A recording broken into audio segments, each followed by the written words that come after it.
Good even contest between bat and ball. England on top. And yet again, Curtly Ambrose is in that huddle. Every morning he's been there chatting to his bowlers. And he's got the best out of them. Generally, the West Indies have won the first session on most days. They need one final burst here.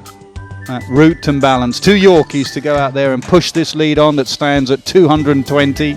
England have 7 wickets left in their second innings. It's all about seeing off this burst from Taylor and Roach and then kicking on. Balance has 44 and Root has 32. Yeah, the tactics of the morning, pretty obvious, I guess, to both sides. West Indies know they need a couple of wickets quickly. England will know they need to just get established, re-established again at the start of the day, and they have plenty of time. 2 whole days left in the game.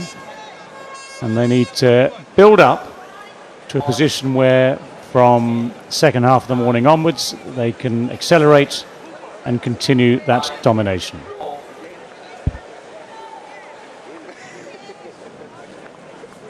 So 2 Yorkies make their way to the middle.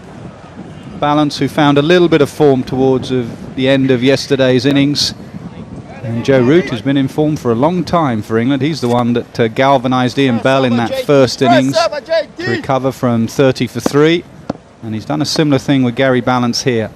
They know each other well, they've played a lot of cricket together, and they'll know that the key here is to see off this burst from Jerome Taylor. Absolutely ridiculous yesterday that Jerome Taylor switched ends. He was brilliant from that Sir Andy Roberts end. And that's where he should have bowled the whole game. And he's there now. One of the best spells of fast bowling I think you've seen for a long time, what he did to Trott and Cook yesterday up front. Can he do it again?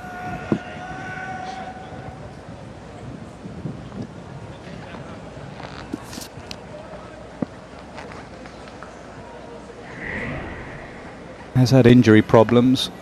That's why he gets looked after. Just a 5 over opening burst. When you've got someone who's had a history of back problems, just look after him, give him short spells.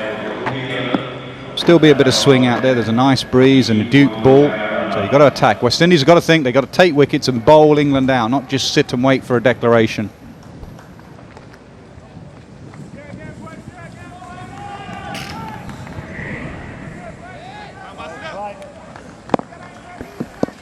First ball, day 4, 2 slips in the gully.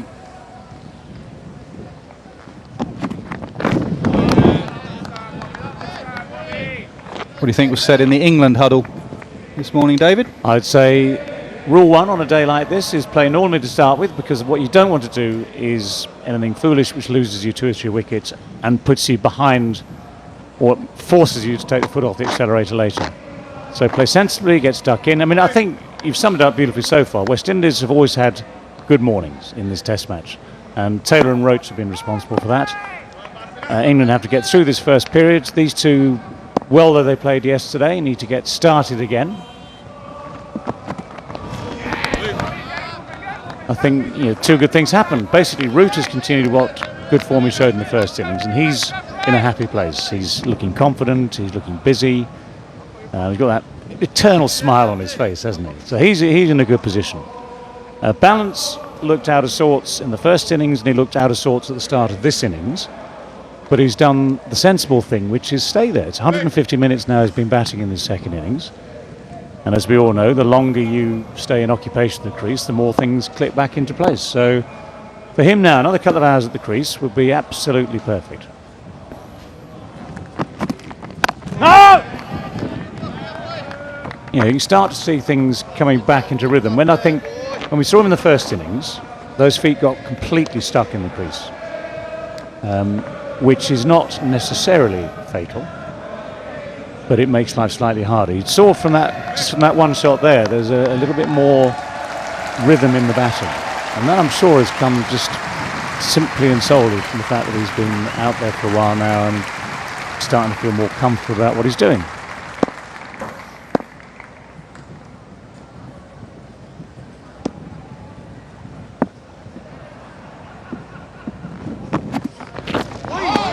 Leaves it at the last second. Taylor unusual because he seems to, even when it's swinging, prefer bowling round the wicket.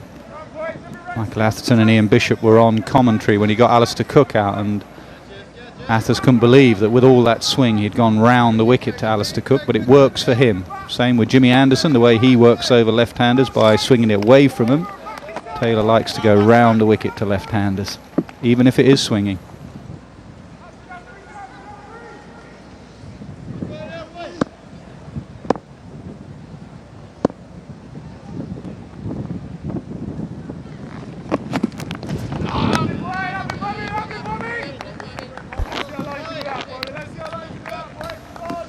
Very similar weather patterns every morning here in Antigua.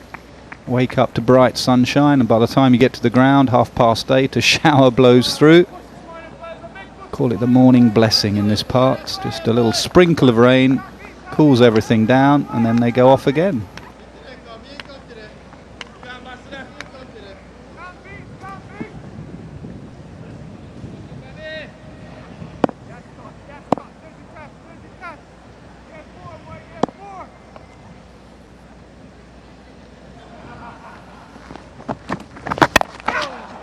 Gets his cut away. We saw a couple of times yesterday, didn't quite nail that shot. That's a good sign for him that he cuts well for 4. 120 for 3. Yeah, another good sign for Gary Ballance. Because again, the rhythm was good. He does get back in the crease a long, long way when it's short.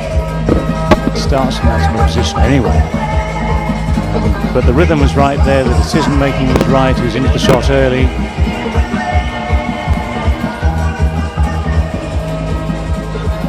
Fair enough.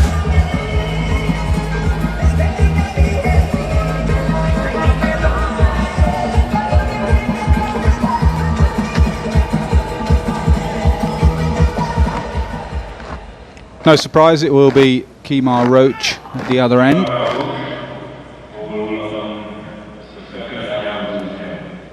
Very similar field, 2 slips and a gully. Hasn't quite had the rhythm in the second innings that he had in the first innings. Got out-bowled yesterday by Jerome Taylor. Bowled a little bit wide. Another lad with injury problems.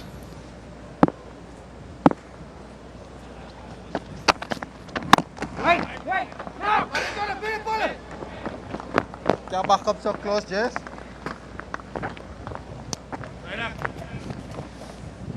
Yeah, you can see Gary Ballance, how heavily he relies on his cut and how he wasn't playing it particularly well yesterday. This morning, just in warm-ups, he didn't even have a bat in his hand. You can see what he's visualising. I've got to get that cut shot away. That's my shot. Got one away already.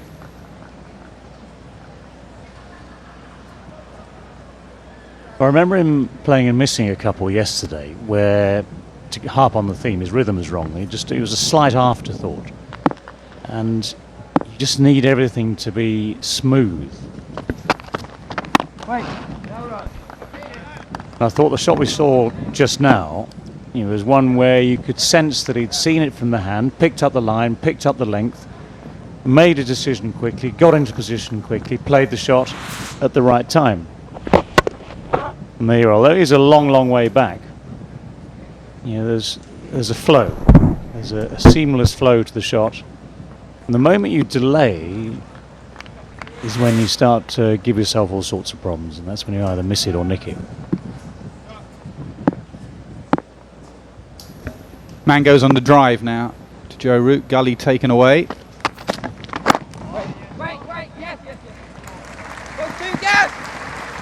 Come back for 2.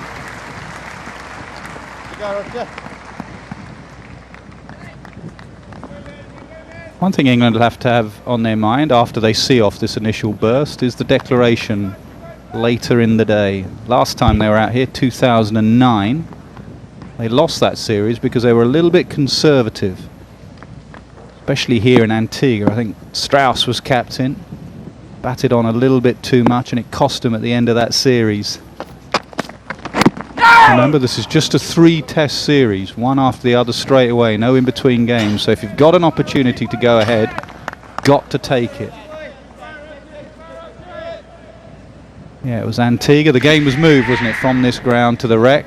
And I think Strauss set him 500, and West Indies ended up 370 for 9, match drawn. Yeah, having lost in Jamaica, so chasing the series already, you need to be braver than that. 500 was more than enough. Yes. 500, you said a declaration. Okay, it's still a flat pitch, the old Antigua Recreation Ground pitch, but declaration as if you've got Viv Richards, Brian Lara, George Headley, 3 Ws. The finest West Indies batsmen of all time in the same side playing against you. Then you might have to worry about 500. And we had something like, I think, half an hour or so at Fidel Edwards at the end, where he blocked the spinner, somehow survived, and West Indies celebrated as if they'd won the game. For want of, say, another half hour and 50 runs fewer, England could have won that game. Then you won all. Then you're in a different position. Then your attitude to what comes next is different. Right on. End of Roach's first over, 123 for 3. Lead now 227, so I wonder if they've given themselves a figure, England, at all. 400, 400 plus. More at time, because this is a very good pitch. Hasn't really gone up and down, it hasn't turned too much. So it's about time more than runs. How much time do they need for those 10 wickets?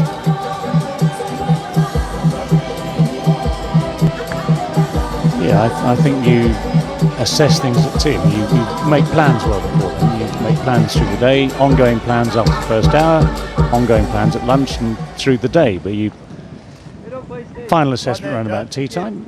You might decide you can start bowling, then you might decide you need another hour at the crease. But no more than that, I would have said. Otherwise, you risk running out of time at the end of the day and tomorrow.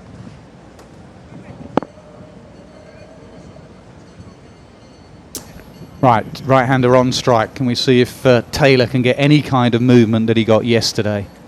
2 slips and a gully. Skipper has always given Taylor an extra cover. Entice him to pitch that ball up.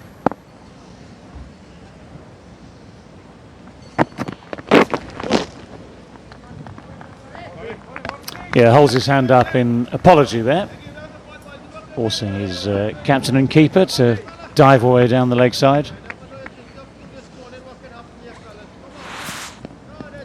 He has bowled some super deliveries in this game, hasn't he? I mean, for instance, the one that got... was Bell one of his victims that first inning? Was that Roach? That was Roach. That was Roach, wasn't it? Yeah. But Jerome Taylor's bowled the right sort of shape throughout, hasn't he? The right sort of shape. Right now. Drop yesterday was special, wasn't it? Very Absolutely, good delivery from yeah. wide of the crease. Keep it full, keep it swinging, and you keep the pressure on. Doesn't matter who's batting.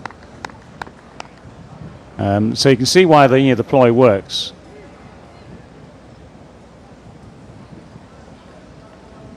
And then every now and again you wonder if you could maybe get another slip in, of course, if things are happening big time. But this is probably about right at the moment.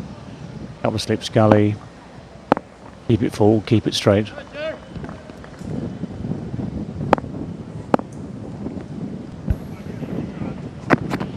Right. Yeah. Oh. Dived over one at mid-on.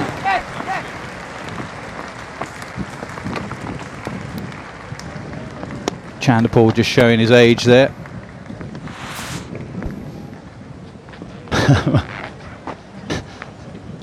How horribly frustrating is that if you're Shivanarayan Chanderpaul?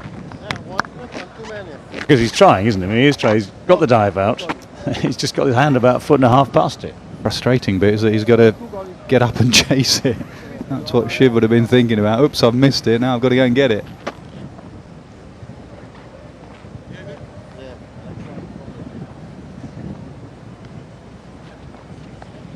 Well, England will hope he starts missing it by that margin when he starts batting again. 2 and 1. Cricketing terminology for 2 slips and 1 gully has now gone 1 and 2. 1 slip and 2 gullies for that cut shot of balance. Right on.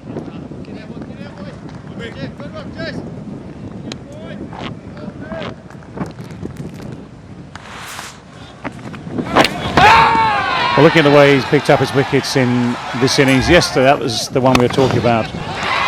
First of all to Jonathan Trott, which is a great delivery. Still bowling full and in the right area for Alistair Cook, of course, to pick him up. Although with Alistair Cook, you'd say there was more of a batsman error involved as well. But both wickets from good full length deliveries.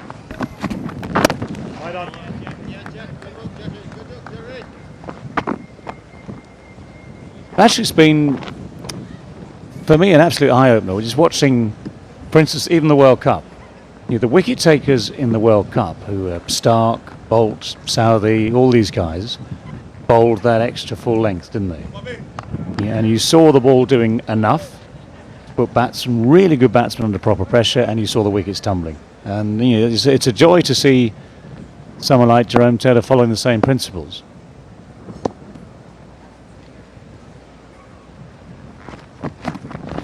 No. 126 for 3. Yeah, but you need movement for that, don't you? You need swing. You don't want to just be bowling drive balls if it's not absolutely. swinging. But the point is, there are how many bowlers can you point at who will get swing, but will bowl a yard, yard and a half, 2 yards shorter, and therefore not get the same results? That is the classic trap, isn't it, for even good bowlers?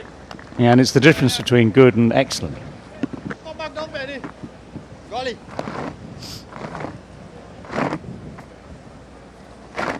England supporters are in again.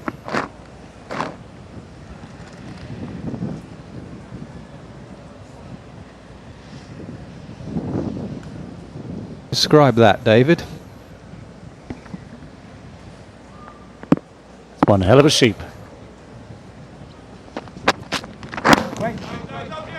Gets through again. Look a bit stiff and ragged this morning in the field, the West Indies. And Joe Root doesn't. He'll always run hard. So another 3 for him, clipped through that leg side.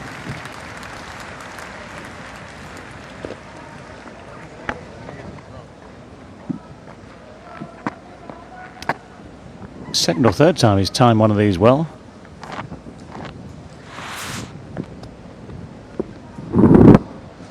Yeah, just removes the front leg in the nick of time. Keeps the balance, keeps the timing.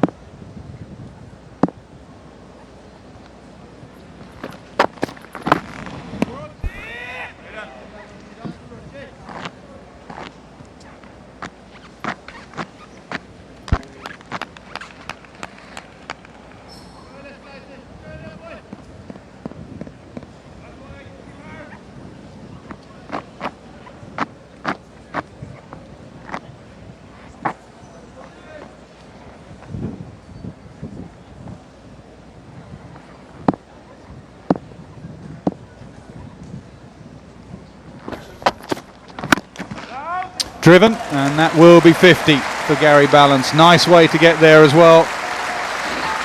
4th half century in just 9 test matches. Not completely back in form, but he's on his way.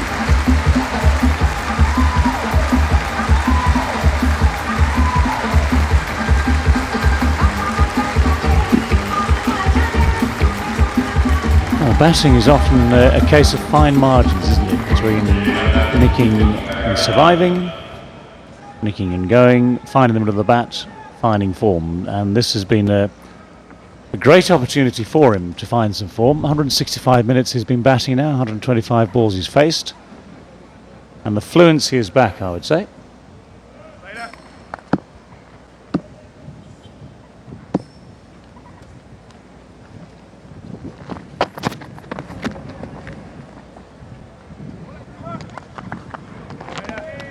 And you'd look at someone like Gary Ballance and say, you know, based on what we saw last summer, which was excellent from him, something of a run feast for him last summer back in the UK. Once you get that, dare I use the word, balance back in your batting, judging what to leave, judging what to play, getting the feet moving, getting the hands moving, once you get the rhythm going, then it's such a different game.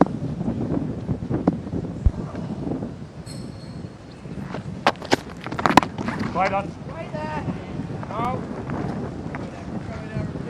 Then you get the confidence back to start playing your good shots. We mentioned that first cut shot this morning off Jerome Taylor, which went for 4. This one wasn't quite the same sort of opportunity off Roach, this last ball. But again, that smoothness of decision making in playing the shot was there. So although it didn't produce any runs, still a step in the right direction.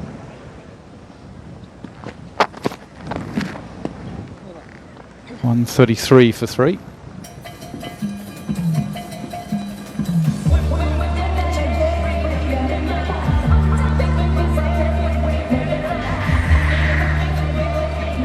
Disappointments again for Cook and Trott, but a positive now the way Barry Balance has made these 52 runs. Bell, a moment of madness yesterday, but again looked in love with touch, and of course Joe Root has enjoyed himself in both innings.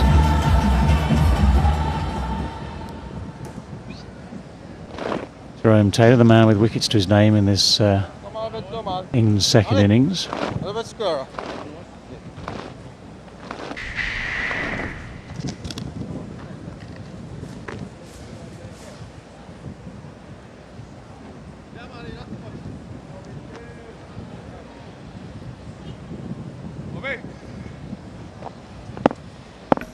Man has gone leg side on the drive because Joe Root has clipped a few through there. Just one slip in a gully.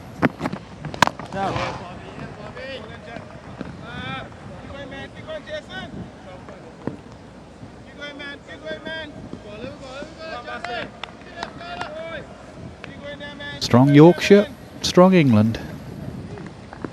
2 Yorkies in the middle. I think it's 6 Yorkies out here, isn't it? Yorkshire winning their first championship game back in England. County champions, Yorkshire. New chairman, Yorkshire. Director of cricket could be Yorkshire. You have to change your accent, Nas.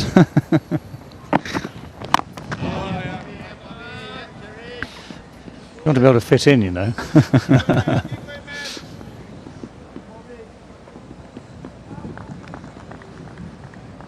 You reckon that the ones that aren't playing should go back, the likes of Rashid, etc., go back and get some cricket, play.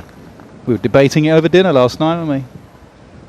Yeah, actually, it was a good point because, yeah, you always have this thing, if you're not going to be included in the side, then you might as well go and play some cricket. But then, Athers made a good point, didn't he? Which is if For once.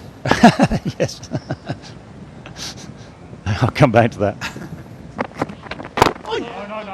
Which is actually, if you are Adil Rashid, now, yeah, okay, you've got Moeen Ali coming out, so there's another spinner coming out who was established in the side last summer. But if there's an injury or an illness or an epidemic of something, and you've got a chance to play for England, well, you'd love to have that chance. So you'd love to be still part of the squad and enjoying the feeling of being part of the squad.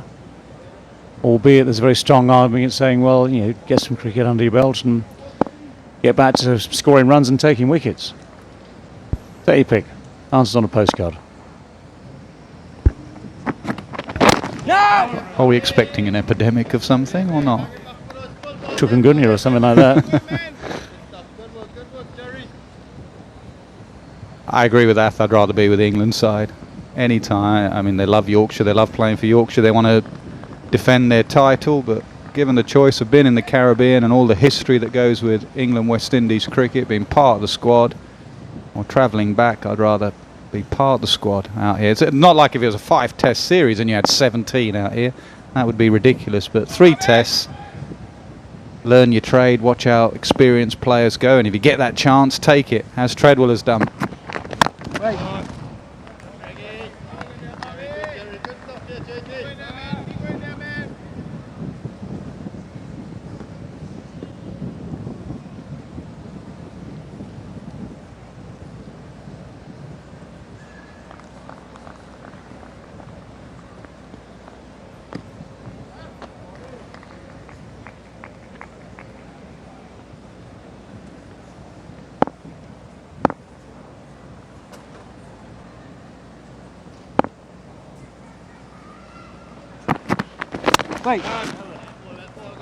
Nice control from Taylor. Not as much movement. 133 for 3.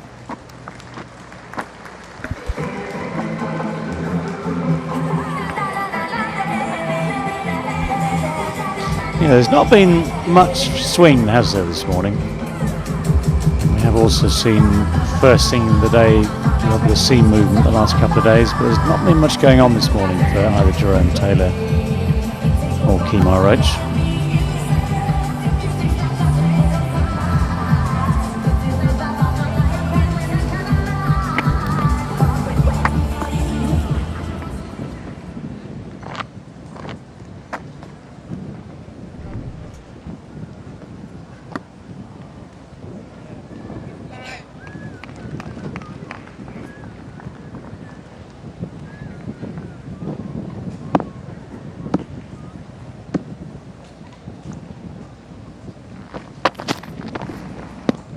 Talking about Gary Balance and his balance at the crease. This was the wicket of the first innings. Long way back, which is his way. A wide delivery that he nicked. And in the last over, long way back, wide delivery. And he nailed for 4. Let's have a look if we can see any difference at all.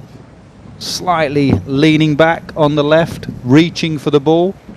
And on the right, slightly closer to him, but just transferring his weight into the shot a bit better. Would you agree, as a left-hander who occasionally used to nick it, he just transferred his weight? Yeah, I think this comes back to what I was saying about the rhythm and the timing and the decision-making. He was definitely hanging back more in the first one. He was definitely late going for the shot. And by the time he got there, completely out of control. I mean, there's a huge distance between bat and front foot and head and all the whole thing. This morning, although there was still a distance, the whole process started a fraction of a second early. And as a left-hander who liked using that width and playing through the line of a ball, sometimes with extreme risk, but when it works, the whole point is if you're committed to the shot early, so in other words, good batsmen look at the ball from the hand, don't they? And their first information comes the split second that ball leaves the hand. You start to pick up line, you start to pick up length, everything clicks into place from there. And the moment you're nervous or anxious, whatever it might be, and you leave that decision until it's halfway down, it's too late.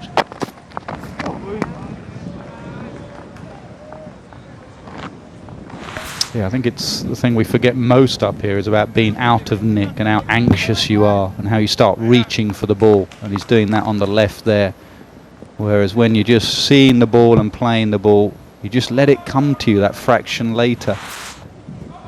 Just the brain isn't quite as scrambled when you've got 40 on the board.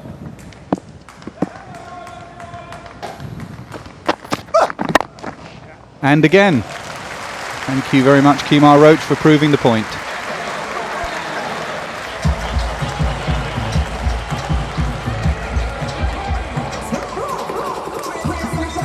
Yeah, lovely opportunity. So yes, double thanks to Roach for this. It is wide, yeah, but it's really full. And again, that whole process started early for Balance, didn't it? You could sense that, the moment it left the hand, he thought, right, here's an opportunity, go for it. And again, the right thing you said just now is he let it come to him. It wasn't a stretch for it. He hit it pretty much on the crease there. Let it come to him. Good from England, 137 for 3. Yeah, it's going well. England making runs at a good sort of pace this morning. They've judged it well between them. Balance, I think, is playing with good confidence now, leaving the ones that need to be left, hitting the ones that need to be hit. Root is looking very comfortable.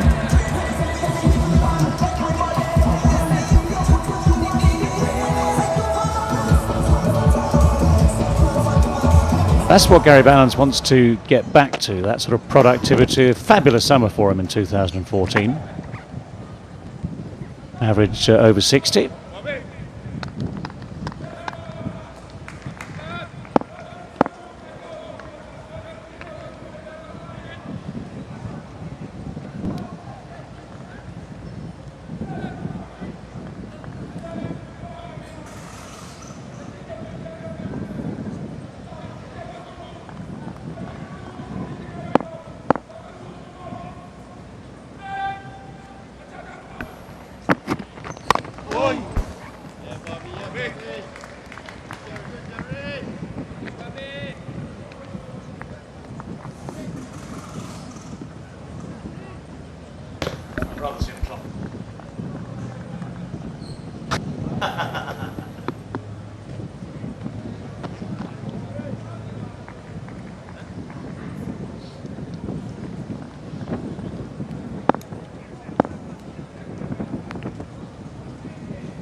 Driven nicely.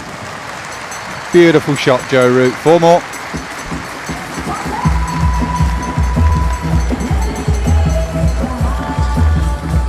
Gorgeous this, wasn't it? Ease personified. Not an absolute half volley, just that little bit of width. Everything's right about it in terms of the shot. The balance is good, the hands just go through it beautifully.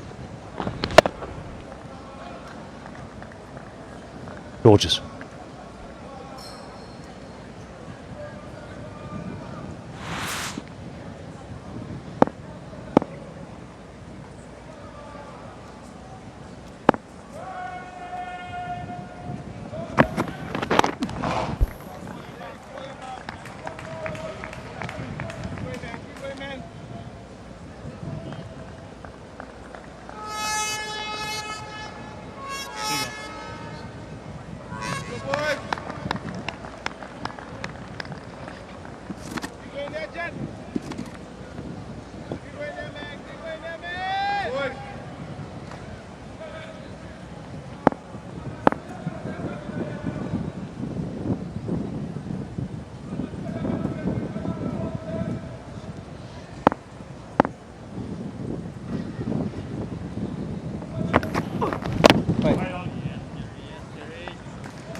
Same again.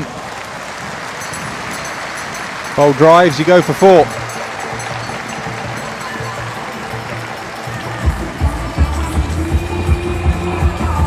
Well, it's where all those hours of practice allied to a very, very well-defined talent just pays off.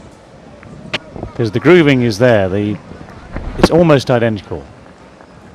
Foot movement, the balance, the position of the hands, almost an absolute carbon copy. Basically means if you get the same opportunity twice, you get the same result twice.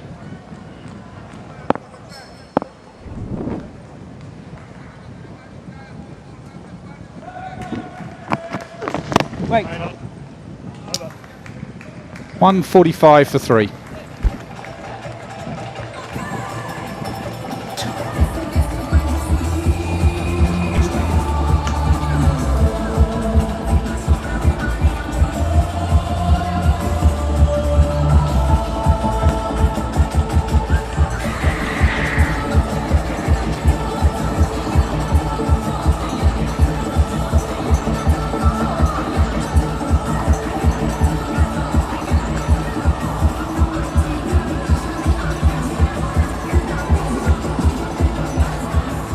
England now lead by 249. Change of comms. Michael Atherton, Ian Bishop.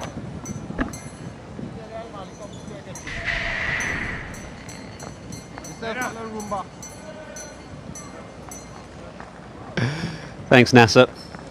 Yes, good start for England this morning. No swing for Jerome Taylor in particular. That's the key difference from his bowling yesterday. Signs of sloppiness in the field as well from West Indies in the opening half hour. So that lead 249.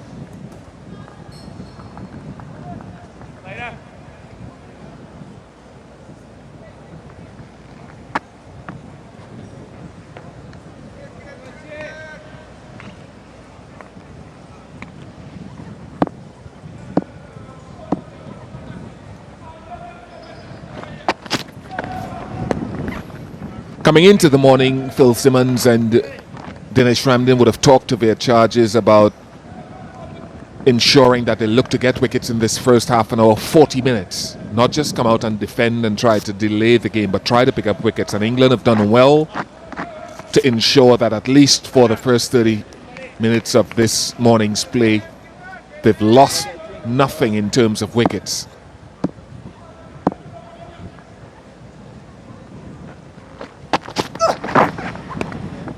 And if they can do that for another half an hour, take this first hour's play, then they'll dictate terms even more throughout the rest of the morning session and the day.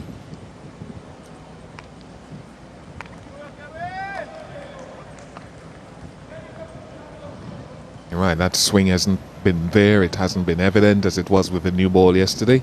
Balance has played well. Tried to get him to nick off the slip and behind, haven't they? Yeah, he's quite a, when he gets in, quite a difficult batsman to bowl at, because although he plays from deep in his crease, as you say, he can drive the ball nicely. And then if you're just fractionally wide, he's very, very productive behind square on the offside.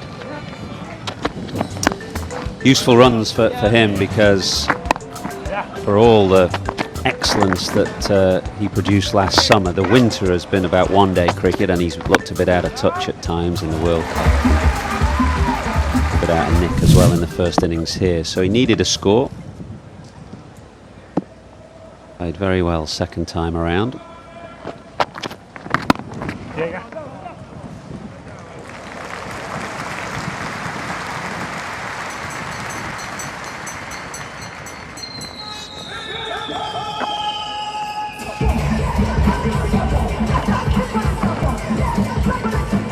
Well, that would be very typical of Balance, that area square on the offside, little tucks off his hip into the leg side, not much down the ground.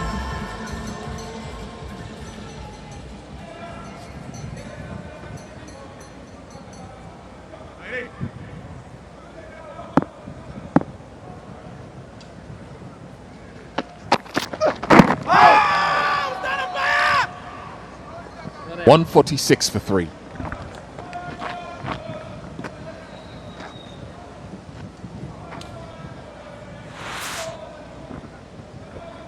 Hasn't missed out on much, Joe Root. When he's at his best, and he's playing very well at the moment, he takes every opportunity to score, very proactive and busy.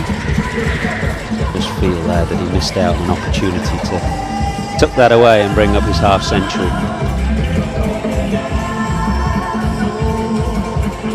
250 runs ahead. What will England be thinking? 400 round about tea time, maybe a little go before tea.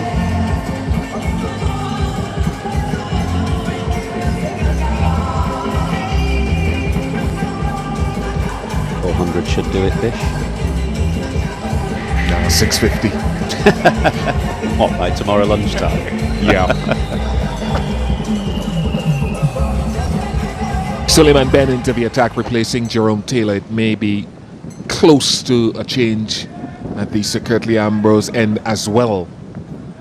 And Jason Holder would suspect might get a little opportunity, not too long from now, maybe not immediately, but in a little while.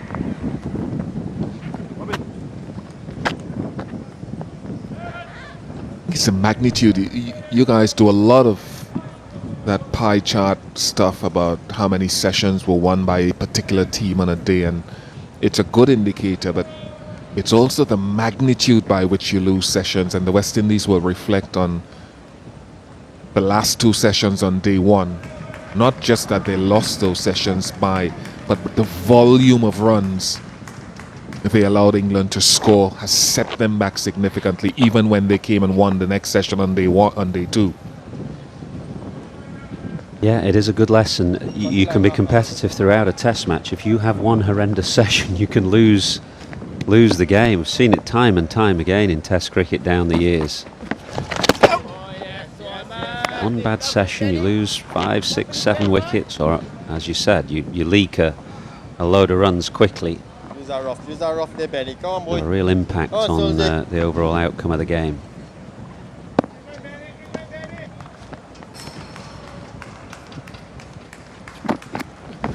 Yeah, B. Good work, boy. Go, Soldier, go, Soldier.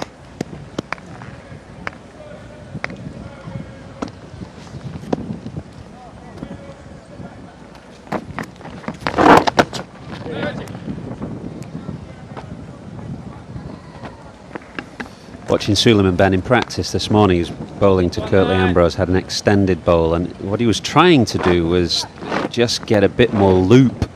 It's quite difficult, but he's so tall. Trajectory generally is flat and down towards the batsman. In practice, he was trying to get the ball up above the batsman's eye line and get some real loop on it. Easier to do in practice than in a match when team are leading by 250. There again, that trajectory very, very flat from Suleiman Ben, and it allows Joe Root to scamper a second and bring up his second half century of the match.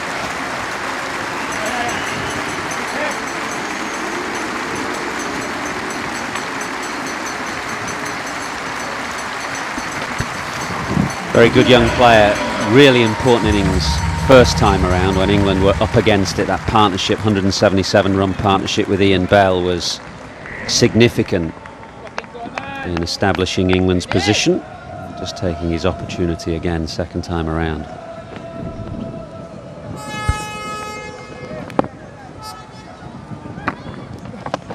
Wait! Soldier, work, Soldier. His 9th half century in Test matches.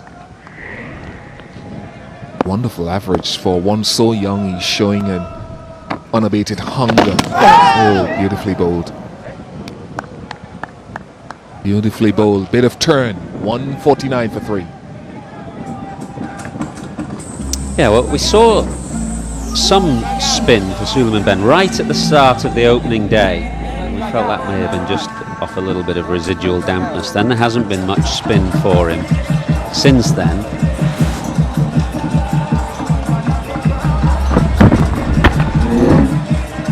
This one definitely just went again off the straight. Now that will interest England, of course, and Treadwell. Feeling was always that come day 4 and day 5, there might be something there for the spinner.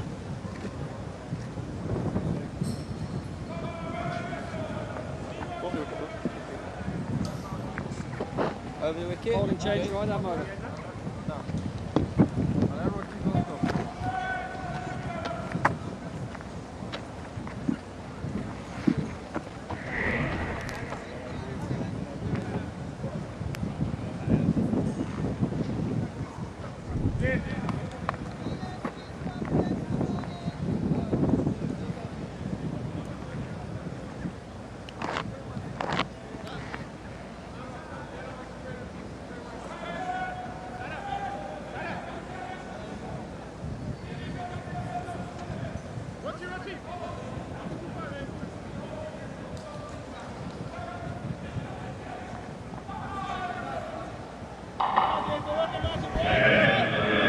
It's been an interesting battle. Jason Holder generally, maybe about 70% of the time, tends to bowl slightly back of a length. And Balance goes deep into his crease, so he creates an additional maybe half a yard of room. And he loves to play, as you've heard, that cut shot. There's a fielder down at a deep backward point position for protection.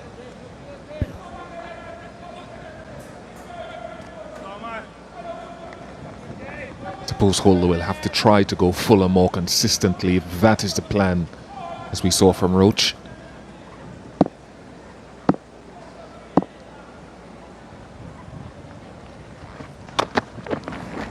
What about Holder, Bish? Jason Holder, young man. He got the third seamer's position at the moment, first change. You'd say somewhere between third and fourth. Better than a fourth seamer, not quite yet what you want as first change. Still young and developing.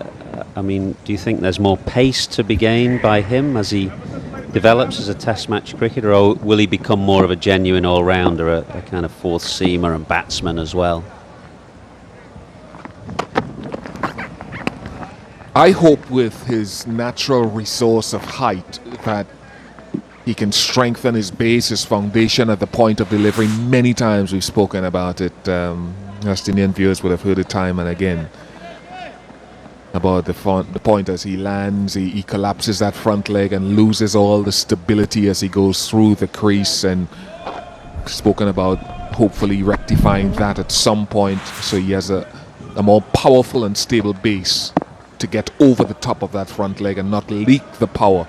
And I think if he does that, he can gain a half a yard.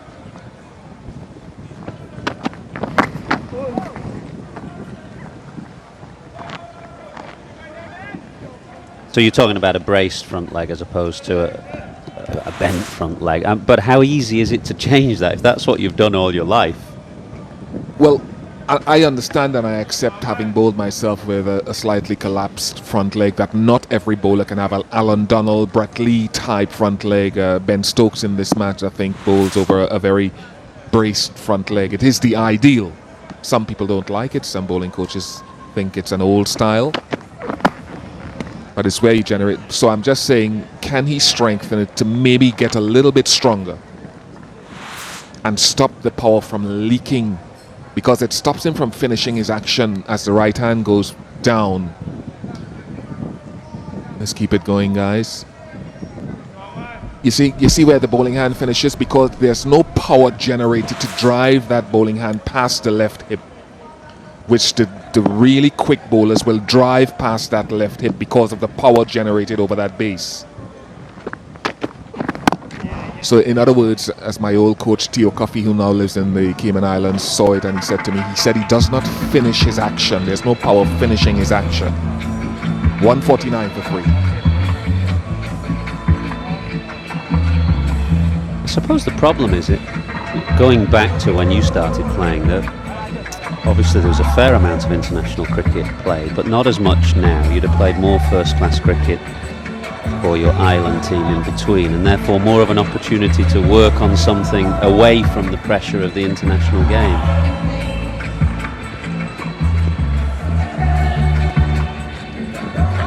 Hard to see if Holder now plays Test cricket, one-day cricket, 2020 cricket, maybe franchise cricket as well, where he will get that opportunity to work on something away from the spotlight and the pressure of a match. Edged, wide of slip. On this occasion, Suleiman Ben did get some loop. He bowled a much better length there. He dragged Root into the drive and took the outside edge. The result, though, is a boundary. And the 100-run partnership brings up the 150 for England as well. Difficult, almost impossible for Devon Smith, really, unless he was wider.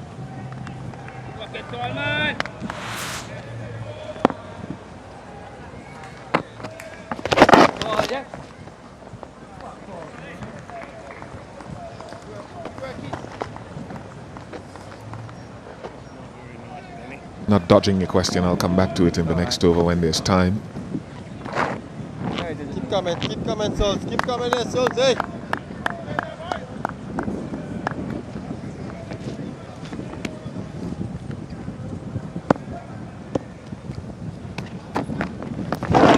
Right. Not Craigie. Fucking go, man.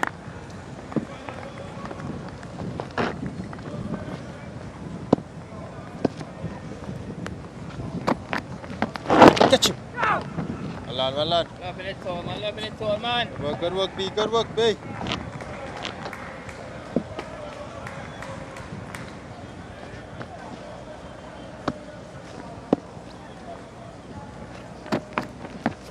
Oh, yes, Benny.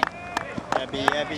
Yeah, I remember Sean Pollock, the former South African captain and seam bowler, telling me during the World Cup he'd like to see Suleiman Ben just hinge the wrist on the bowling arm just before the point of delivery and then unhinge in order to put Yes, more big. revolutions on the ball and thereby get more loop. It's something that he mentioned with some investigation. 154 for 3.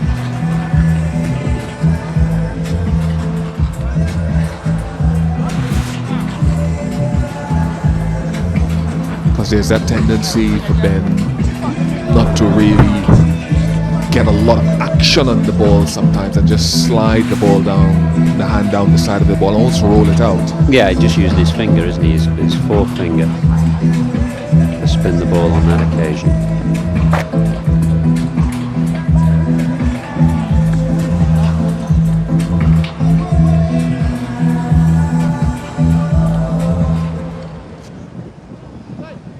You know, Nasser did an interview, just going back to the conversation about Jason Holder. Nasser did an interview with Curtly Ambrose, the bowling coach, the other morning, when he said to Curtly, are you a technical coach? Do you involve yourself with the bowler's technique?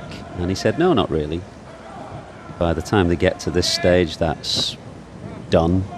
And we're talking more about match situation, game situation, how you go about trying to get wickets in the conditions. So to go back to the point about how does Holder change or improve that brace front leg position that you talked about, both it's an opportunity issue. He's playing a lot of high pressure international cricket all the time, but also then who is he going to work with in order to change that? And it is a fair point. There's no time on tour to make a significant adjustment to a technique. You still have to have the skill, I think, as a bowling coach to keep an eye on little adjustments from time to time. But your greatest contribution will be about mindsets, getting into the head of the guys, getting planning and assessment and execution of bowling plans. And that is Curtly's strength, more of a motivator, more of a reminding guy about what plans are to put in place. Otis Gibson has gone through, on the other hand, a lot of the courses and up to level 4 and being very intrinsic about techniques and stuff. It's just a difference in the two guys' methods. But Jason loves his batting. He loves his batting. So to answer your question, it really is up to Jason where he wants to go. I think Curtly thinks he loves his batting more than his bowling. He's smart. Bowling's hard work. No, I get the bowlers. You get a second, a third, a fourth, and a fifth, and a sixth chance in an over. And your batsmen have one, gone.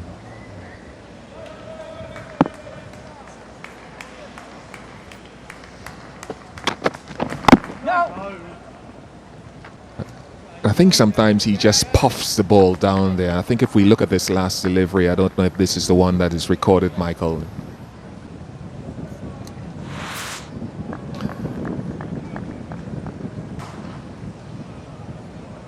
And bowling hand finishes. There's no drive in the bowling hand. It's almost just finishing delicately onto the left thigh. There's no power. All the power has leaked out.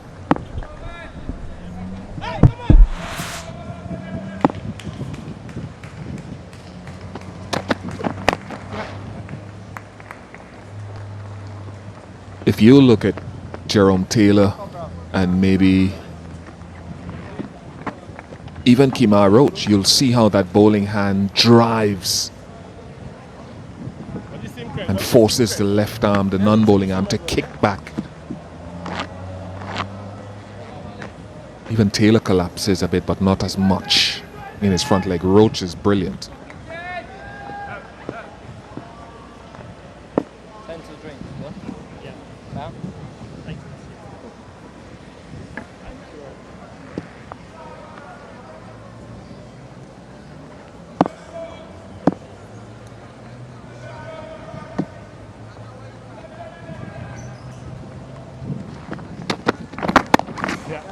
That's why that man is there, because Balance manages to get the ball away, even when it's very tight to him. That's a good line, really, from Holder. Very tight to off stump, but Balance has played it as if he's been given an enormous amount of width. And that's why you need a man down there where Blackwood is, or it might be Kemar Roach, actually, at the moment. because he'll just pick you off.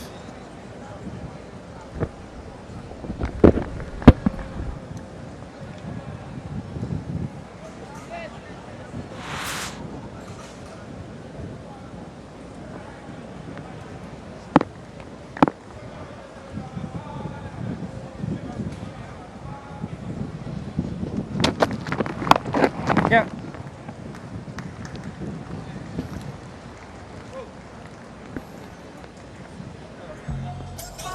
157 for 3. It's where you feel for younger players right now, though. Just going back to Holder, take any young West Indian fast bowler of generations gone by on a tour of England, say, which would have been a 4 or 5 month tour with 5 test matches at the major grounds, but then playing most counties in a first class game, a 3-day game. Ability to really develop your skills in matches where you're not going to get criticised so much if things go wrong, or if you bowl a bad spell, it doesn't have that importance attached to it. So much easier in days gone by to really develop and hone your skills away from the spotlight that young players are under today.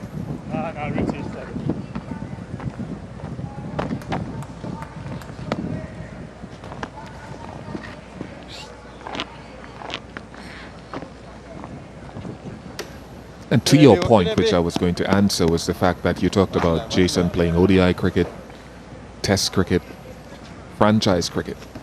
Now, as a young player, you have a decision to make. If you know that your game needs some work, yes, you want to maximize your income. I'm all for that. I'm not critiquing that at all. But you have to make a choice now. If I need some technical work, do I sacrifice? Nice shot. Good balance. Excellent result. Yep, smart cricket from Balance. Hitting with the spin. The only man out is very square. So there's a huge gap in front of square over mid-wicket, and he knows he's playing that shot with high margin of safety. And high wind carrying it down that side of the ground. That's the direction towards which the wind is blowing very, very strongly. A lot of airtime. Yes, Yeah, someone like a Jason or whoever it is will have to ensure, look, I may need to make a sacrifice here and miss a franchise, a T20 franchise tournament around the world in order to get my game right for the longevity and effectiveness of my career. It's a tough decision. It's one that now has to be made in the landscape. Bowling, B. Keep coming there, boy. Order rough again. Come on, boy. So do you want to go along your career being a mediocre performer, or do you want to make a sacrifice in order to get yourself at a level of excellence with your pockets filled? What's your choice? 165 for 3.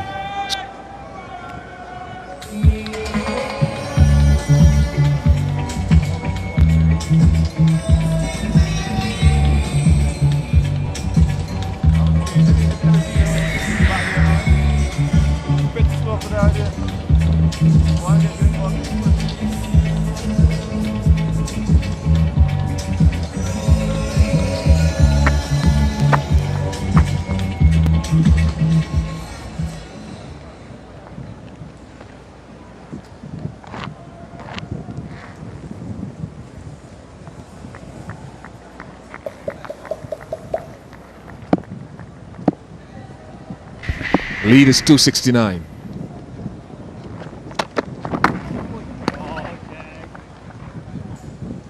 Can't believe he was sizing to cut that as well.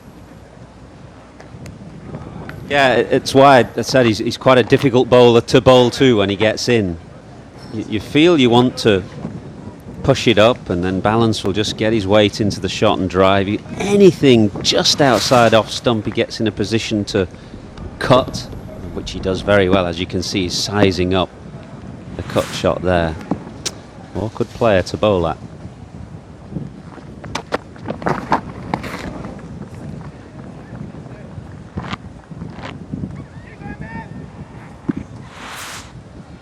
talking about Kemar Roach, and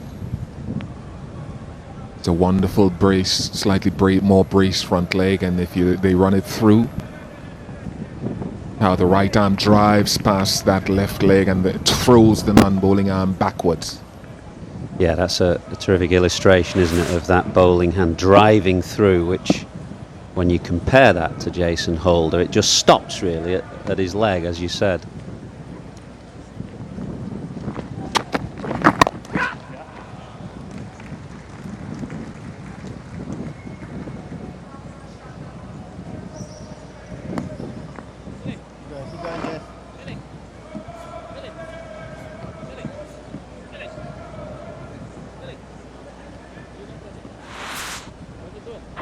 Leave people business alone.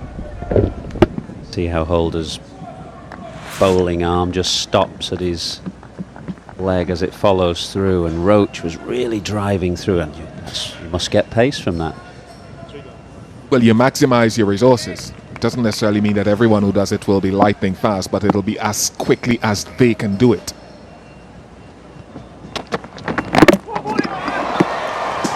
Gone through him. Wicket for Jason Holder. Looks like a little bit of extra bounce and nip back into Joe Root. Not for the first time in this match, Root has played onto his stumps. Yes, very similar. First time around, he just played defensively and the ball rolled back onto his stumps, and same again to Holder.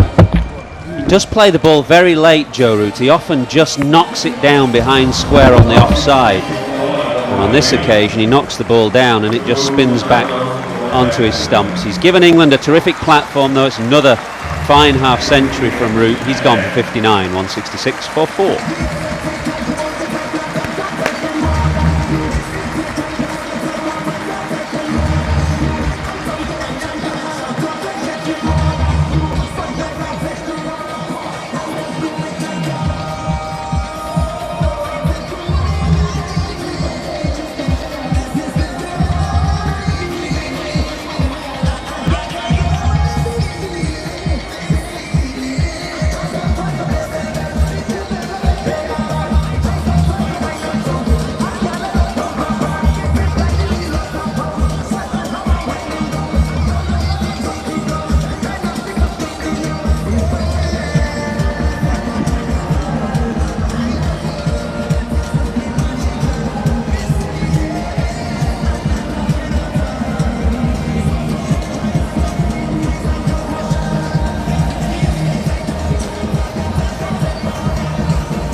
Well, an hour gone then at the Sir Viv Richards Stadium on day 4. The wicket falling pretty much on the hour, and that the wicket of Joe Root, out now for 59. Two very good innings in this test match for Joe Root. He's looked comfortable throughout and got out in pretty much the same fashion in both innings too, but at least he's in good form. England have made good progress this morning. Here's another view of the wicket. Tells you nothing, but just plays it late, as they were saying just now. Just plays it late, trying to knock it down. Just comes straight back down onto the ground and into the stumps. And For Joe Root, he always finds that a huge disappointment. Middle, please, Bill. So for Jason Holder, Middle, please, mate. first wicket of the innings. And for England, the new man, Ben Stokes. Again, a very fine innings in the first innings, very positive, lots of good attacking shots. If he gets himself set here this morning, then I'm sure we can expect more of the same. West Indies will certainly have their hands full if he gets set. On the wicket of Joe Root, just a little glimmer in the background against a pretty dismal morning for the West Indies.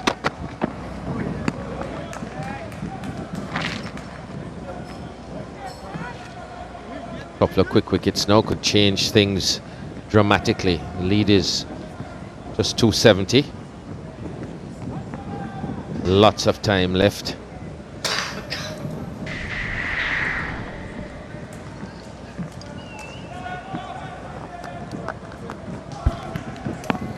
Well, I admire your optimism.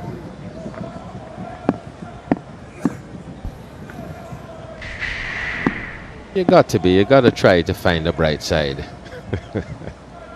Always in life. Wait on.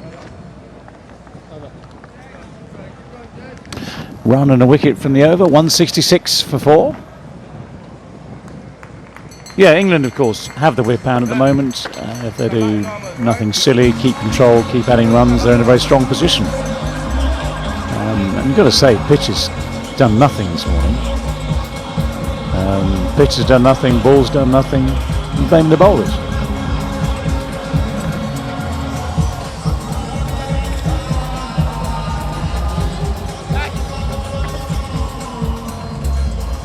Was always going to be hard work. It just flattened out nicely.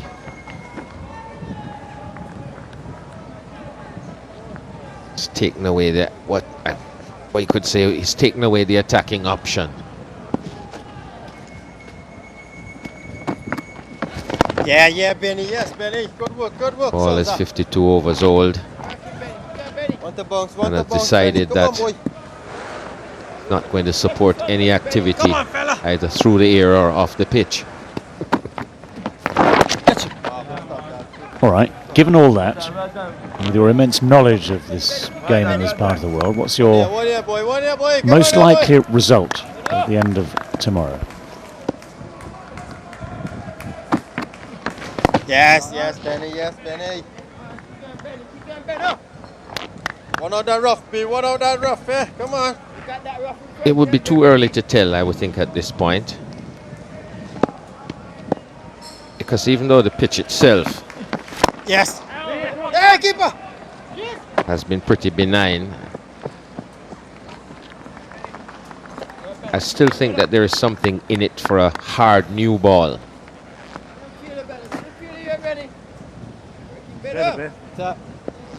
Do the count. And at this point in time, you're not quite sure how many England are going to get if the West Indies pick up a couple of wickets. Yes, Benny. Yes, Benny. I think 300 is gettable, and they'll get probably a bit more than that. West Indies haven't chased anything in that region. Big appeal, not out. Is the verdict. Haven't chased anything of that magnitude successfully 10 seconds. since. Didn't want to bring it up, but since 1984. That's why I admire your optimism. Bemused looks. Suleiman Ben absolutely imploring here. I mean, he hasn't moved.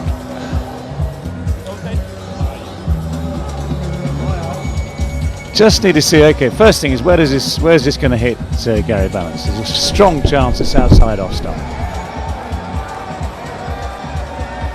wherever the ball's going next, if it's hit him outside off stump, discussions cease forthwith. And that was Balance's ploy. He's seen the line, which is just outside off stump, gets everything in the way, so if he doesn't actually hit it with a bat, second line of defence should be secure. And I'm pretty sure that's still outside off stump. So I reckon from our vantage point, it struck him just outside. Would be a big wicket. Suleiman Ben needs one desperately.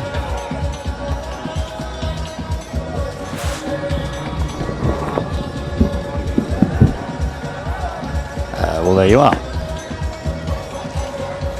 That's how desperate he was.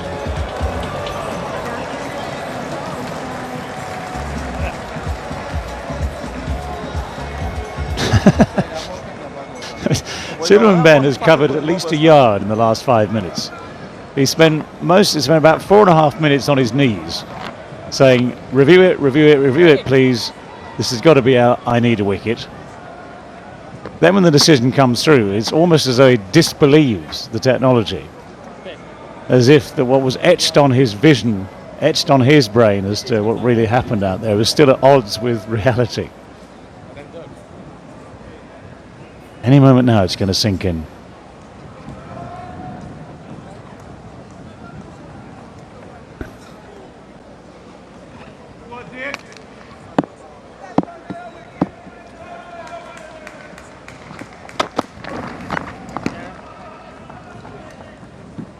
He's gone about his business with the minimum of fuss, Gary Balance. Have another look at that appeal.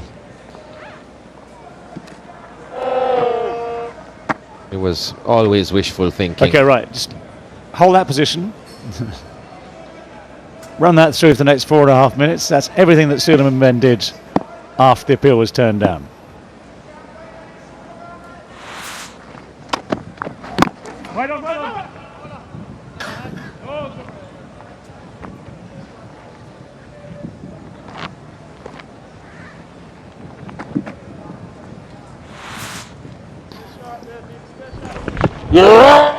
As and when they ever erect a statue of Suleiman Ben somewhere, this will be it. This will be the position.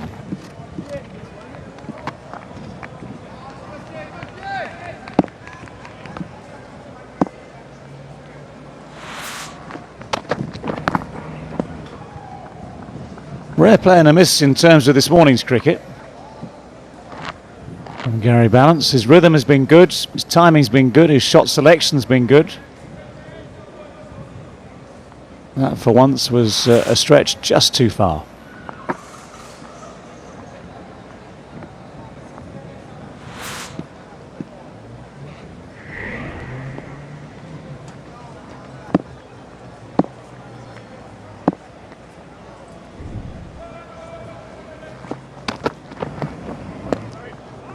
Well, no one's going to go after that.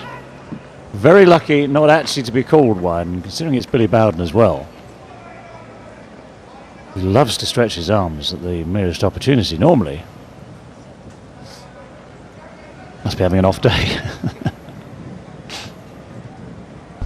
It's not a bad ploy at this point, though, to play a few unreachable deliveries in the over, just to keep the scoring rate down. But that's probably a better area, because you do want to encourage a batsman to have a go.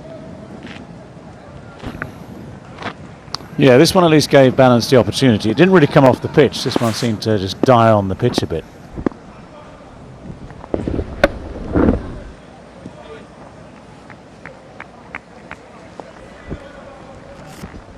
Just keep it in that area where the batsman has to reach for it. Got to take a bit of a chance.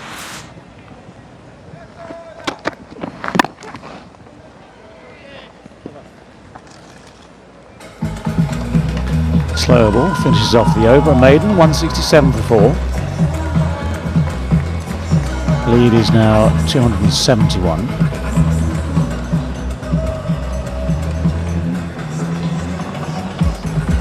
I think that England will just carry on playing in exactly the same fashion through to lunch. Try not to lose any more wickets, try and set themselves up for the afternoon, really.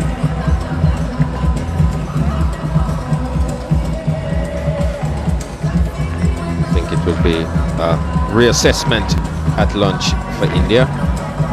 Session has produced just 51 runs, just the 1 wicket. Still in a strong position. So not losing any more. Now I'm here and just use that man over there. Point. I did say India, didn't I? Sorry about that, Dave. It's Do you just, mind it's- wandering, do you? No, it's just it's the effect you have on me. I know. It's just, you're not the first.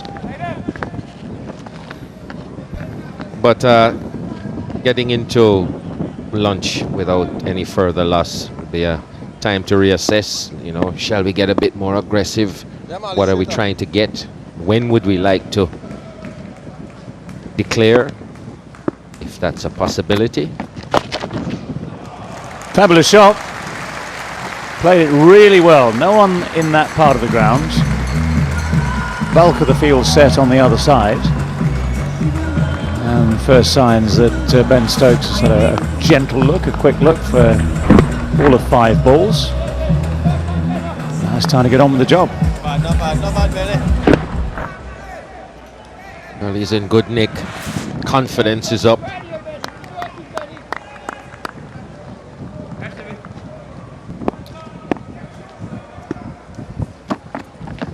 Yeah, boy, Benny. Good work, Souls, eh?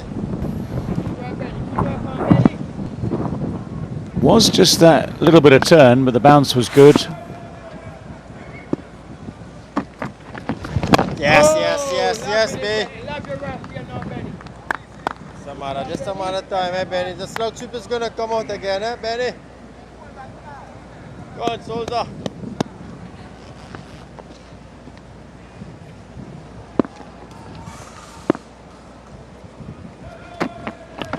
Yeah, B. Good stuff, boy. Look good now, Benny. Rock, Benny.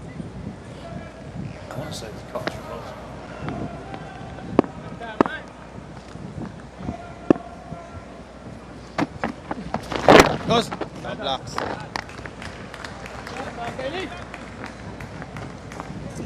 Good stuff there, Sousa.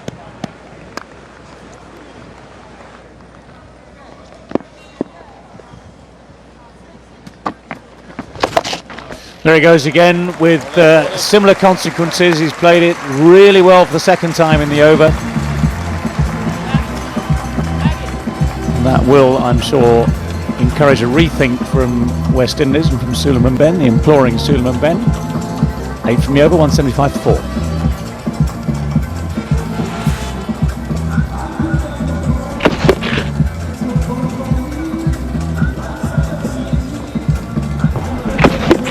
That will give Suleiman Ben something to think about.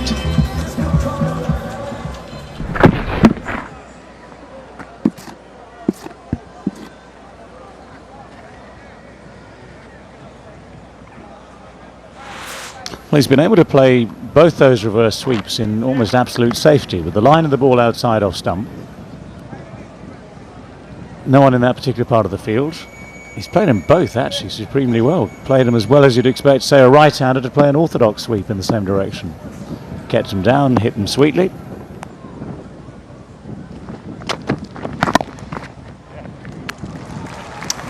Nicely played. Easy 2. The distance down there on the boundary.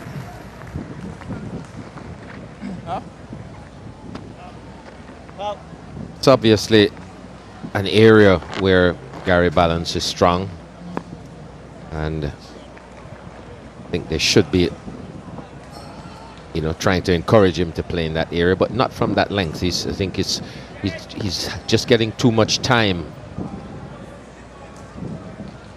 Just needs to be a little bit fuller, Jason Holder. Sure is.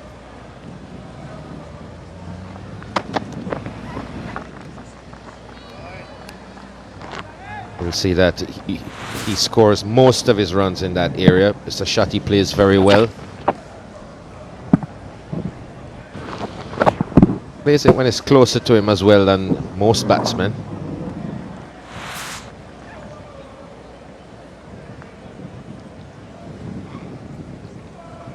You want to pitch it up just a little bit more.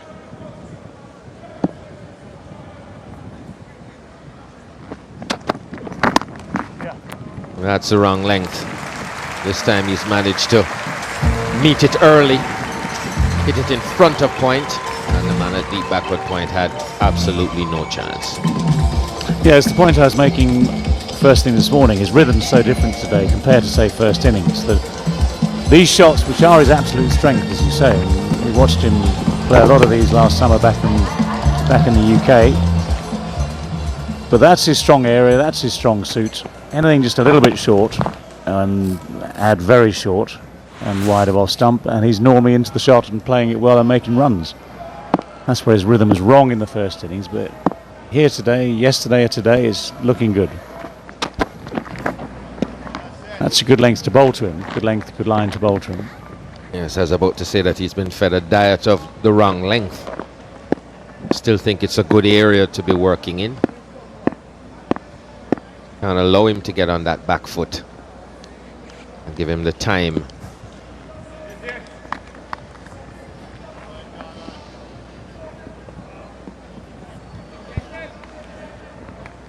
Look at it, this where those boundaries have been hit is far too much room, too much width. Right on.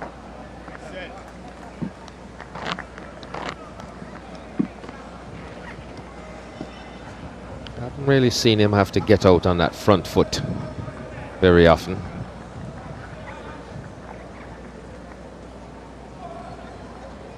Well, again, when he's needed to in this second innings, he's done it pretty well. That was his problem in the first innings. He got rather stuck at the crease completely. And I think in the first innings, the ball wasn't really coming onto the bat as much as it is now. That's much better. Much better length. End of the over, 181 for 4. Well, yeah, better length, better line. It works for everyone, doesn't it? If you've got that sort of height that Jason Holder starts with, and you get this sort of line and length combination going, then you're going to make life much harder. Give someone like Balance width. Give him a chance to play those cross-bat shots. And he's in a much happier place.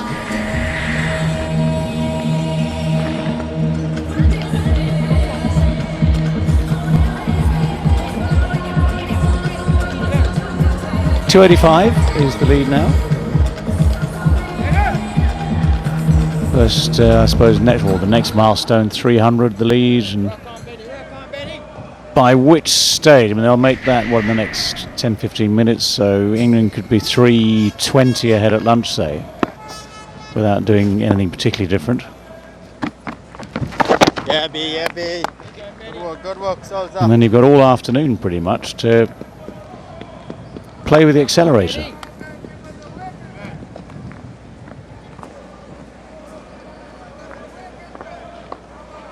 Come in there, Souls. Keep coming there, Souls.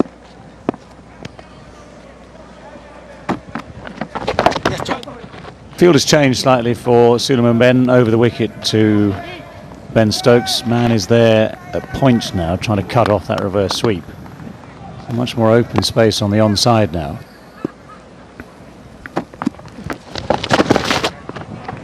Response from Stokes, trying to paddle it fine, doesn't quite get hold of it. We'll pick up 2 though. That's the thing, you block one gap, you open up another one somewhere else. It's very difficult to contain a batsman who's willing to improvise.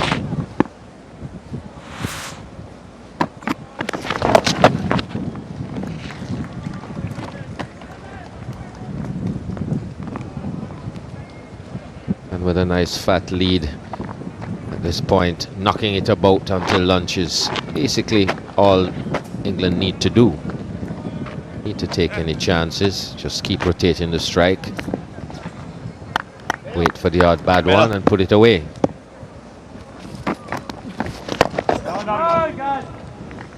The West Indies need to avoid is the odd bad one. Keep going, Souza. Keep going, Souza. Come on here, boy.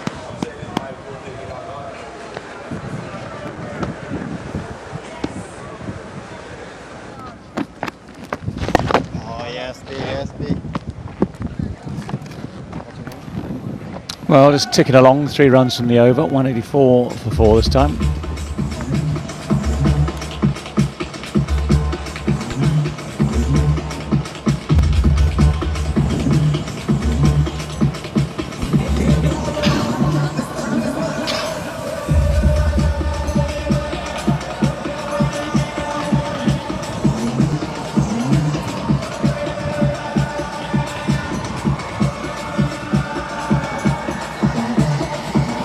Well, time for a conference, it seems. What should we do next? Take our time. Is it really true that time moves more slowly in the Caribbean? It's only an illusion. The middle, Bill, yeah? Middle, yes. Thanks. Question. Would you bat past tee? Well, facile answer, not if I had enough. Well, one assumes that you'll have enough by tee.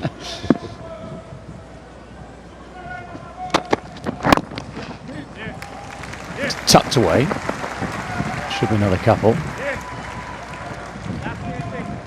You'd expect that if you had the luxury of making that decision, that at tee, having batted up to tee, Well, put it this way, you'd have enough. put it another way. I'd like to have something like 450 in the bank as my declaration target.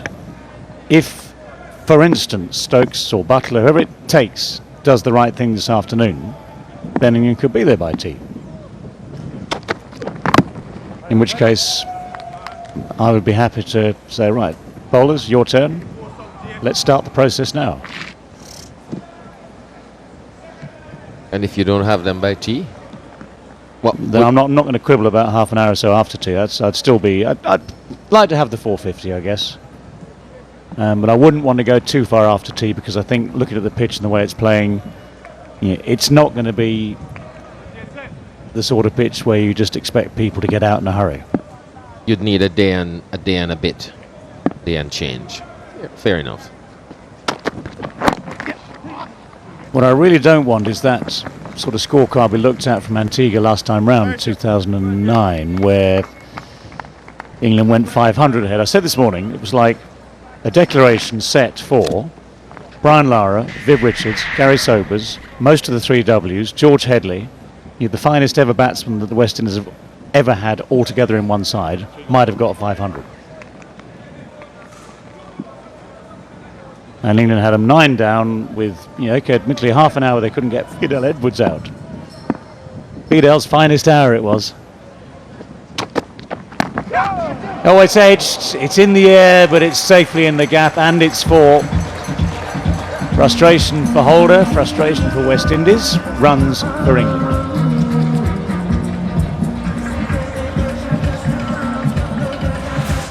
Even though he's in good nick, he's still the new batsman, Ben Stokes, and he hasn't faced the quicker bowler yet. I'd have to have another man back there. At least another slip, just to start with.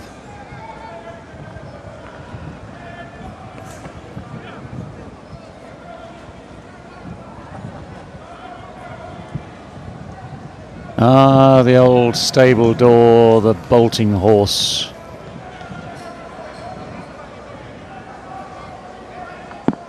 Where's he going? Well, I'll tell you what, even though the extra man has gone into that cordon, there's still a gap.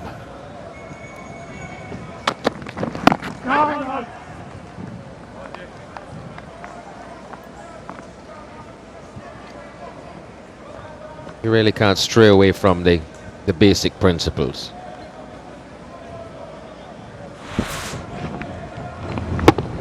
First innings, same sort of area, different sort of shot.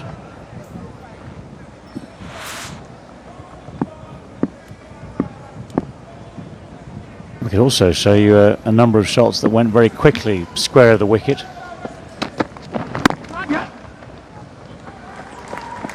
And went very quickly for 4.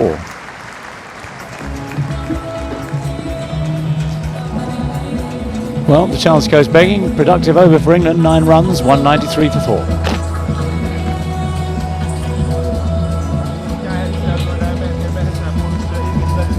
And this is where Stokes is really important, of course. Stokes, Buttler to come, both of them stroke makers, both of them capable of accelerating that scoring rate after lunch. So England's best chances lie with them being at the crease. He's 20 from 20 already in this second innings, Ben Stokes. And with the perfect foil at the other end in Gary Ballance, who's just adding to his form as he goes. For me, Gary Ballance is the key man. Come on, bud. Just needs to stay there. Take his time, get up to 100. Just have some room, Dad. They're good aggressive players to bat around him. And that'll ensure that England get the type of score that they want. Played well for his 74 after a disappointing first innings.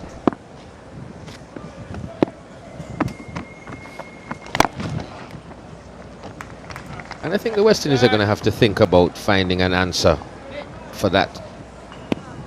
The fact that he's so strong square of the wicket.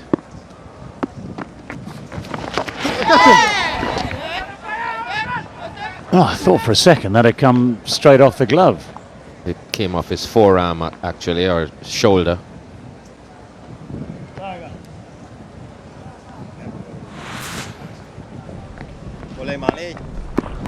Bit of bounce here from Marlon Samuels. Oh! Good Mars. Okay, here, boy.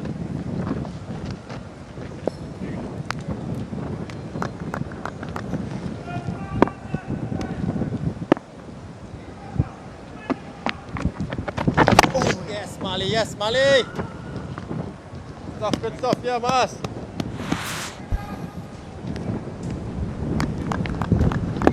Yeah, right off the bicep in the end.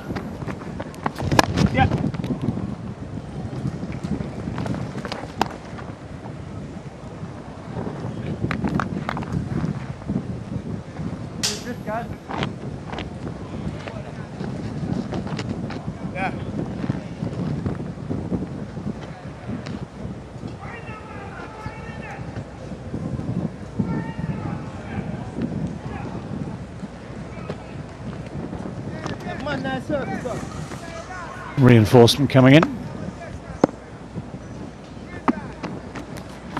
Yeah, man. Just the one from the over, 194 for 4.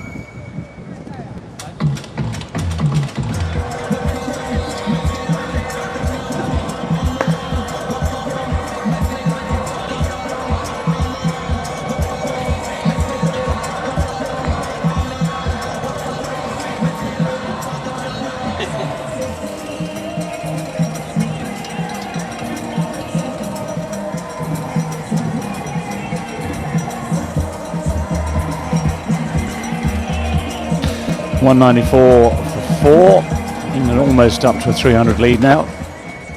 Half an hour to go until this lunch break is due on day 4, and we have a change in the commentary box. Ian Botham is alongside Michael Atherton. Thanks, David. Balance 74. Stokes has breezed very quickly to 21, signalling his intentions with that reverse sweep to get off the mark. So England looking to kick on and kick on swiftly.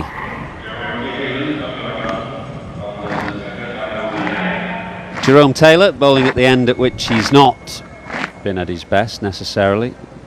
Other end, the Andy Roberts end, is where he bowls so well with a new ball, but not much swing now. Any swing will be of the reverse type, given that the ball is 59 overs old. And of course West Indies on the defence. Defensive 194 for 4, the lead 298. Right.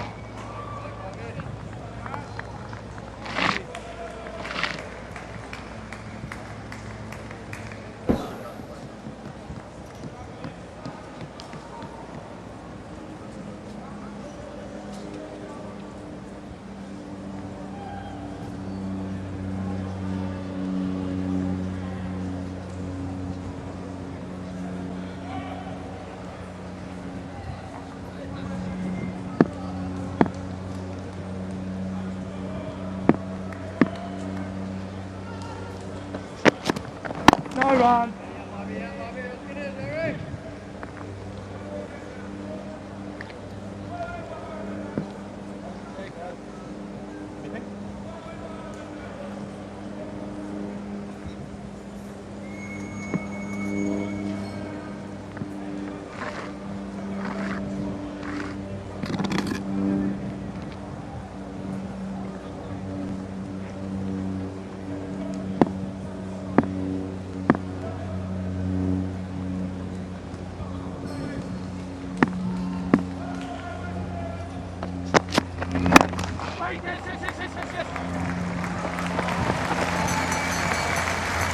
The old boy moving away to his left very smartly there. Shivnarine Chanderpaul. A little better than he did earlier in the day when I he know. actually dived over one, but no, you forget he's been around forever, hasn't he, Shiv? 40 years old now? Yeah, takes a while to get going in the morning. I can assure him it doesn't get any easier.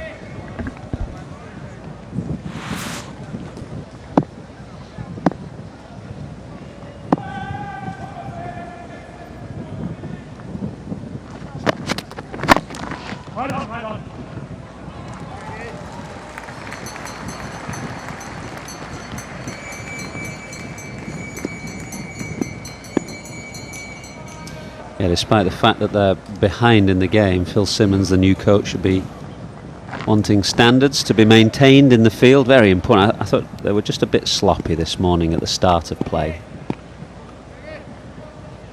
The last two examples there, Chanderpaul and Blackwood flinging themselves away. It's good. It gives the bowlers a lift. Hard work bowling on these pitches. You need to feel that the fielders are giving their all every time you're running in and bending your back. That's where England have, I think, a slight advantage in Treadwell. You can hold an end up for you, and it keeps your quicker bowlers fresh. They've got 5 bowlers as well. Yeah, the 4 seamers means that they only have to bowl relatively short spells after that new ball is done, whereas West Indies have just got the 3 seamers. Suleiman Ben not able to hold an end up, as Ian Botham described it so well, because he's not as accurate. So there's more work for the seamers to do.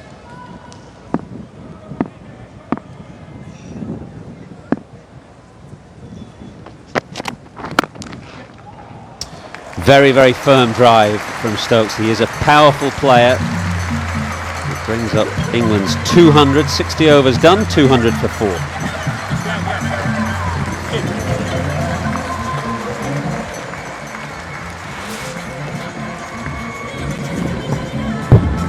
Bang. Smashes into it. He's uncomplicated, isn't he? You know, just thinking of other batsmen in the England team and kind of movements that they have before the ball is bowled, what you might call pre-movements. Balance goes deep in his crease, as does Cook, and Trott, we talked about yesterday, kind of wandering across his crease. Stokes, very uncomplicated, just stands still, stands rock still, really. Catches the ball and hits it. It's a pleasing simplicity to it.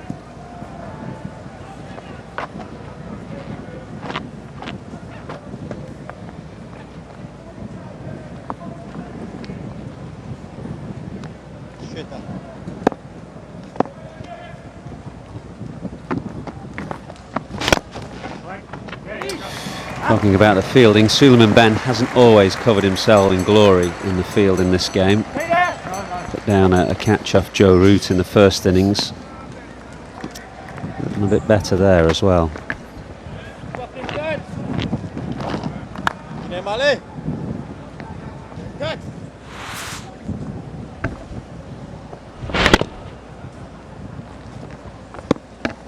Not the best effort.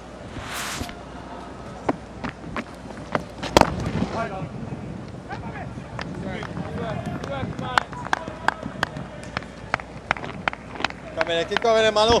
306 the lead now for England. Push on this afternoon for an hour or two. Yeah, I mean, I don't see why England would need more than 400 or would want more than 400. So No, you don't need more than 400. if you can get those and get West Indies in before tea, that would be ideal. Well, you're talking about another 1,900 runs. Stokes, Butler. Exactly. Jordan, they can all hit the ball.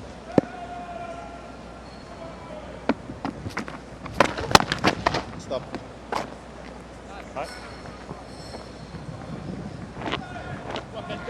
Yeah, it's still a very good pitch. West Indies have got players like Shivnarine Chanderpaul who will be difficult to dislodge. And give yourself maximum time. More runs here as Balance drives through the offside. Think about the West Indies lineup when you look at it. Apart from Marlon Samuels, maybe, there's nobody there that you're fearful of in terms of the scoring rate. 204 for 4. Blackwood? Yeah, Blackwood played well, didn't he, in the first innings? But you know, we saw on numerous occasions that he's going to give you a chance. I think England will be kind of happy to just push it outside off stump and hope that he nicks one at some stage. But Chanderpaul is a slowish player. Brathwaite the same. And days of old when you've got that wonderful batting lineup, and David Gower allowed that declaration at Lords. Richards, Greenwich, Haynes breezing past 344. You know, you don't have to worry about that as a captain now setting the declaration.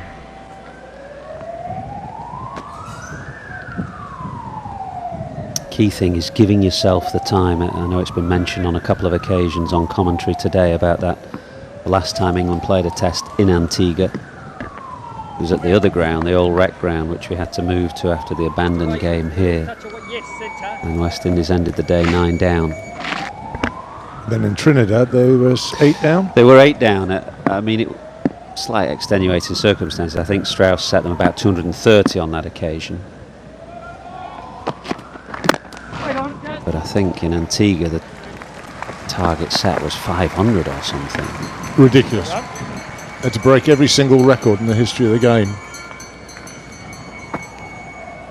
It doesn't say a lot to your bowlers either, does it, when you do that?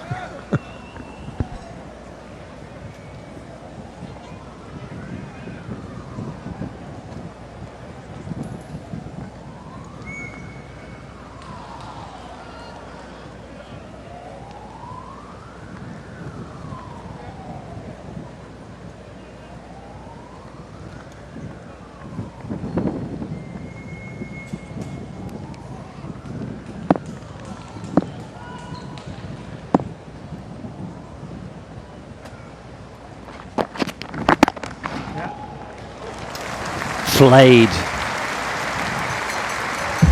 Absolutely flayed through the offside. Generally Balance when he plays off the back foot and cuts. It's very square, but took this early. Bit of bottom hand into it and clubbed it away in front of square.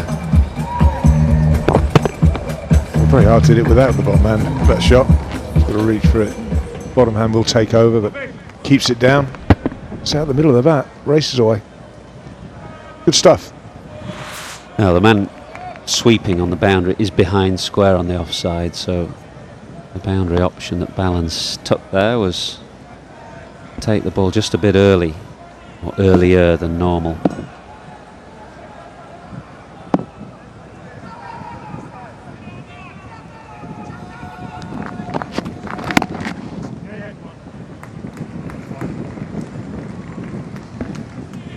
Yeah, they waited for that one, they just played it a little squarer.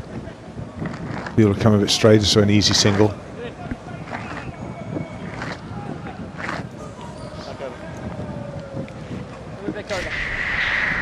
Over the wicket. Highest run chases in the Caribbean, that 418. West Indies against Australia in Antigua, 2003. Two scores of over 400. That'll be the target there or thereabouts. Maybe Cook will look at that and say 420.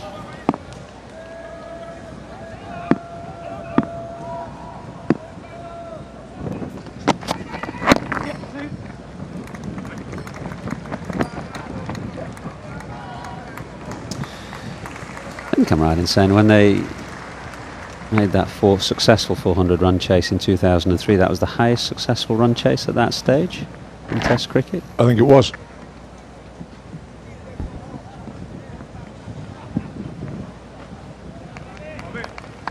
Got all that attacking talent to come in Butler and Jordan. You can discount Broad the way he's batting at the moment, although this kind of situation, if he got in there, might do him some good. But you're looking at Butler and Jordan, really, who can accelerate things rapidly for England from here.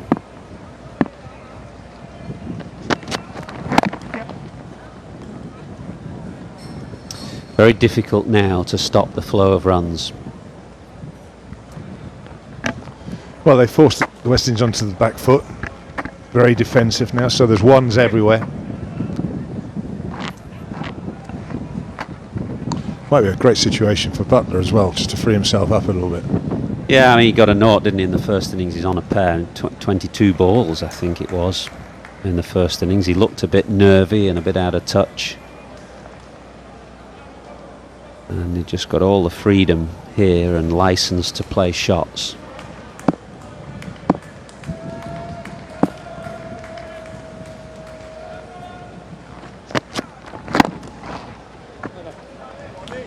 .213 for 4.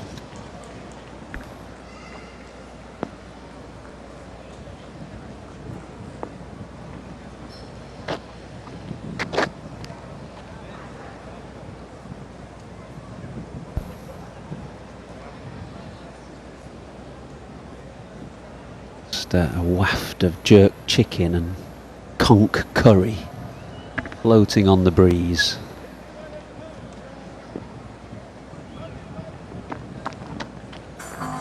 That's still not gone over, has he? I discount the burger and chips here. If you're in Antigua, you gotta go goat curry, conch curry, jerk chicken. Go local. Conch's lovely, isn't it? Beautiful. Happy hour. Every hour's a happy hour in the Caribbean. Fucking start.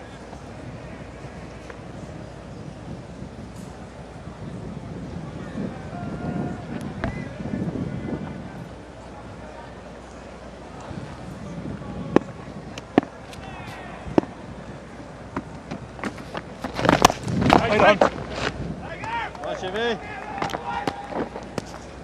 Fucking it, boy.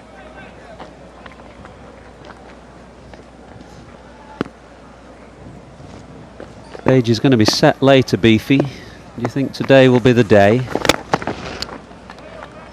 that you'll have to hand over that? I sincerely hope so. The Anderson family here, high up in a hospitality box on the far end of the ground. Yeah, Mally. Good leg. No, good leg, Needs Mally. 2, doesn't he? Yeah, 1 to exactly. equal it, 2 to beat it. Good. Today could be the day. I hope so, because it is dragging on. There's one more question about it.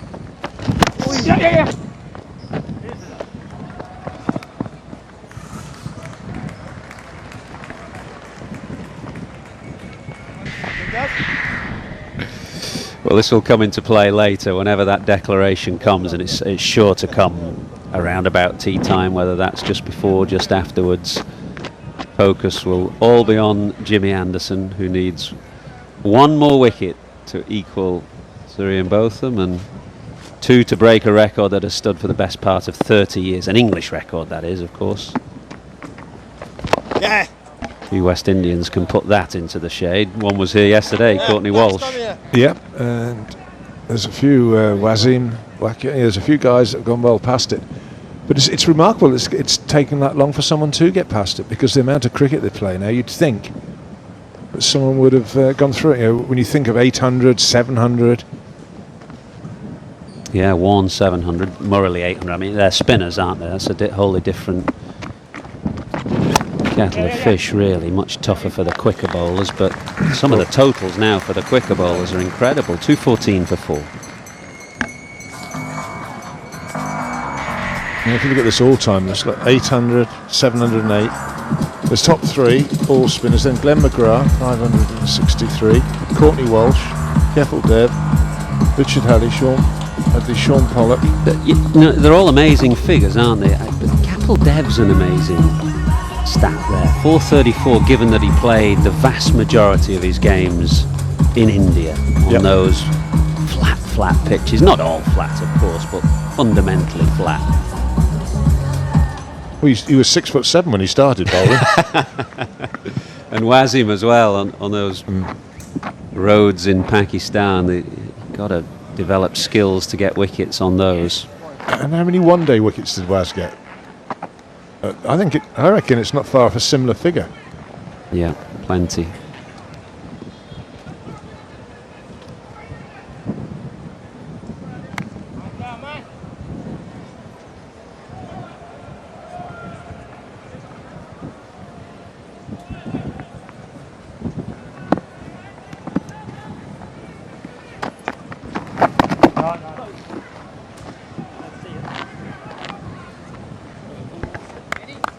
Well, this is the end I thought Solomon then should have been bowling from throughout the match.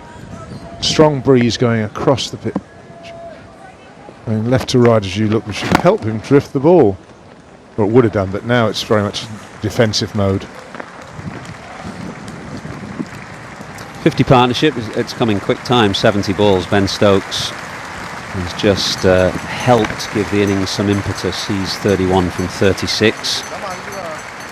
Balance now 86, homing in on 100. We won't get to a situation we had at Lord's last year where a declaration was just delayed to allow Balance to get to 100, and that allowed Sri Lanka to escape with a draw. It was a difficult situation with time ticking away and Balance kind of scoring very quickly towards the end of the day, but that's not going to be a problem today.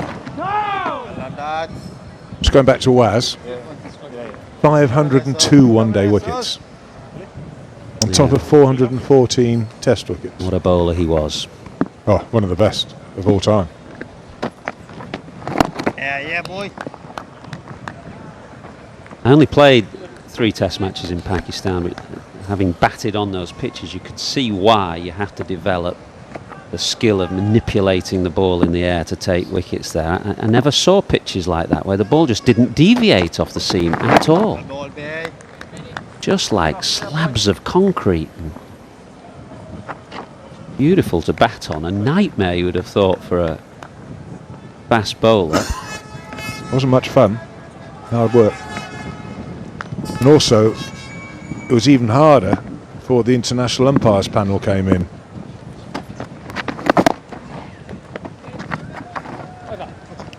I think I'm right in saying that end of the over, 216 for 4. I think the first time that Javed Mianda was given out LBW in Pakistan was in the World Cup by an Australian umpire. So work that one out.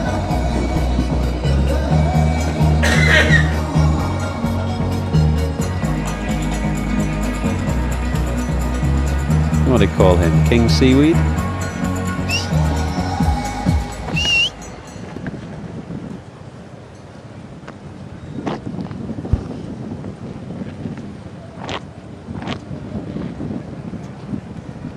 To get some great old characters at the other ground here, the old rec ground, which must have been one of the great places to watch cricket. It was certainly one of the great places to play a test match. Fantastic atmosphere, really. Tight ground, small ground, not a huge crowd would have been in there, what, just maybe 7, 8, 9,000, but a wonderful atmosphere. Balance cuts away and finds the gap again. Wait on.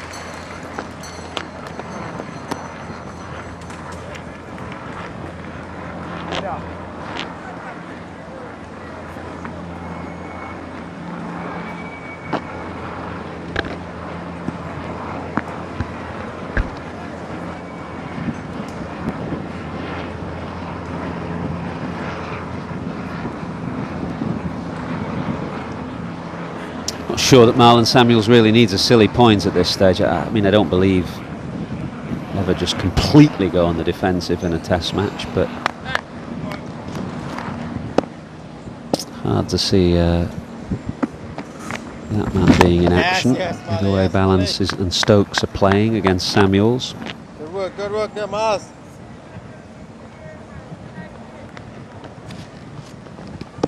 Not so much a catcher as a target. Molly, good Molly.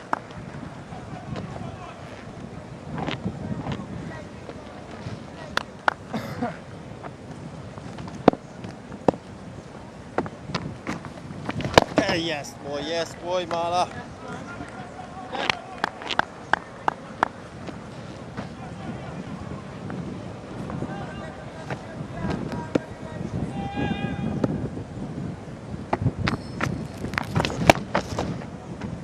Allez. Good work, Miles.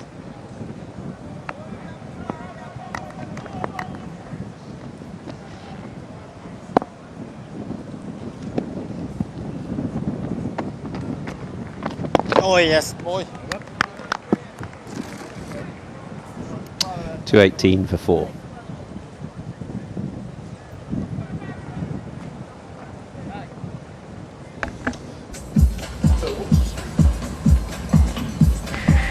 Partnerships, very important of course. This one is worth 52, Root and Balance 114. 177 run partnership between Root and Bell in England's first innings really was at the heart of setting a platform for the position that England now find themselves in.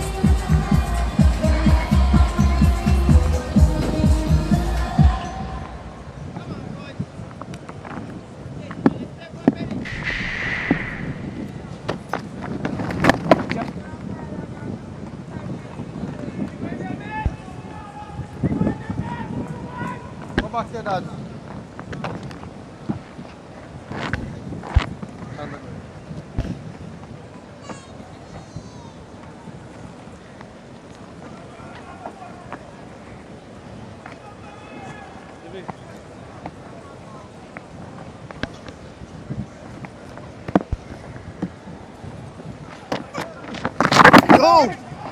No. Bounce, as you'd expect from Suleiman Ben. What's that?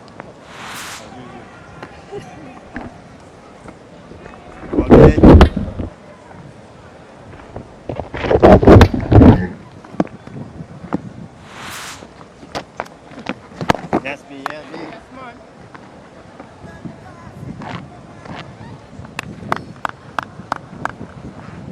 Yeah.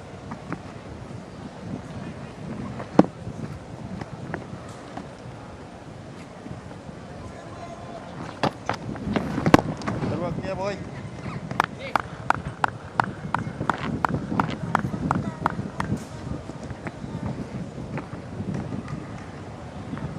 Work on Benny.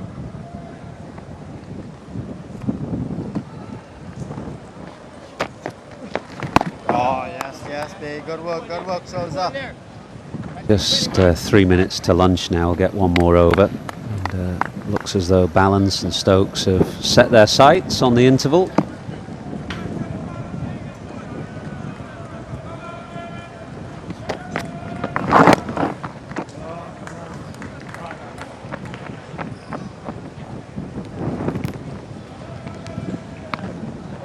The lead 324.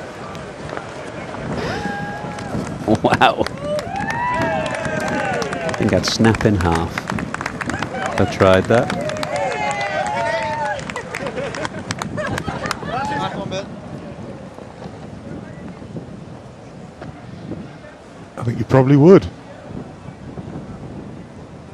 That's it, touch. Bring on to the touch, man.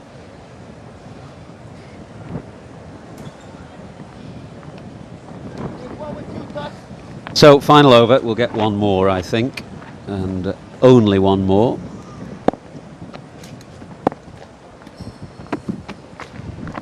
Yes, Molly. That's it.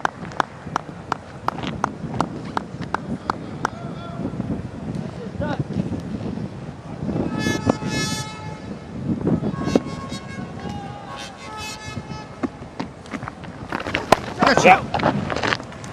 Cuts fine. At least a couple. Right on. People might say at home, why play for lunch? What difference does it make? It's kind of a hard question to answer that. That takes them into the 90s. Any line, come on. Yeah. Yeah, they're important runs. He had a terrific start to his Test career last summer, got 300s, averaged 70. But this winter all the focus has been on one-day cricket.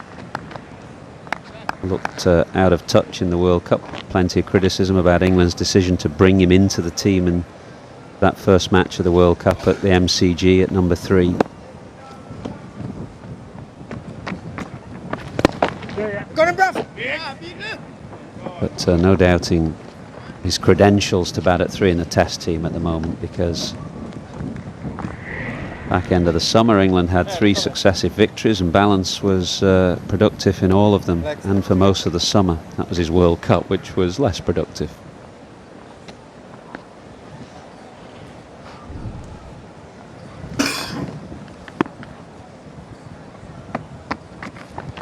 Yeah, Malay. Go, touch. About bang on time, bang on midday after this delivery from Marlon Samuels.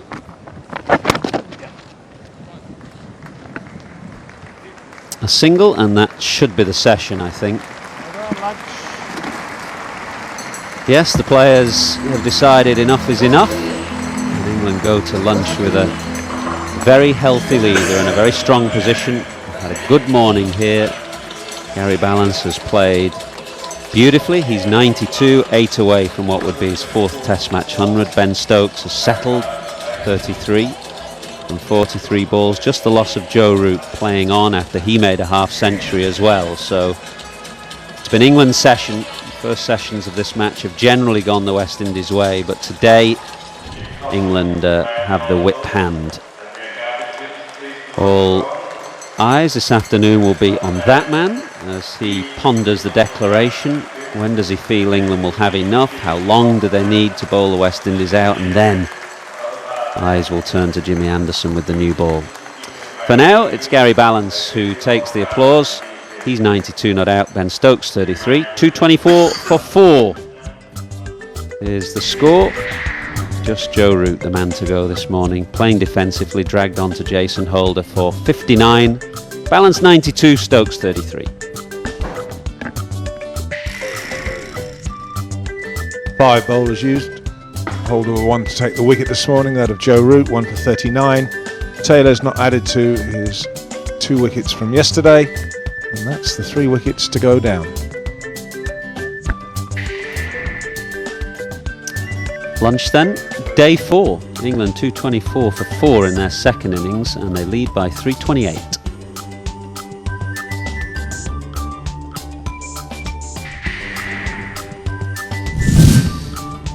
Highlights of the morning, mainly of England's batsmen scoring runs. Initially Balance and Root.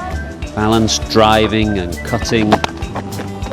Root pulling Ben to go through to his half century. That was a nice pickup over mid-wicket for 6. 1 wicket to fall.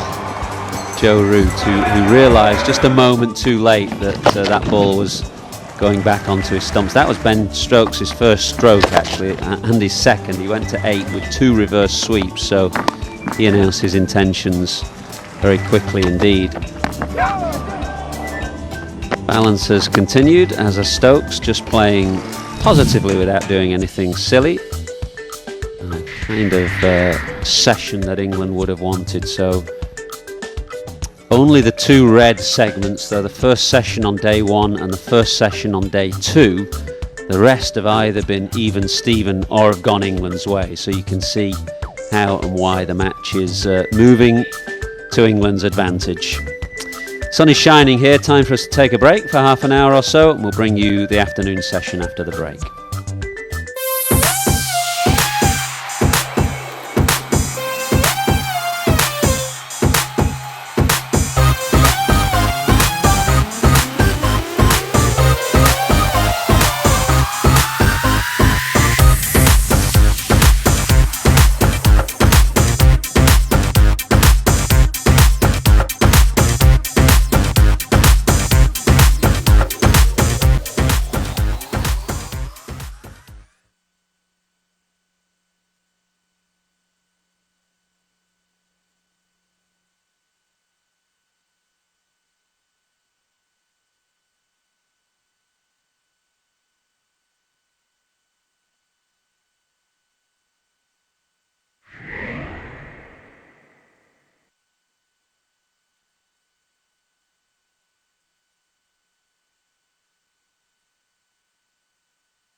Welcome back to Antigua, the Sir Vivian Richards Stadium, and the England batsmen are ready. The umpires are in the middle. Just wait for the West Indies players, and England in a very, very strong position. That's why they want to get out there quickly. They have a lead of 328 with 6 wickets in hand. Just the 1 wicket has fallen this morning. That of Joe Root playing on to his stumps yet again. Gary Ballance is still there. He's 8 away from his 4th Test 100. And the West Indies will be thinking about when England are going to declare.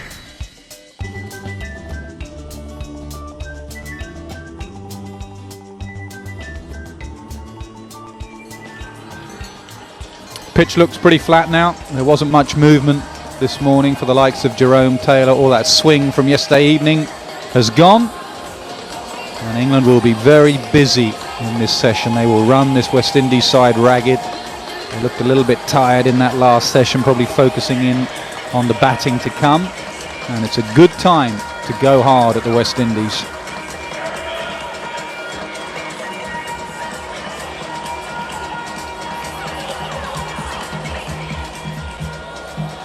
Stokes has played well. He's played with a carefree attitude. He's played a couple of reverse sweeps off Suleiman Ben. He's going to be the key, the likes of Stokes and maybe Joss Butler if he can get himself in. Try and get this run rate up, try and score at 5 runs and over in this session.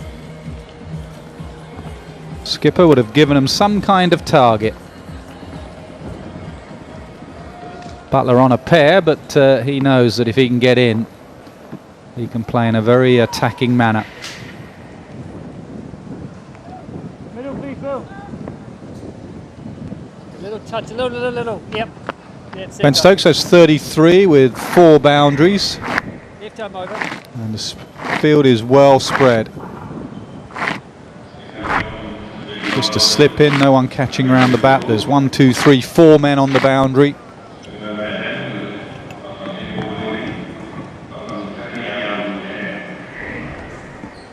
Gary Ballance just 8 away. Scores of 104, 110 and 156 are his other 3 Test 100s. Just play. Rugby. Suleiman Ben with the first ball after lunch. Most people, Jeffrey Dujon, have had their say on the declaration. What's your say? What would your thoughts be? Well, I'd reckon something in the region of 400, maybe 430, stretching it 450. But it's conceivable that by tea time they'll have something around 400. It's just 72 short of that now. And it'll be a matter of thinking about how much time do they need? How much time do England need to try to roll the West Indies over? Minimum, I would be thinking, would be a session and an hour, or rather a day and an hour, depending upon where they get to by tea time. They would, I think, make that decision. But once they're anywhere over 400, 420, 430, I would think that. Oh, he's gone. And straight down the wicket to go over the top. Did Ben Stokes. And Ramden did the rest. Yeah, Stokes showing signs that he wanted to get on with it. This ball just drifted away from him. And he ran down the wrong line, basically, playing for a bit of turn that's not really been there on this pitch. And he missed it by a country mile. So Suleiman Ben has his first wicket in the second innings. Ben Stokes goes just after lunch for 35. It's 2:26 for 5.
Josh Butler comes in at number 7. He's on a pair. Took a long time in that first innings to get a duck. So he's under a little bit of pressure. He'd love to get off the mark. England may well have had a chat at lunch saying, come on, let's put our foot down. And immediately after lunch, Stokes has gone shimming down the pitch and got out. How many? 2. On B. 22 ball duck in the first innings for Butler. Yeah, B, yeah, B. Good work, B, good work, B.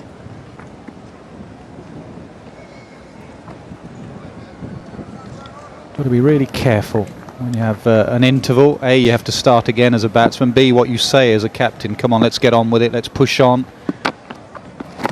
Sides tend to go from first gear to fourth gear, which is what I think Stokes did there. 226 for 5.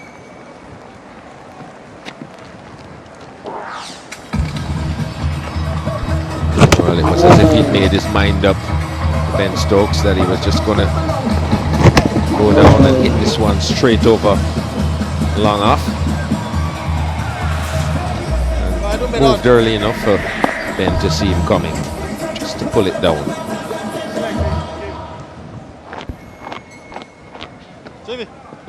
A chance the West Indies here could just slow things down a bit, slow down the scoring. Yeah, that's why it was a bit sloppy from Stokes. I mean, I was applauding him for his carefree attitude before lunch. Just needed to start again, give himself a chance and then go. Will take time for Butler to get in. All eyes now on Balance. Yeah.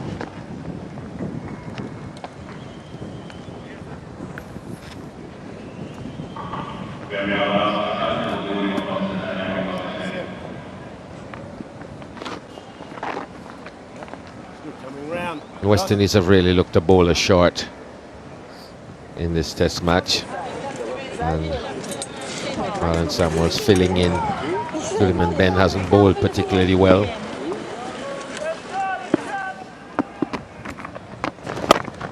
There's been a lot on offer square of the wicket from both of them. Haven't really been tight enough, applied enough pressure, frustrated the batsmen, making it difficult to score. They've been pretty accommodating. Yes. Yeah, it'd have been interesting to see how a wrist spinner would have gone on this surface. Both sides leaving out their wrist spinner. England having Adil Rashid and West Indies leaving out Devendra Bishu. Young leg spinner, has done very well in the local competition out here. Got a lot of wickets. Got more bounce, that is for certain. And probably a bit more turn as well, the wrist spinner. Yeah. Having said that, James Treadwell bowled beautifully as a finger spinner. Got 4 for yesterday. Yeah, Malay. As ever with Samuels bowling at that end to the right-hander. It's the outside edge, as Treadwell did yesterday, with a little bit of drift away. Slip and keeper are in play. Just like that.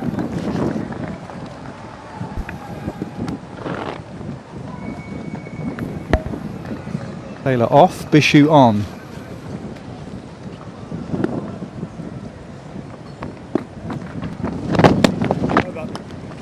.229 for 5.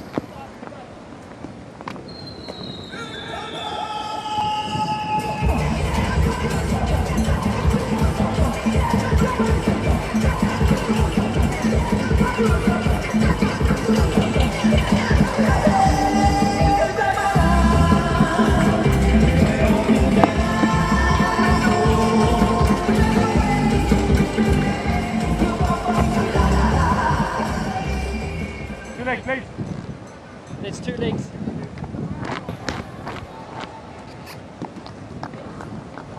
Jerome Taylor comes back onto the field looking a little bit stiff. He's had injuries over the years.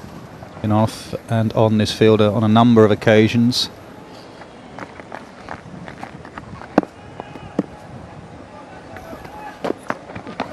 Yeah, B. Good areas, fella. 94 now for Gary Balance. Mid off, mid on are up, so if he wants to take the gamble and go down the pitch, has played a slog sweep for 6 already in this innings from Ben. Yeah, B. Well, at 94, I'm not sure if that would be a good idea right now.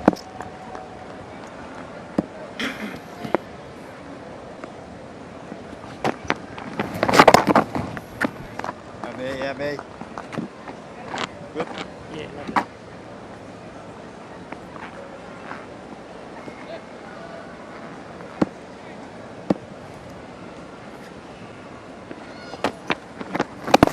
lovely. Good, be good. He's be. going to try to be as cautious as possible. Joss Butler hasn't settled. It's you'd expect a slight lull in the scoring here.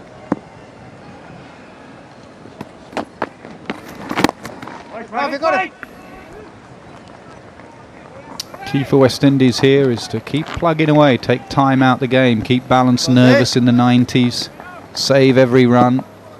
Come tomorrow evening, 5 o'clock, could be absolutely vital. Catch him. Boy. Good so far after lunch, 2:29 for 5. Very easy just to drift in sessions like this. Just wait for the declaration, bowl the opposition out. If you can't do that, just keep them dry, join the dots.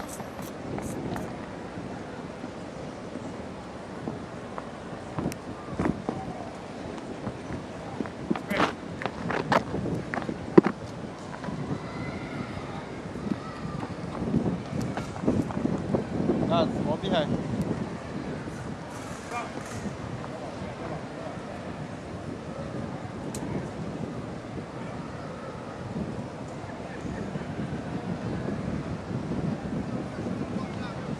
There's never really a stage of the game when you shouldn't be looking to make something happen. Yeah, Mali. Good leg, Mali. As soon as you wait around for something to happen, it usually happens to you.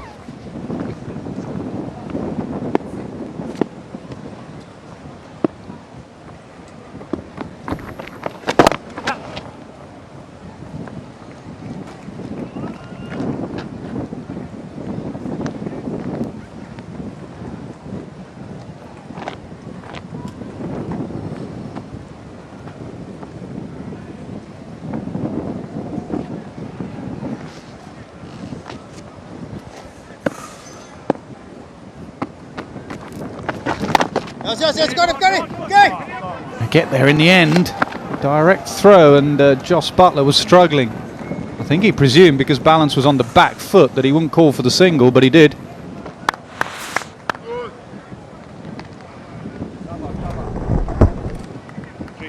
Certainly would have been struggling. Come, Mali. They've been out by a good 2 feet. Yeah, Mali.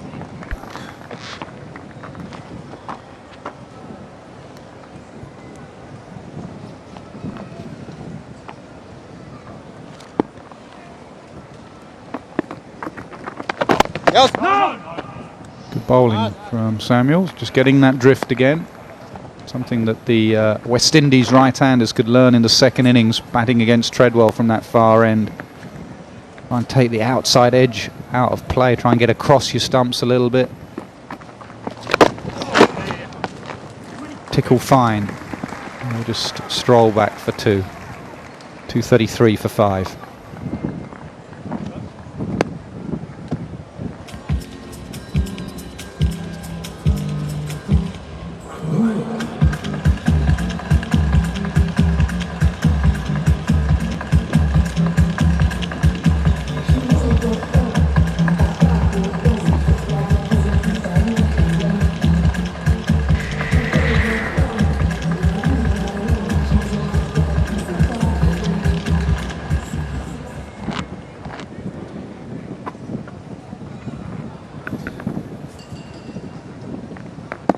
England 3:37 for 5 effectively.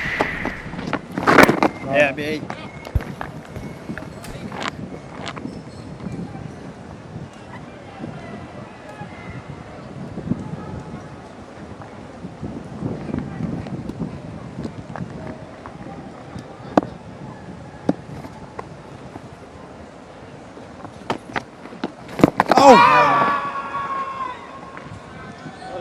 pretty safe shot.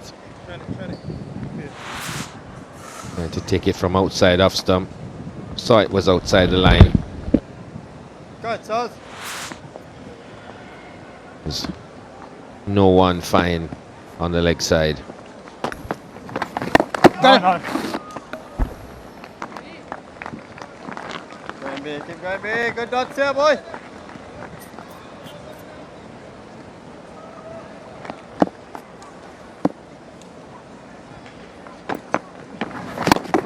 That ball, big. Anything again?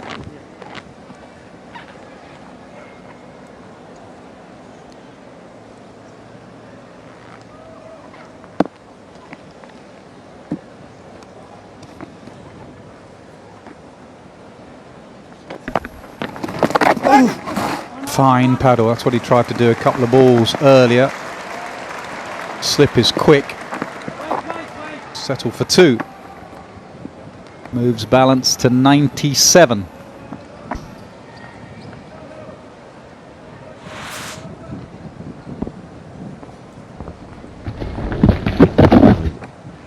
Gets it right this time. Took it for from a good line for that shot. Outside off stump. Not too much could have happened there. They'll get 1 for that.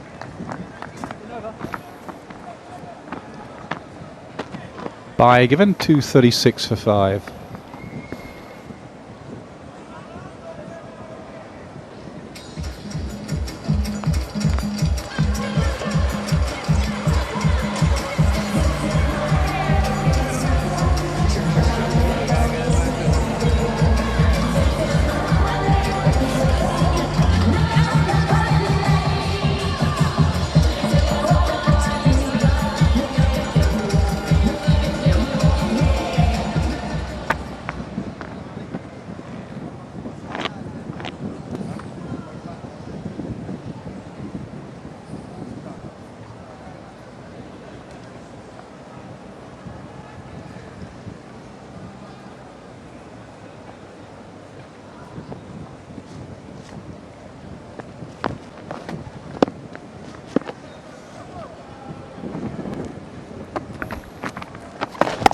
Wait! That's why he doesn't find the gap. There are 2 men there.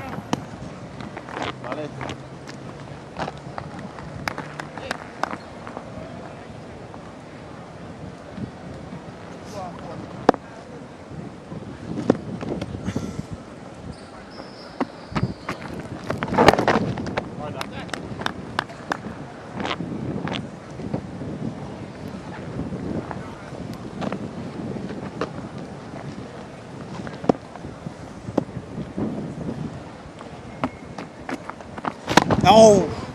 Ball, Mali. New ball is due in about 7.5 overs. Given this situation, would you take it, Nas? Absolutely. Try and bowl England out. Best way for the West Indies to win this game, bowl them out. Got him! Now, that will just be 1. Moves him to 98. Yeah, I would actually. 1 final burst. Not for too long. Have to concern with back-to-back and then another test match.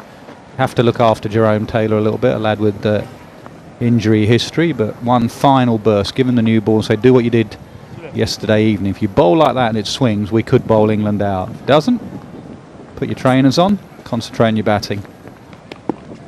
And you're running between the wickets.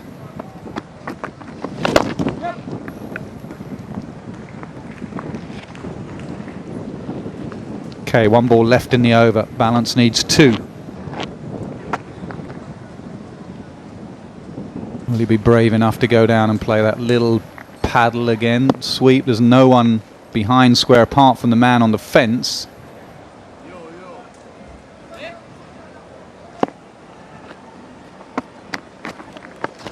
Got him, bruv! Just tucks it, moves to 99, and will keep the strike. 239 for 5.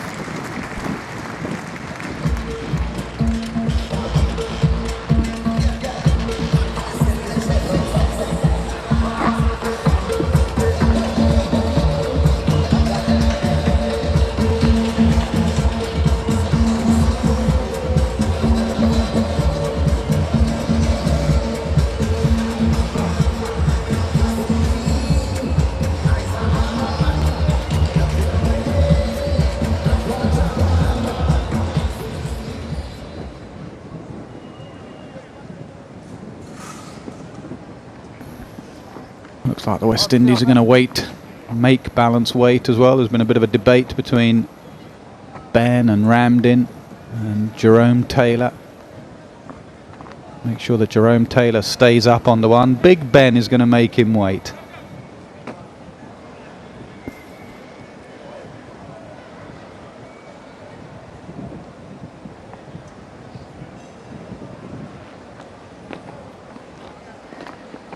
One leg slip.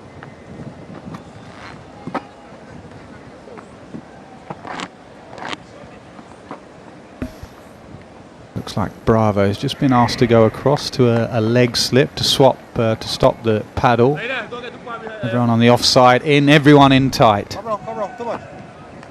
Come in. Land sweep.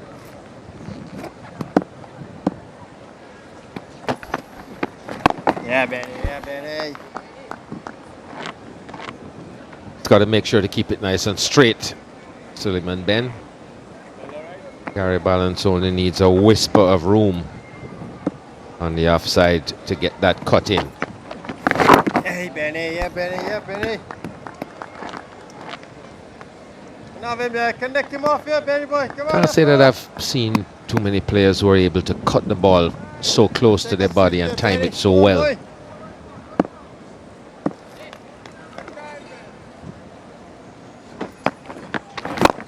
Hits it down the ground. And a fourth Test 100 for Gary Balance. What a way to get there and see what it means to him as well. It's been a difficult time of late, and the emotion shows you that this is a tough character that has come through that difficult time. Well played. Fourth Test 100, first away from England, and England's number 3 is back in nick.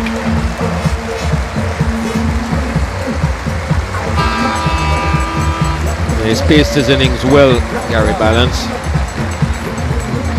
Never really got bogged down and really capitalized on his strong areas, square of the wicket. Finishes it off with a thundering straight drive.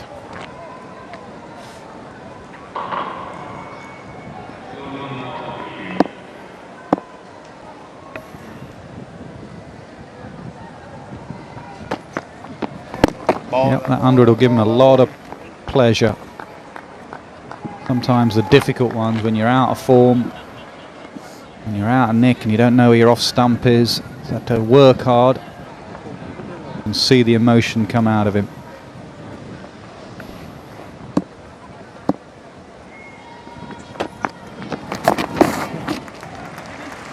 That'll be away for a couple. Just shows that the best way to get form back is to spend time in the middle. That's how he got to his 100. Straight down the ground.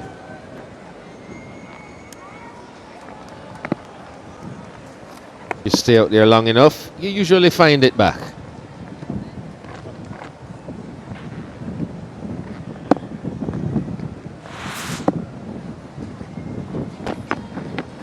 Oh. 245 for 5. Okay, England can stop worrying about the personal milestone and get on with the job in hand now. 349 the lead. There's a bit of chat between Ben and Balance. Billy Bowden in the middle.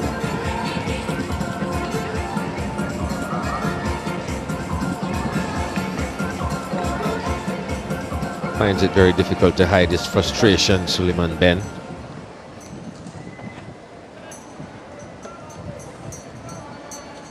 And that's all that is really.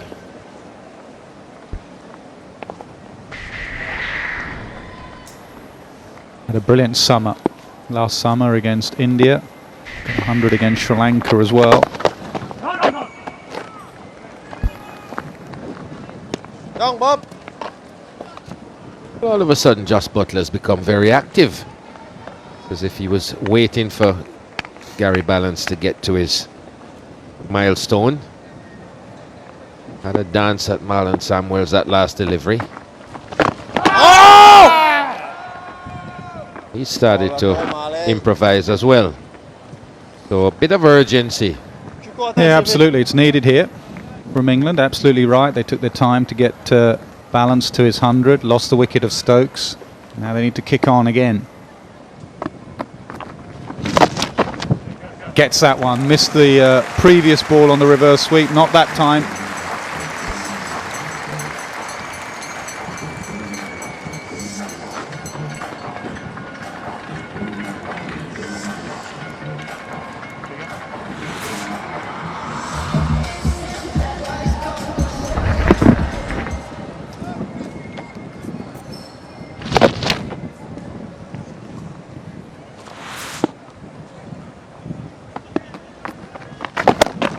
Pulled away, oh, half a chance.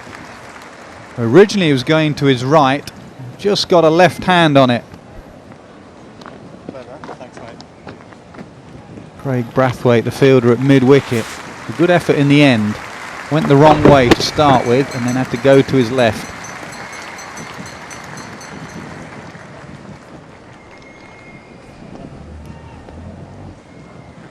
Did carry, pushed it round the post.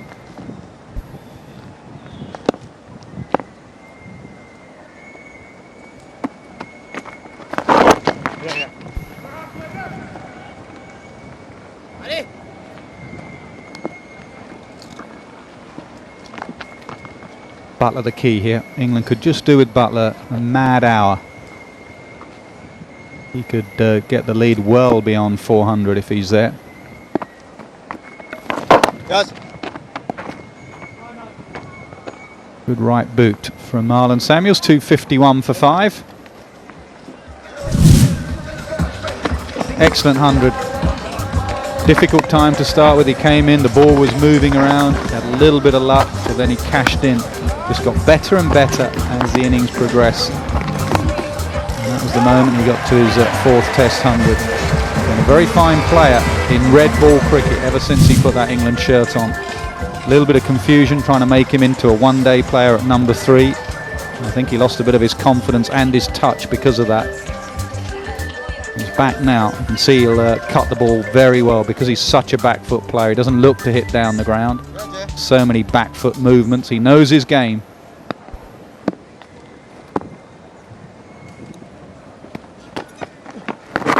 Yeah. Ball, ball.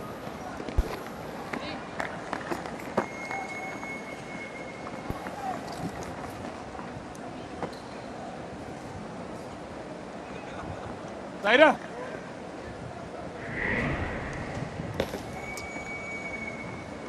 Not bad stats, that's what I mean. You sometimes get confused. You think Gary Ballant's not playing very well, but in Test match cricket, he's been playing better than well. That's an exceptional Test match career.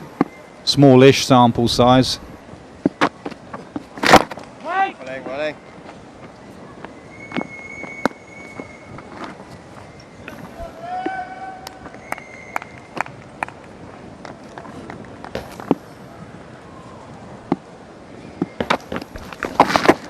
We'll get plenty of sweeps from Buttler. Normal sweeps, slog sweeps, reverse sweeps. Got lovely hands.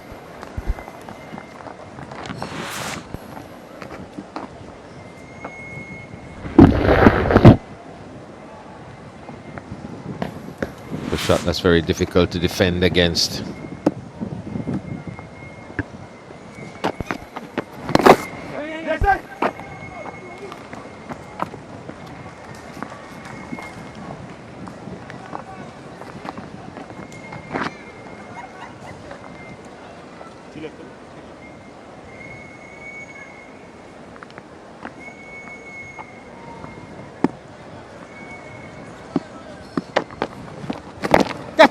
Gets it fine. Such fast hands. I mean, that was pretty full from Suleiman Ben. He knew what was coming, some kind of sweep, and he can only laugh at Buttler.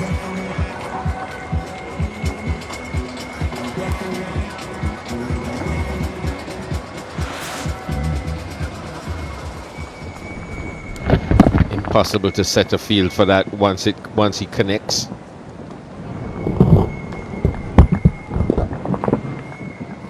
Tell you what, the stumps were in trouble if he'd missed that.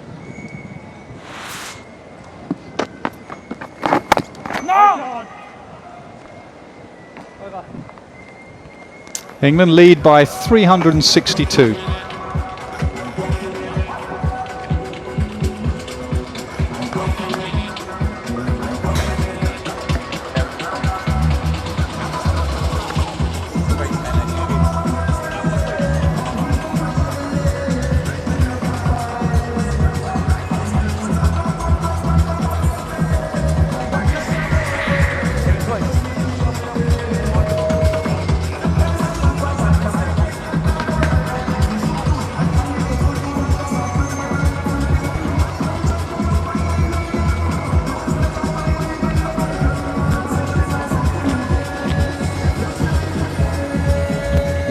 England lead by 362. Change up here, Syrian and Michael Atherton.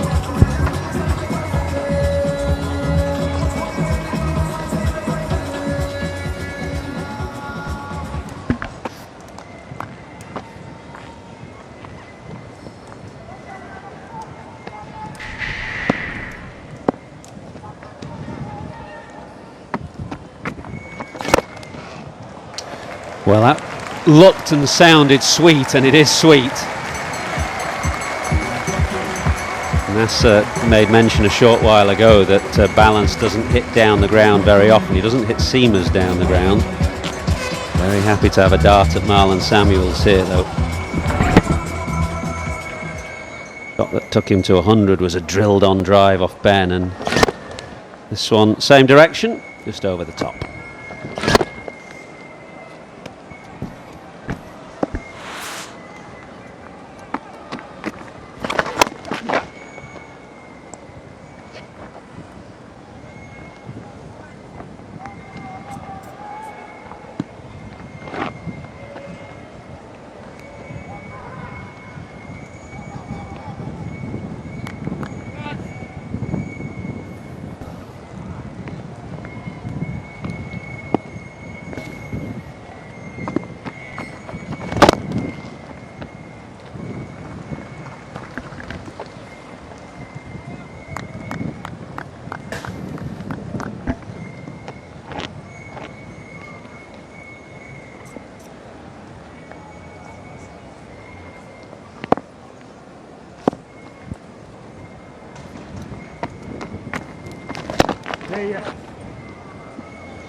When you do get into this position as a captain, it's always a comfortable feeling in any case, but when you've got players of the likes of Stokes and Butler at 6 and 7, Jordan to come at 8 as well, powerful free scoring players, you know that you're going to have a chance of giving yourself maximum time to bowl the opposition out.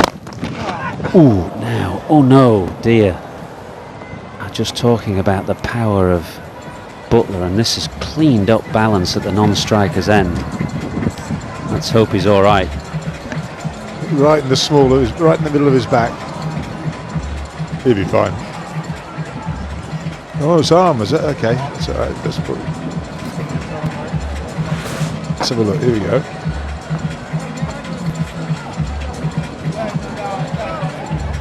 Oh, it's not too bad. It's on the fleshy part. It's been a bit lower.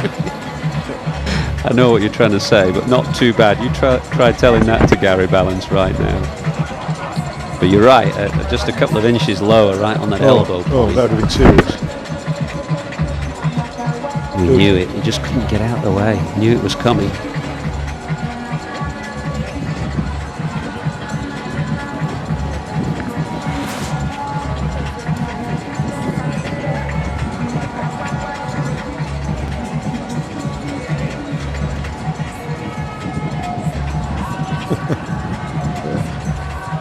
Always causes great humour, doesn't it, to everyone else about the person who's just been pinned.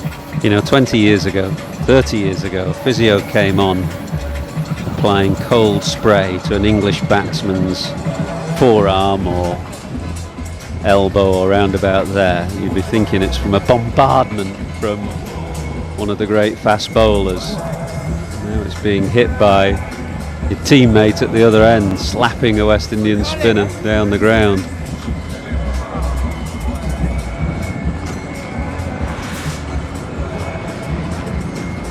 Marlon Samuels bowls around about 50 miles an hour. Hawkeye reckons that ball went back at Gary Balance at 84 miles an hour. Not quite as quick as Malcolm Marshall or Michael Holding, but quick enough. Just a medium pace at that one. What do you reckon? That was Eldine Baptiste, do you? Oh, yeah, Eldine, full steam.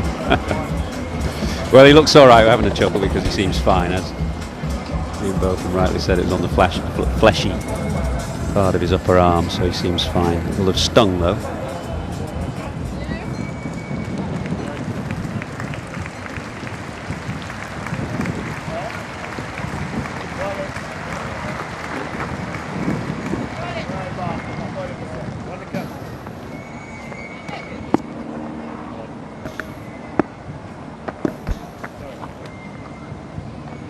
Sorry, mate.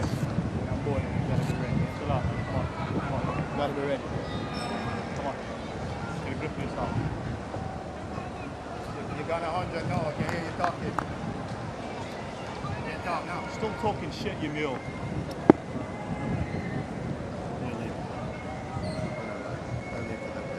There's a bit going on out there. That Suleiman Ben and now Marlon Samuels have just had something to say to Gary Balance in the last 5 minutes or so. Balance has replied, and that brought an intervention from Steve Davis.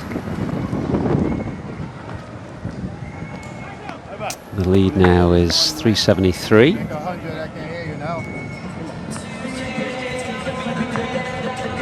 They're just chipping away at each other, and it started really when Balance went through to 100. Absolutely drilled Suleiman Ben down the ground, and that's his reaction. And then Ben just kind of seemed to take exception to the reaction of Gary Balance. He gave him a long, hard stare, and thereafter just started to chip away at him. Just a little word at the end of the over. Marlon Samuels joined in the last over.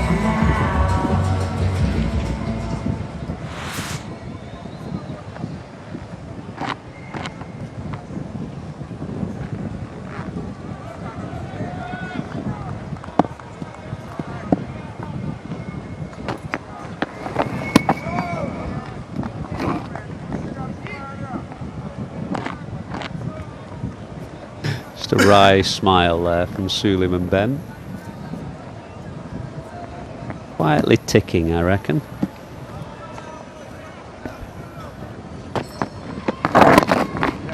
Yes! Bola! Wait! Come on, guys.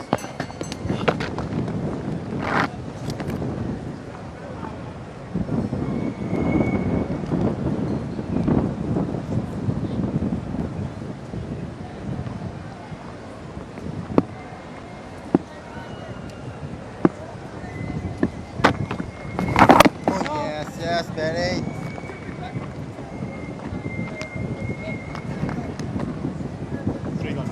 Good work, B.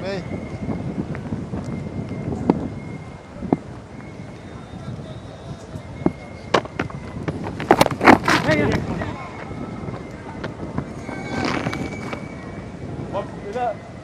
What, can't really see my belly, boy?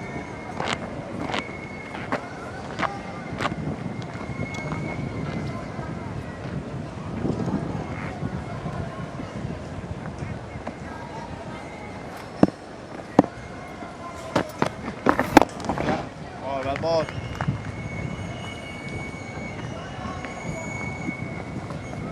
Good work, Nick.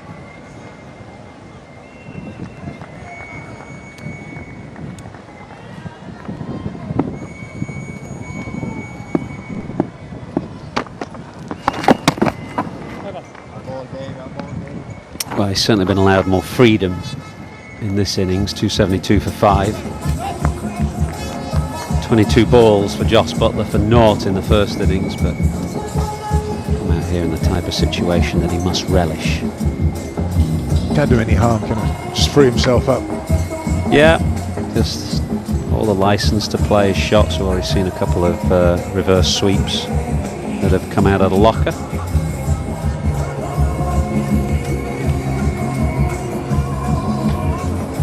Well, West Indies is understandably not rushing through their overs. There's a requirement to bowl a minimum number of overs in the day, but that requirement will soon enough fall on England's shoulders. Time of the essence for both teams, really. England want more of it. West Indies want to waste it.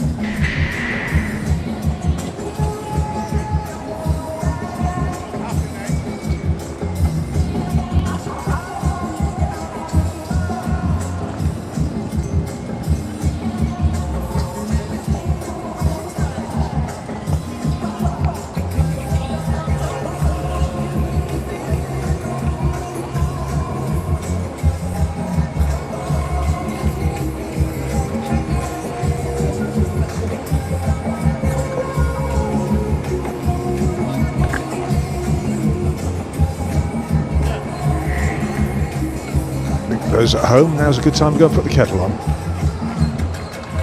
Well, yeah, I mean, England going to play some shots, hopefully, aren't they? So, some entertainment. And This bowling change could take about 4 minutes. well, 5 yeah, minutes. just thinking back to the World Cup when Holder bowled a couple of times towards the end of the innings and took incredible punishment that game against South Africa. Did you see any of that when AB de Villiers Saw bits of it, yeah. scored Yeah. that? You know, you're probably on a river somewhere, but AB de Villiers 150, and he took Jason Holder to the cleaners. Well, in fairness, not too many bowlers didn't get dispatched at some stage in that World Cup. Yep, absolutely.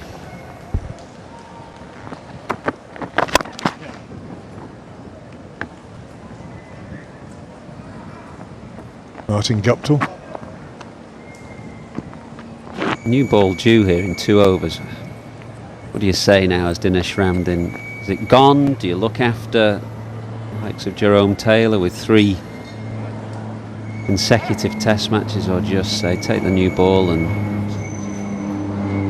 have a few overs? 3 days in between this test match and the Grenada game.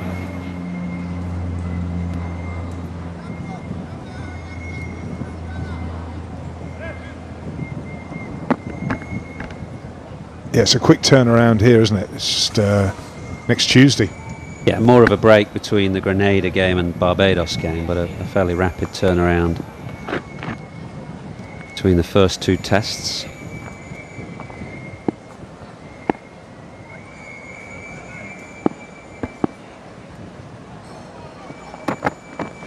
Wait on.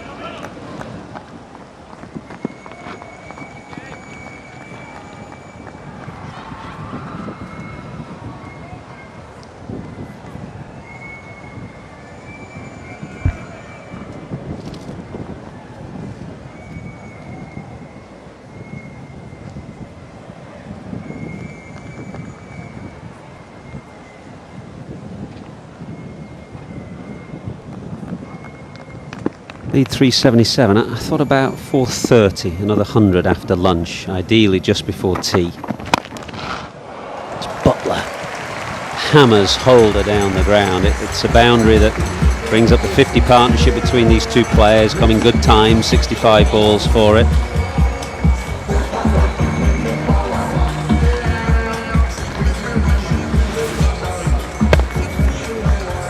Well, the umpire will be pleased to be in line with. This is hit hard.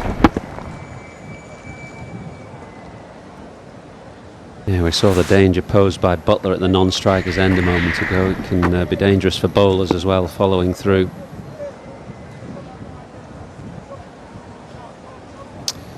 Holder responds by changing his angle to round the wicket.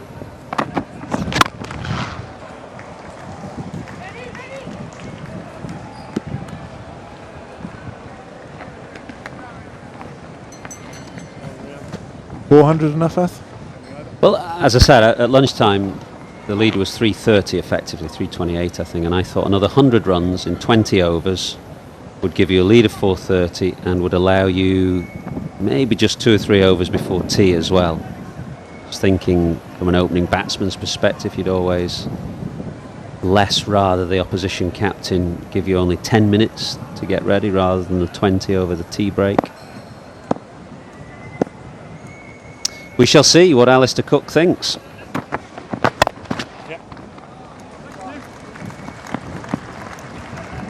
After the opening session of the first day, England's batting has been proactive, to be fair. They scored at over 4 runs and over after that opening session when West Indies bowled well and top order looked a bit short of form.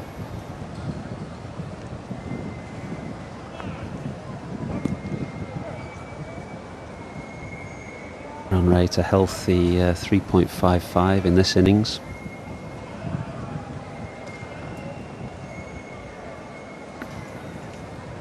That with a difficult start again when Jerome Taylor bowled so brilliantly with a new ball and sent back Cook and Trott.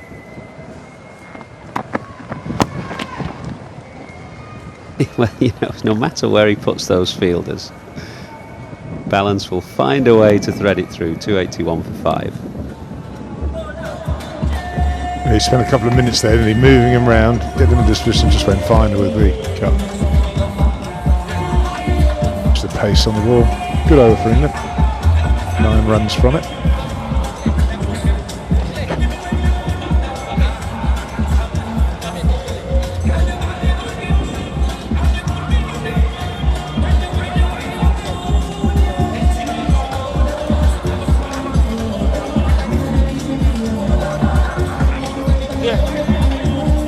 England captain on the right, England coach on the left, both under some pressure, not in this game or today necessarily, but just generally put on notice by Suits back at Lords that nothing but a victory will do. And they have a chance in this game. Big chance.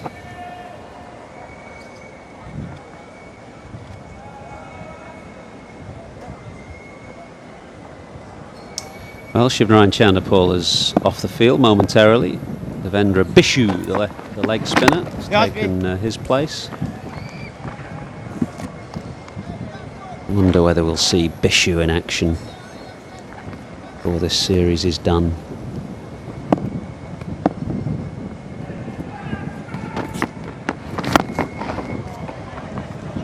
This might be out. Yes! Balance is hitting into the wind. That's the key difference here. He hit Ben over mid-wicket for 6 earlier in the day, but that was when Ben was bowling at the other end and Balance was hitting with the breeze.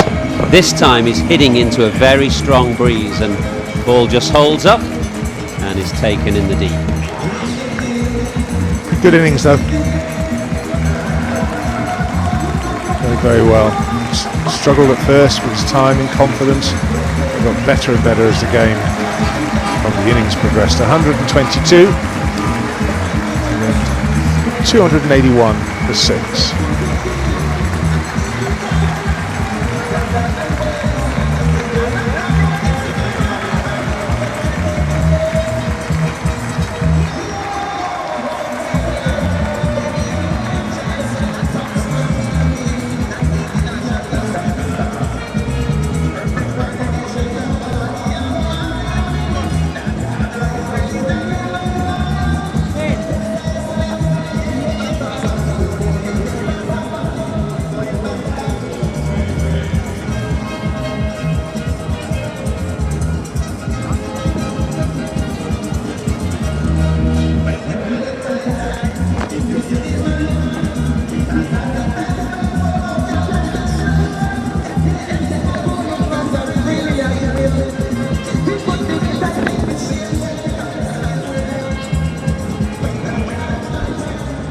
The lead is 385. Gary Balance has just been dismissed for a very good 122.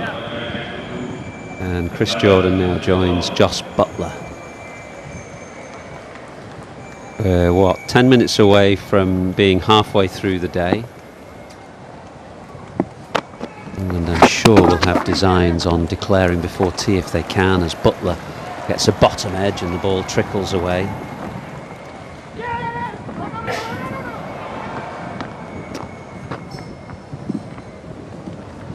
Jordan wanted 3, and I reckon he would have made it. There's not many quicker. I think it was 3 anyway. Butler was always running to the far end. Jordan certainly would have made it. Great athlete, isn't he?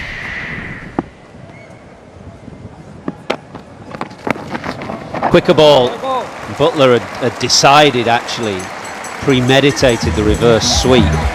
Maybe Ben saw it and bowled a quicker ball, but it was a full toss. It's been called a no ball. And Buttler was quick enough to just help it on its way.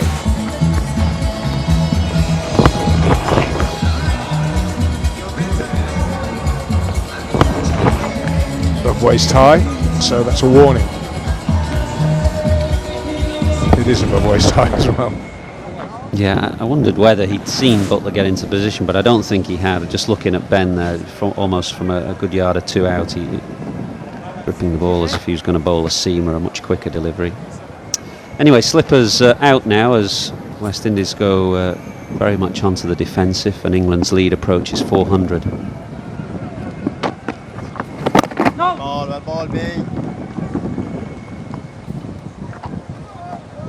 think that new ball will be taken now.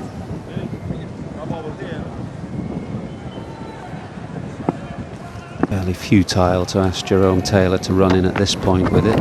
Oh, yeah, boy. Yeah, boy.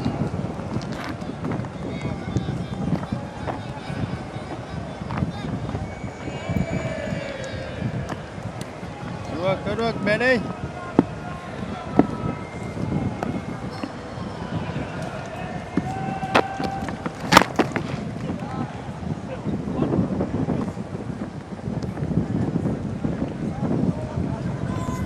.289 for 6.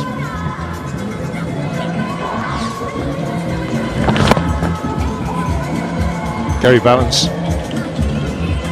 Just a couple more yards on it. But as you say, as Michael Atherton was saying quite rightly, hitting into a lot of wind there. I reckon from the other end that could be 6. Oh, I'm sure. The difference that breeze makes. No, definitely.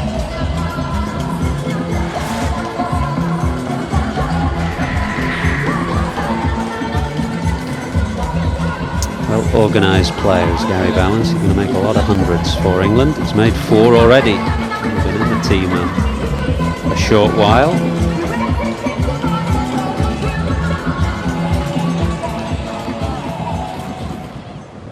So things just slowing to a crawl as West Indies try and take time out of the game.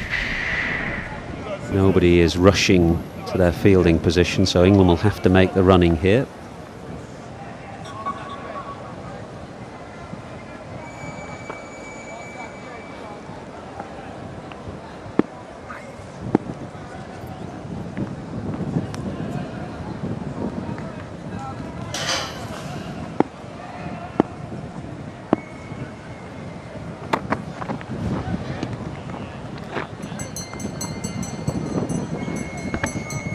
Real loopy bounce of that one.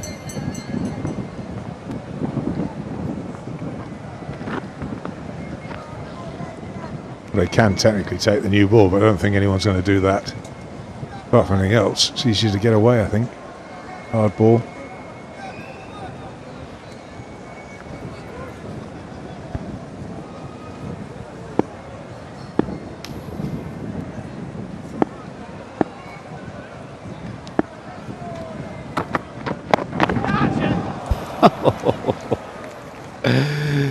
He was looking initially to scoop that over the leg side. Holder in kind of one-day mode, really. That's what we're in here. Decided to bowl a Yorker. There's a good response from him. And Butler had the wherewithal then to try and get it over the offside.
No bat involved, leg by.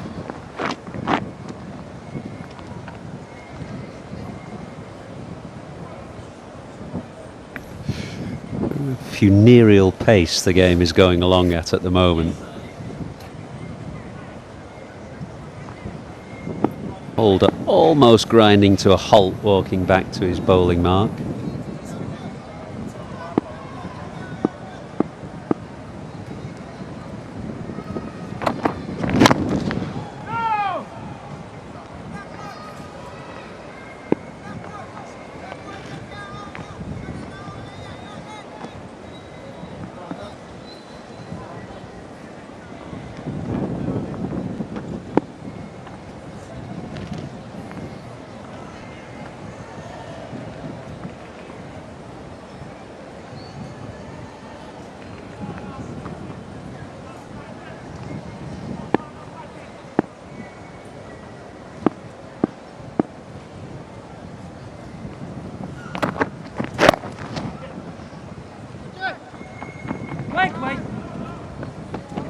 Butler will keep the strike.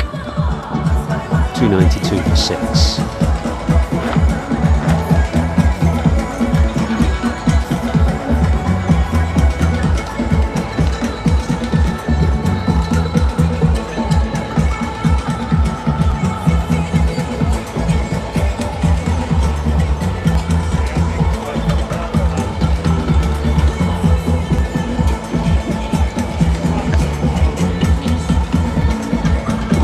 Everybody just waiting for the declaration to come. And England choose to make that decision.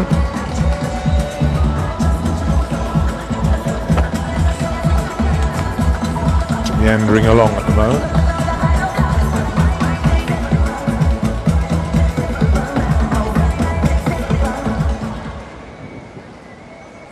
The over 8 in this innings is actually quicker than at any other stage in the game. Over 8's about 13.3 overs in the first 2 innings, 13.5 in this innings so far, but that will gradually be dropping. Well, they're spin, didn't they, from both ends for some time as well, so that would have changed the picture. Time for West Indies opening batsman Craig Brathwaite and Devon Smith just to tune their minds, because Butler is on the charge here and England's lead now is over 400.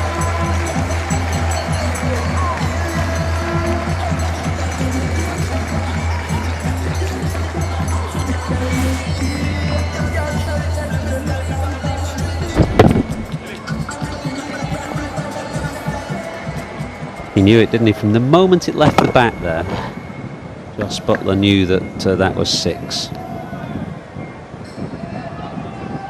It's a nice feeling.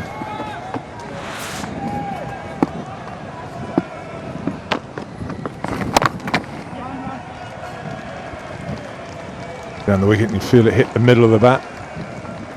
Sails into the crowd. Great feeling. You ever get it? Not often.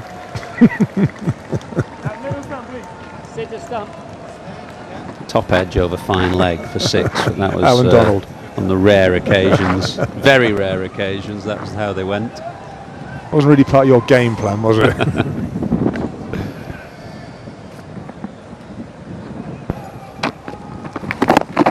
Ball, B.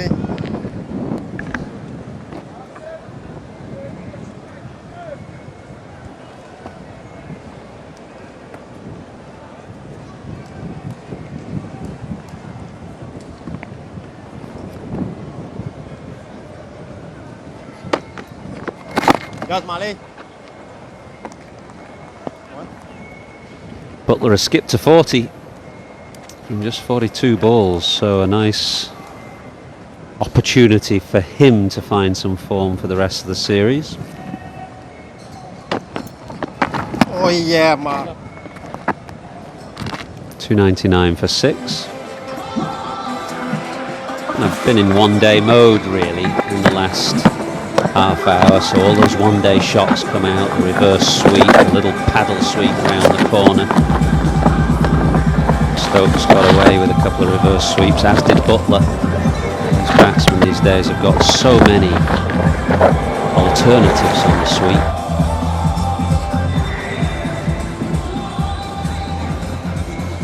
Yeah, that's about right. I thought 100 off 20 overs after tea at a run rate of 5 and over. Well, they're bang on target for that.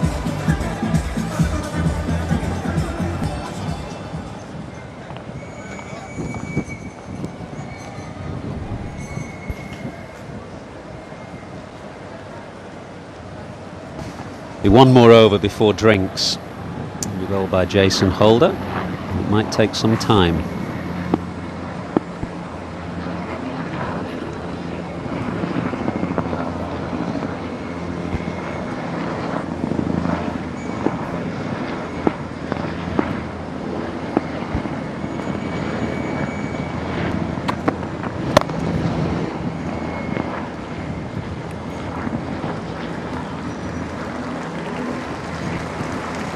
.300 up for England, the lead 404.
Yeah, it's good bowling. Had his eye on Butler there, who was giving himself room outside leg stump to open up the offside. Holder just followed him. Yeah, it's good bowling. Just did well. And also got the Yorker in. It's difficult to get that out of the ground. It was a common theme in the World Cup, wasn't it? The absence of the Yorker. Where's the Yorker gone?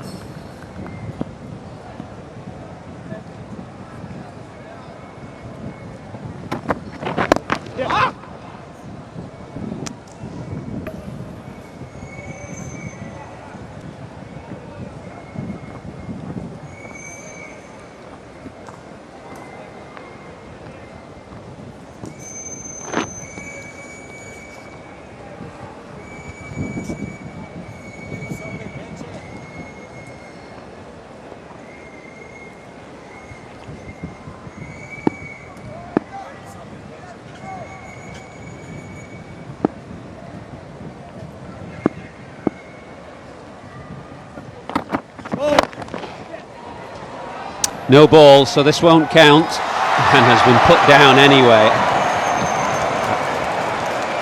Let's give the fieldsman the benefit of the doubt and say that he heard the call, but I'm not sure he did. You're not sure, I'm certain. Black.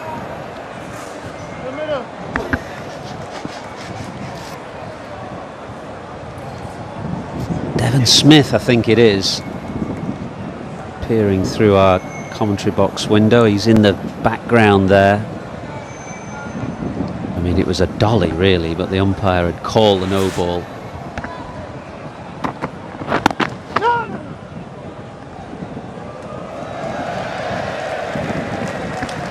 He gets ironic cheer. Maybe his mind is on batting. I said a moment ago it's time for Brathwaite and Devon Smith to just tune in.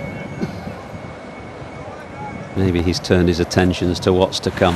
We got no sympathy there from the crowd whatsoever. No, I don't think that's drop delivery. That was dropped. The crowd, another roar went up as they saw that on the screen. There's no hiding in the middle of that field, is there?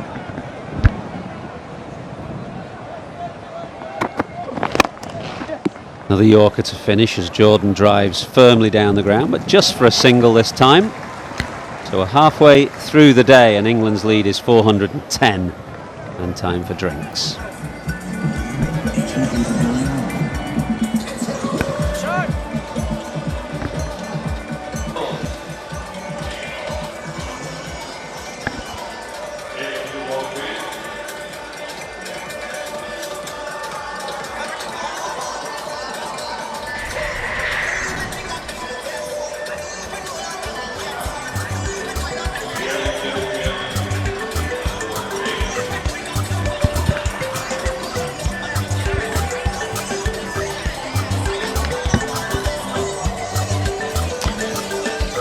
.410 runs ahead, England, and they've still got 4 wickets intact, but it really is about time and how much more they want to add.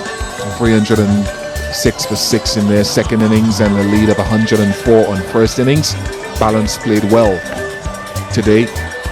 His 4th Test match 100, and Joe Root another half century, second of the match. And played with a good degree of impetus. So a commanding position for England as they head towards their final total in trying to put themselves into a position to win this Test match. And we have the opportunity right now to talk tourism. The Honourable Asset Anthony Michael, the Minister of Tourism, Economic Development and Investment and Energy of Antigua Barbuda. Welcome, sir. Thank you very much. It's a pleasure indeed to be here at this famous Sir Vivian Richards cricket ground. And as Minister responsible for Tourism and Economic Development and Investment, I welcome all the English tourists who are here on our beautiful Twin Island shores of Antigua and Barbuda for this historical Test match. And we want to make sure that Antigua again repositions itself as a marquee destination, not just for the tourists coming here, but for subsequent Test matches. You've had a great influx here, and I'm sure a lot of hotels will be quite pleased with the business generated.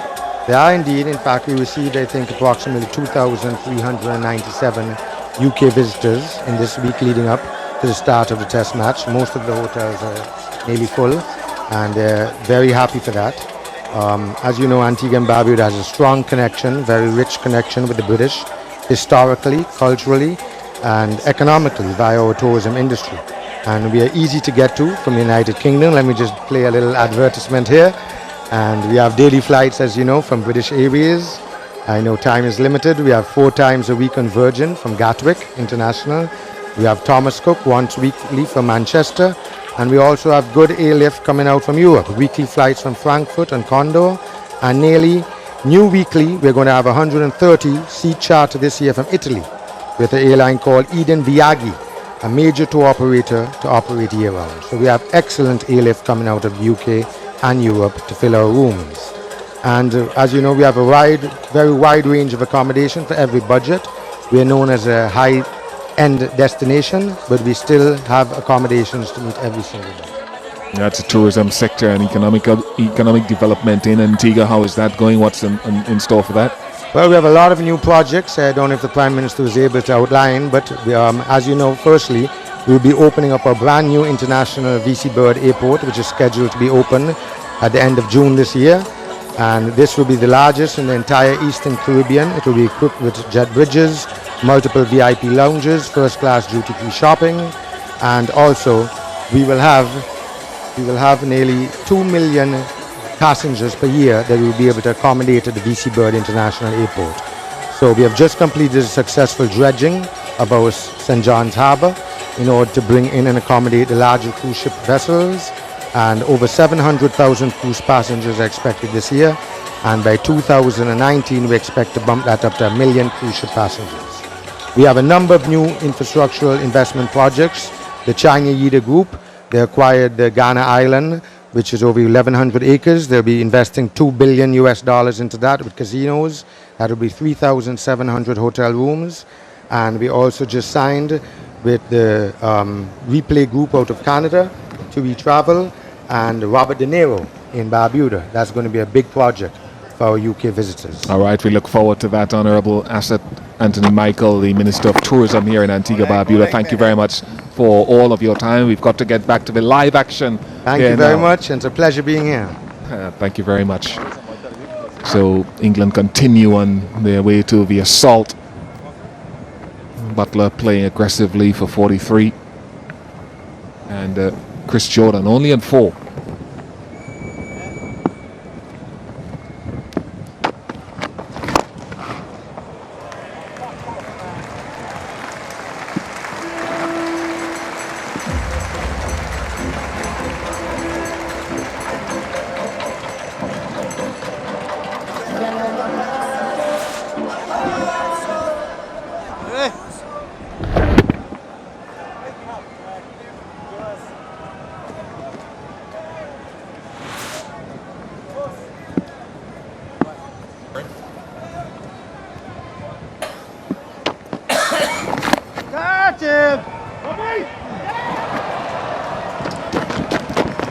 It's 50 for Jos Buttler, not in the commanding way that he would have expected to get that landmark run, but he gets there nevertheless after a duck in the first innings.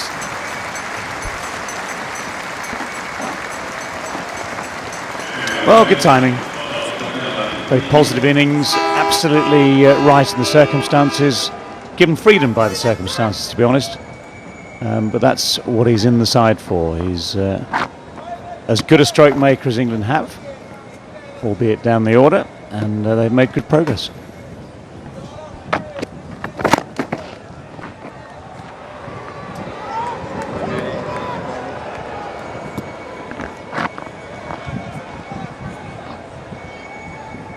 All the cards at this stage very much in England's favour.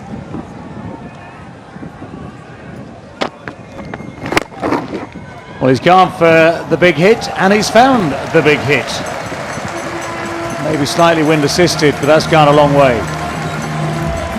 Dragged it from wide of the off stump, dragged it a long way over Wide, long on.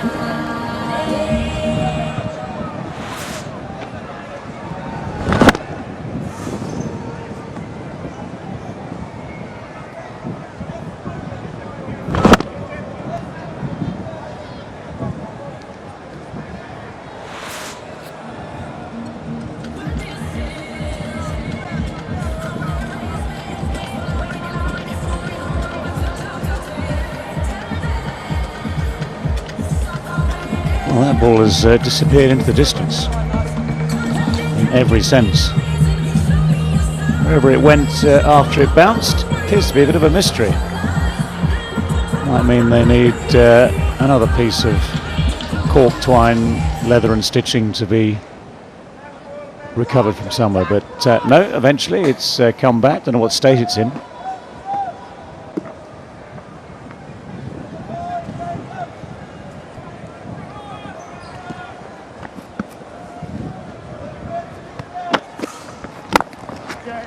Flatter, quicker, wider, one.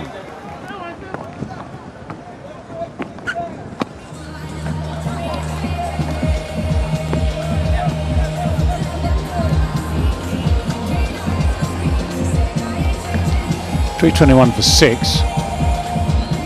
As I was saying, England holding all the cards here. The lead already 425. Progress has been at the right sort of pace today.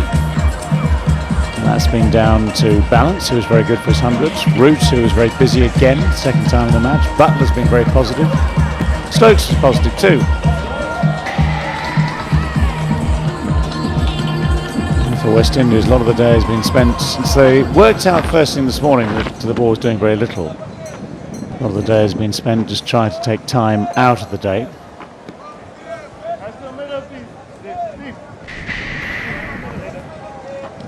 When you get to this stage of a game, the setup is there for England to just make their plans, think about what time they want to declare.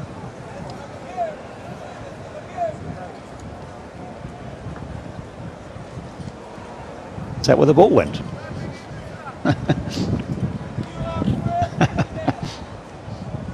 Might have come back slightly chewed.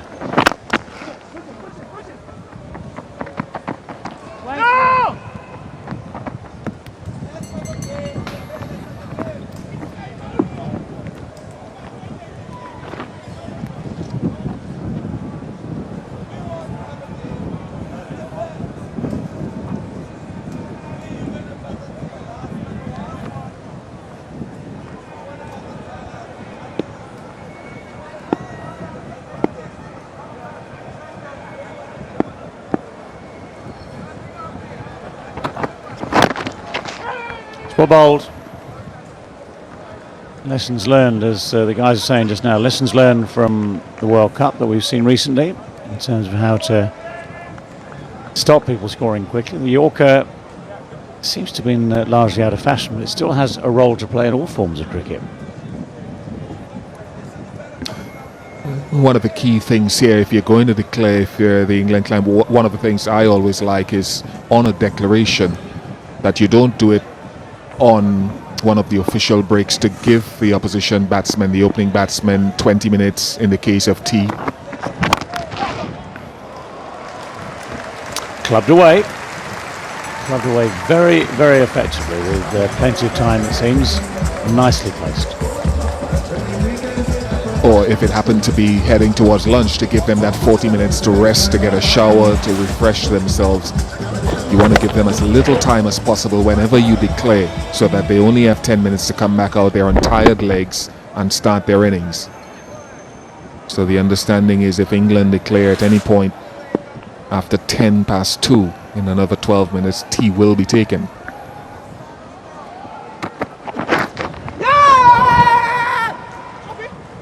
Well, they're appealing for possible edge. And it seems that Steve Davis thinks there might be some sort of case to answer. Jason Holder here again, following the batsman, followed him well. Now, first things first. First things first. Hang on, put the foot down. Get that foot down first.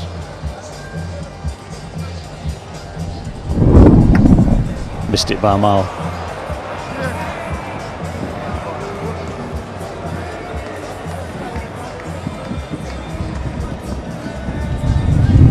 Have another look.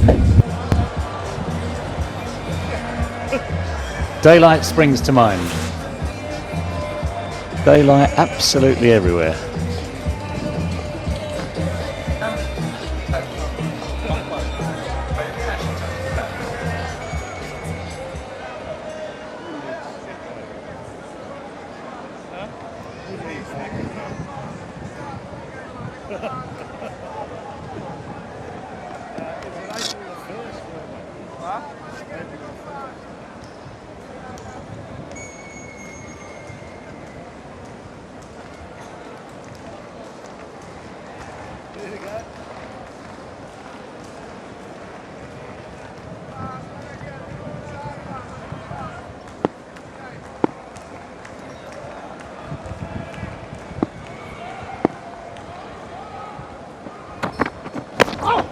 Well bowled again. The appeal is still going and the finger goes up eventually. It took a long, long time for Steve Davis to go through all his mental computations. It's going to take a while yet to confirm whether or not this will stay in the book. But this time we saw the shuffle across in front of the stumps. Holder's certainly been more effective when he's got the ball full and straight Yorker length. That's okay. Now it's all about the lines.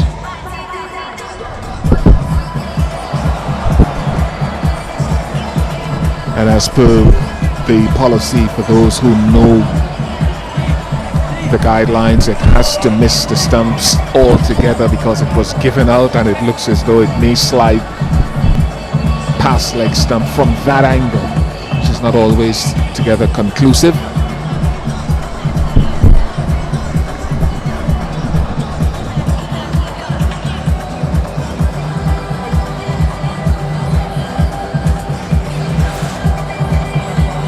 Well, the angle to me is still heading leg side. As you say, it's got to completely miss the leg stump according to Hawkeye. That's the next and final piece of the jigsaw. Looks to have a good chance of doing that there, David, as well, from that angle that we just saw.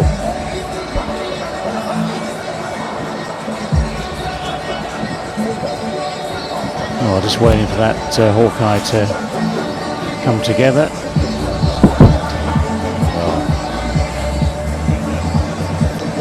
Our eyes haven't let us down.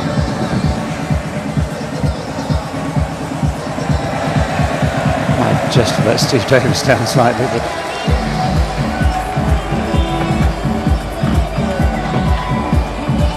well, finally we get the verdict again, and the initial suspicion that he might have been going down leg stump is confirmed. So decision reversed. Now what happens to the score? Should there be 4 leg byes added?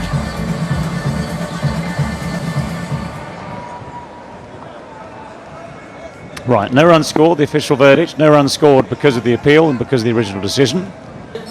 Might be an anomaly, something that cricket fans and statisticians might like to argue about. But that is the protocol, that's the way it works. So a dot ball. Tennis shot.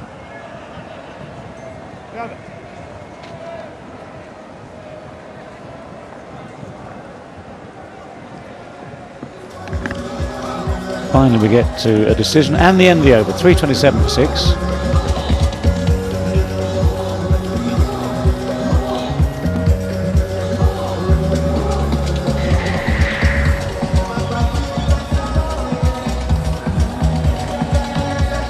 Some might argue that a lead of 431 is enough.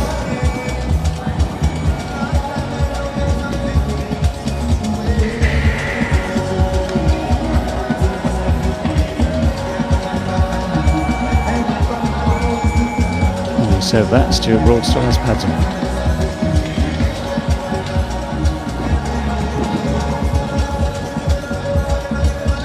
So the implication of seeing Stuart Broad with pads on is that if a wicket falls, another batsman will emerge. The implication is that England want more than 431, and is thinking maybe in the region of 450. Whether or not they're concerned about Ian Bishop's theory of not using up a break such as tea to give West Indies opening batsman time just to think about life, we'll have to wait and see. Kemar Roach, the ball in hand again.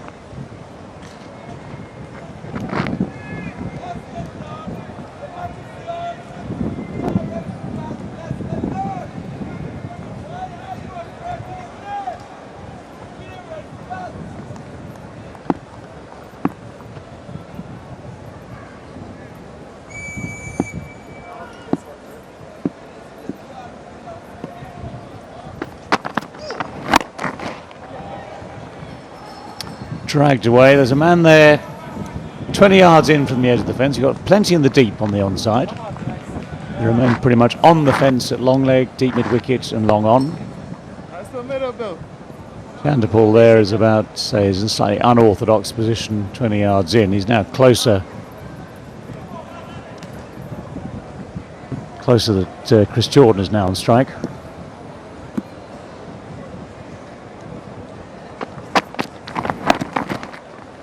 Slightly shorter.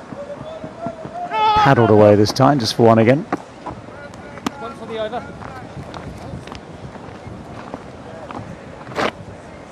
That's good.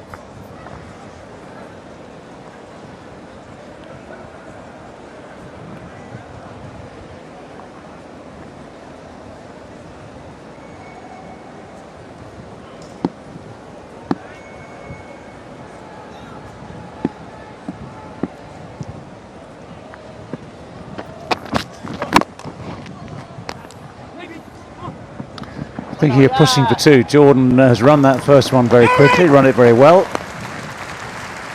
And indeed, they get the two very easily. Good running, especially from Jordan there, who's off very quickly, turned very quickly, had it all under control. And the man they were trying to put under pressure, Jason Holder, wasn't up to it. 50 partnership has come up in 40 balls.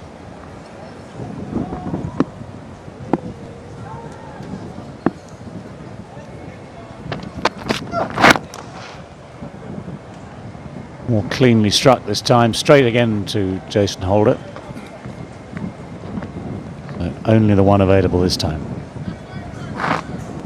I was just looking for Stuart Broad, who was sitting there with the pads on, as you would have seen a couple of minutes ago. He's disappeared. I don't know if it gives us any insight or reading, but Alistair Cook hasn't got his whites on anyway.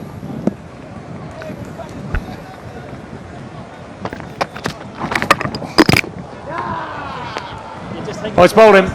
It's bowled him. Bails have been dislodged. Might just have been a gentle glancing blow as it went past the outside of the off stump. And the only thing, one of these bizarre things again, the only thing they want to check now is where that front foot was at the point of delivery. Oh, that's close, isn't it? That is pushing it to within a millimetre. Something, we always make the point correctly, just something. It only needs to be the tiniest part of a boot needs to be behind the line. That's one of those third umpire's nightmares. Very tight. Nothing behind the line there, David. I think that's a no. Yeah, it is a no ball.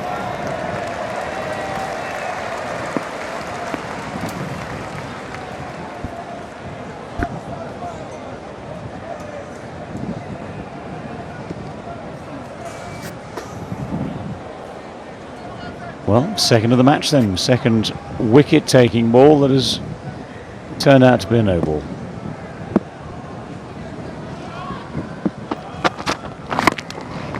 Next one goes an awful long way in the air. It hasn't got enough on it to clear the boundary, and that's a good catch. Darren Bravo is the man who has taken the catch eventually, and that was swirling everywhere.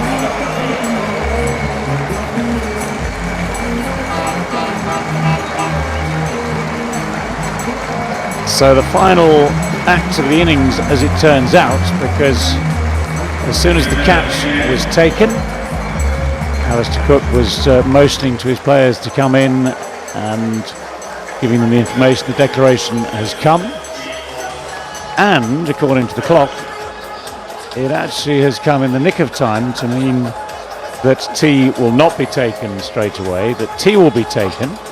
Sorry, that the 10-minute gap between the innings will be as normal, and there will be something like 21 minutes, 22 minutes until tea itself is taken. So a little bit of pressure now for West Indies openers. I think Alistair Cook has done the right thing there. But the innings is closed on 333 for 7. And the shot from Jordan went a long, long way in the air. Not an easy catch this. There's a testing, swirling breeze up there. But Bravo did well to keep his eyes on the ball, position himself well, keep his hands high, and make sure he took the catch. So Jordan out for 13, caught Bravo bowled Roach.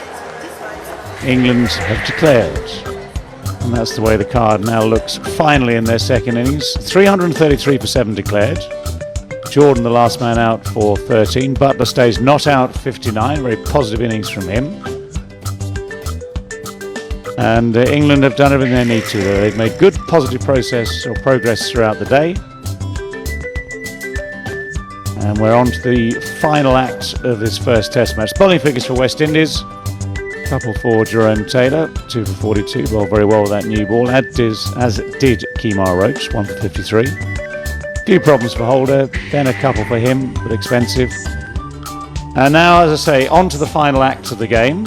Over the next 20 minutes or so, one more session at the end of the day and a final day tomorrow. West Indies need 438 runs to win.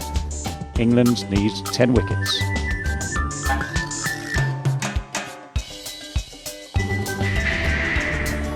So that is the setup, and we will be back in a couple of minutes.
Welcome back to Antigua. It's the end of the England innings they have declared on 333 for 7. Jos Buttler played a lovely little cameo there, 59 from 56 deliveries.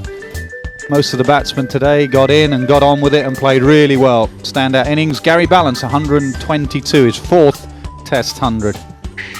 At times the West Indies drifted this afternoon.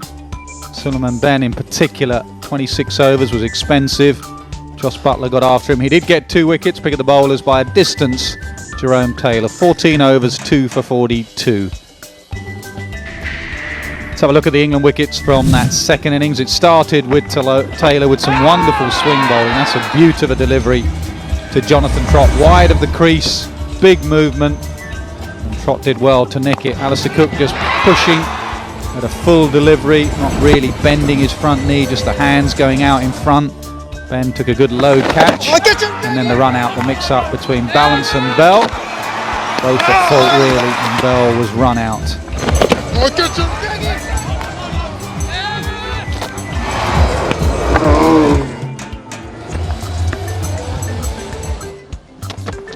And then today, Joe Root dragging onto his stumps for the second time in the match, but he played really well again. He looks in top form, that just nipping back in.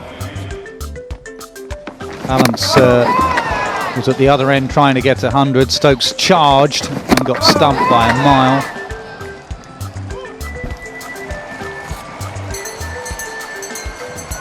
Dinesh Ramdin did well. Very Ballance had a slog sweep once he got to 100. England now are just trying to get on with it, and rightly so.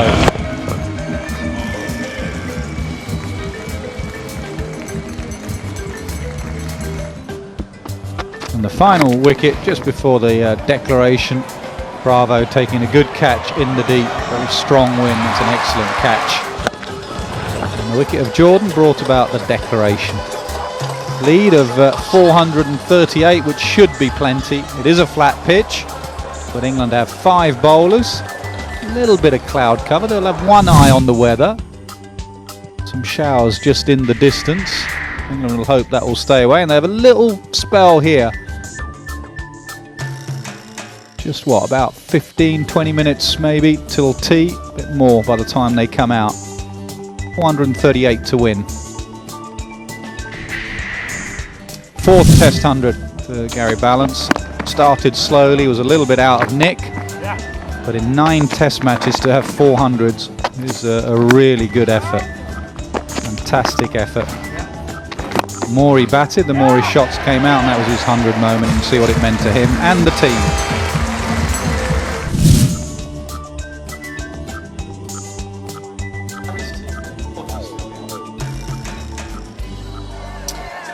Alistair Cook just about perfect today. We have 2 hits with this new ball. Jimmy Anderson will have 2 goes, 20 minutes before tea and then straight after tea. Got to come in with purpose. They have the luxury of 5 bowlers, and they're well rested as well.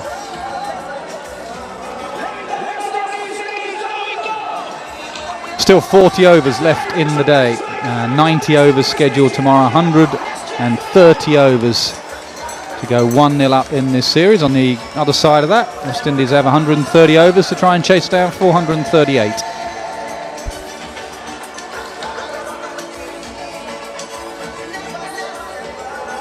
Looks like there's going to be a change of ends for Jimmy Anderson. You just never know these days with Jimmy Anderson. Exactly the same wind direction. In the first innings he bowled from the Curtly Ambrose end. This time it's going to be the Andy Roberts end. I'm pleased he's bowling that end. I think that's where he should be bowling. And that isn't natural ball. He's still got the other one, and it goes away from the left-hander. Early on, he can get it to swing. LBW on this surface. Just come into the equation if you can get it swinging. West Indies batsmen not rushing to get out there. They want this to be a really short session before tea, go into tea without losing any wickets.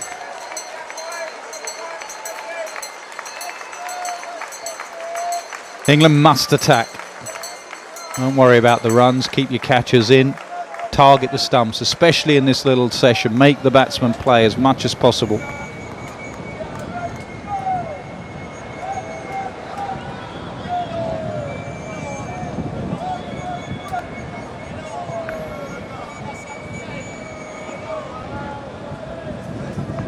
3 slips in the gully. Will be a change of ends for Jimmy Anderson. Stuart Broad will take the new ball on the Curtly Ambrose end. He'll bowl the second over. Jordan warming up as well.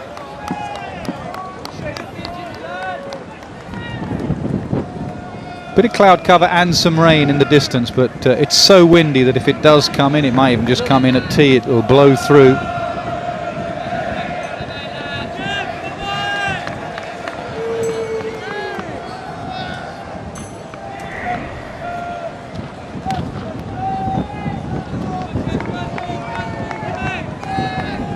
.382 Test wickets now.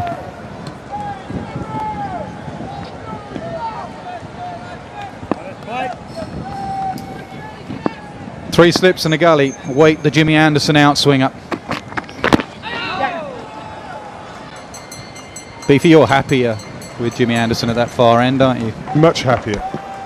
Much happier. I sometimes wonder it's a bit of stubbornness that makes him do it. I'll show I don't need the wicket or whatever, but I think it's just logical that he bowls at that end for me.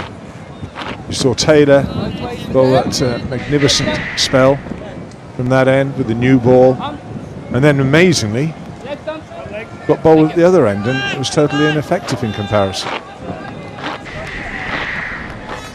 Common sense, I think, has prevailed. Interesting to see how Anderson goes. He likes to take the ball away from the left-hander. That's how he got Devon Smith out in that first innings. With this strong breeze blowing across, you just never know with Anderson. A bit of both, probably.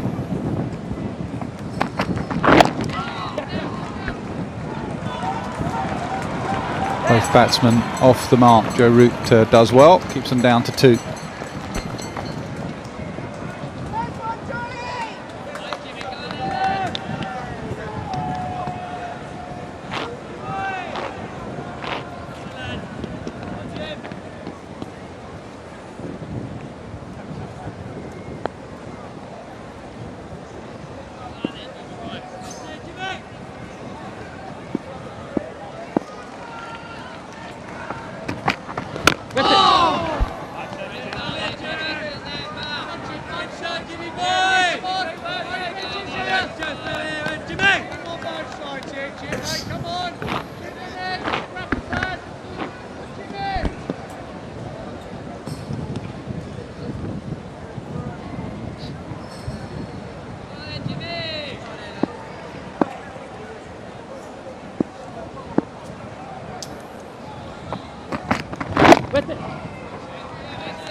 The Anderson clan await.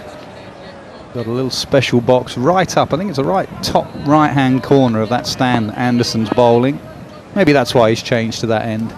A bit closer to family when he goes past you, Sir Ian. As I said this morning, I wish he'd hurry up. What's he need? 1 more to level. Go level with you. 2 to go past. Yeah.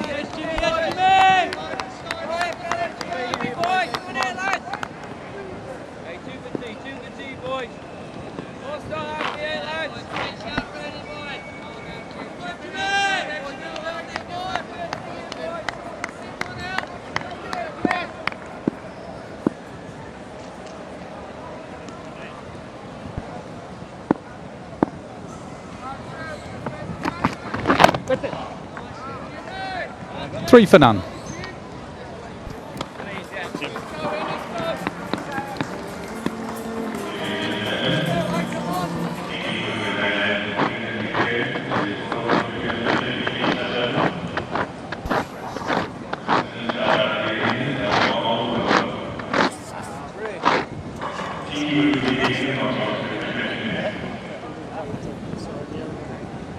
Is it broken?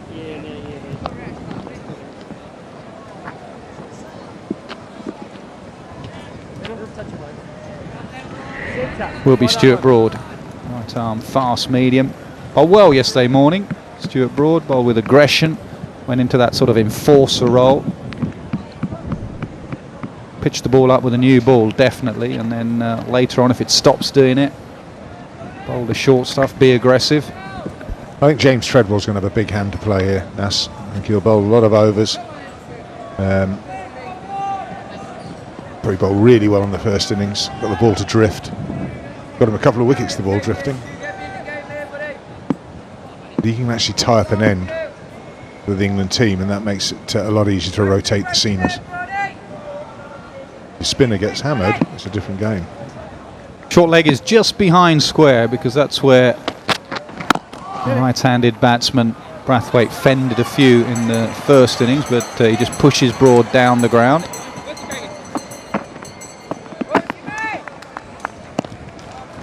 You could tell it was the opening bowler, Anderson, who threw that into the keeper because he made sure he threw it on the full and keep this new ball up.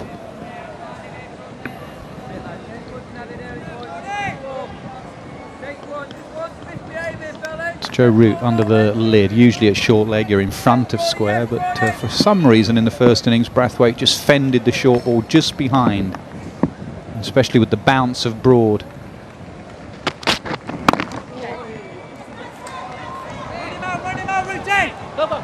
Oh, they come back, they're going to have to hurry. Throws off balance, got his leg stuck there. I think Joe Root just hobbles away.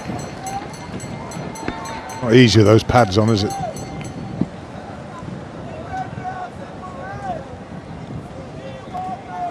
Couldn't get any power in the throw.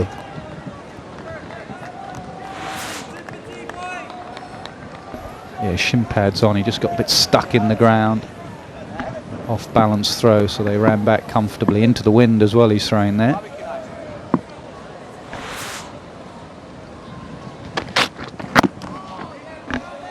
Looks a good pitch, doesn't it? You're going to have to work hard for these 10 wickets. Yes, but the pressure, you just got to keep the pressure. Patience is the secret here. Don't start experimenting too much. Just stick to what you know, top of off stump. Keep working away, something will happen. Always does.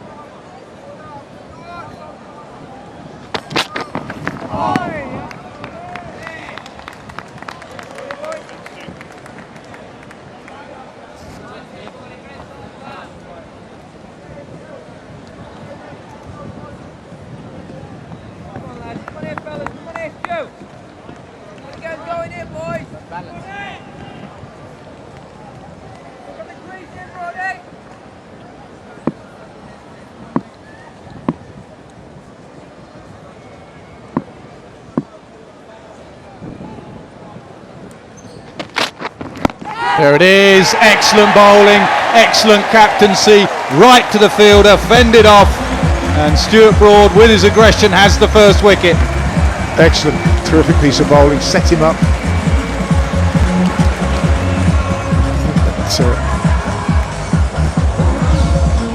Brathwaite won't enjoy this when he looks at it. He's played it not very well at all. Should have got under that. Banged in, he went and tried to ride it. The simplest of chances to Joe Root. That's the breakthrough.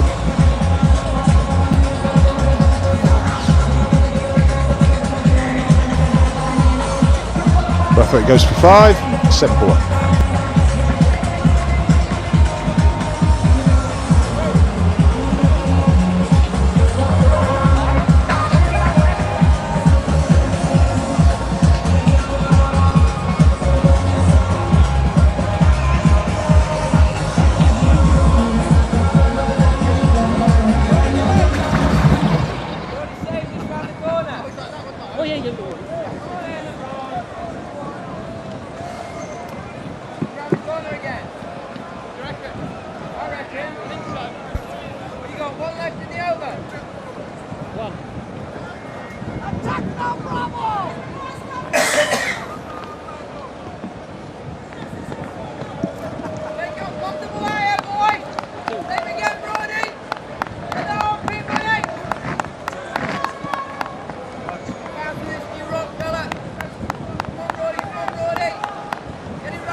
Talented Darren Bravo comes out at number 3, averaging nearly 43 in Test cricket. Excellent over from Broad. Good aggression. 7 for 1. It's a great combination. Talk about Anderson in this test match, but it's Anderson and Broad as it was Botham and Willis. One swinging it, one banging it in, and being very fast and nasty, and that's exactly what happened there. Short leg placed. Broad was after the wicket, pointing up to the dressing room as if it was a bit of advice from maybe Otis Gibson, something he's seen in Brathwaite over the years. There he is, pointing to the dressing room. The plan has worked. All well and good having the plans, but you have to have the bowlers to put them into place. As you said yourself, though, we watched them do it in the first innings a couple of times, so you learn from that. It's good feeling, though, when it all comes together. Really good feeling.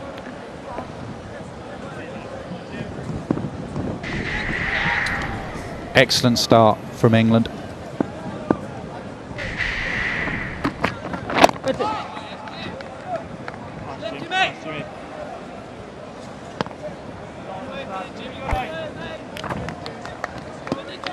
Sense in the last few months has been a bit of a downer on Stuart Broad. Mustn't get confused with Broad the bowler and Broad the batsman. He's been very poor, Broad the batsman. Well documented his problems against the short ball himself. I don't think Stuart Broad the batsman would like to face Stuart Broad the bowler, but his bowling has been excellent. I know he's lost a bit of nip through injury, but he actually in the last 15 test matches averages 24 with the ball, which is pretty good. Very good, Nass. It's very good. No, I think people can get mixed up with the two.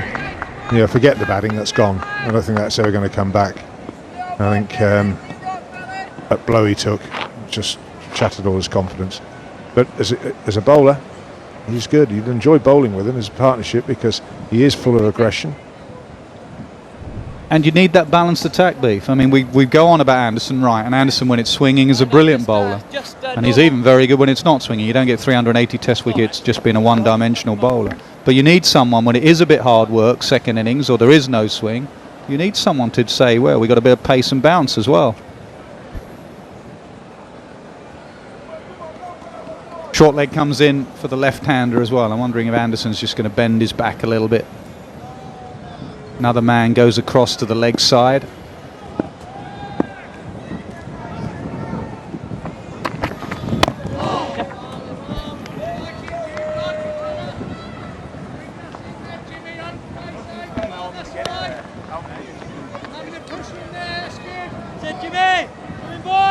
Chose to bowl without the cover, and that was just pushed in that direction, an easy single.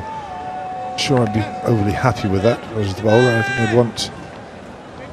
I'm quite sure I need the two men on the leg side that suddenly done, unless there's a cunning plan. Well, any cunning plan could be just bowl straight, bowl at the stumps, basically. That's what this field tells you. When you're watching, this field tells bowl straight, don't let them leave anything. There's 15 minutes, 10 minutes to go till tea. Just bowl straight, bowl at the stumps, LB bowled.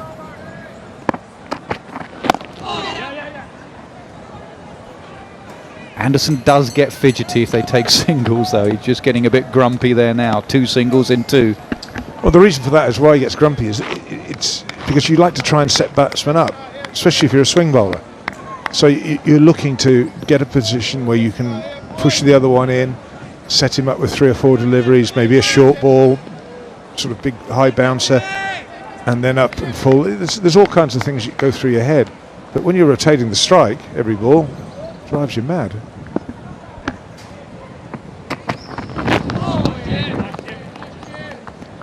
He's not happy. Take him out.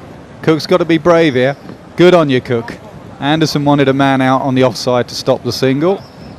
Cook at the moment has said, no, I'm okay. That's why I declared I want wickets. Andrew Strauss will tell you how stubborn at times Jimmy Anderson could be about his field. Always wanted a cover. He's not got one now.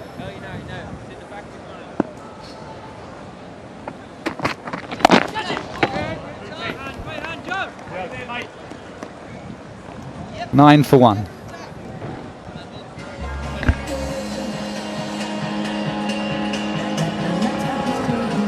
think there'll be a conversation or a stare here. Yes, he makes his way towards the skipper.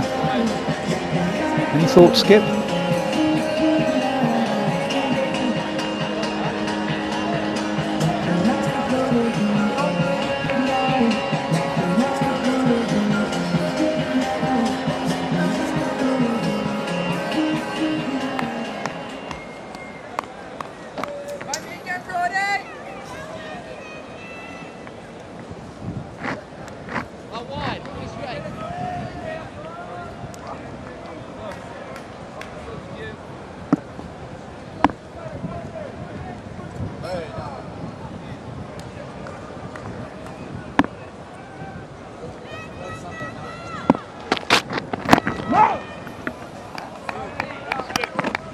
Mercurial batsman, Darren Bravo. He seems to have so much time. He's obviously modelled himself on arguably one of the greatest batsmen of all time in Brian Lara. There's a lot of time and a lot of elegance, and the stats are pretty good as well. Not a bad player to model yourself on. No, he has. He's admitted that himself. Just watch Lara.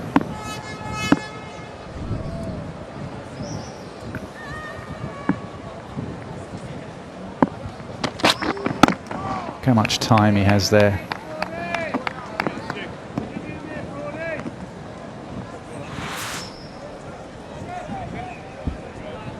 Not quite the backlift of Lara. Not bad. Top draw this, lad. Top star this, Brody boy. Come on, lads. Come on here, fellas. Another one here, Stewie boy.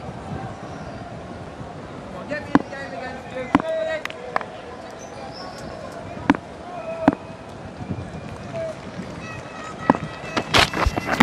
Oh, good. Good aggression, Stuart Broad. Excellent aggression.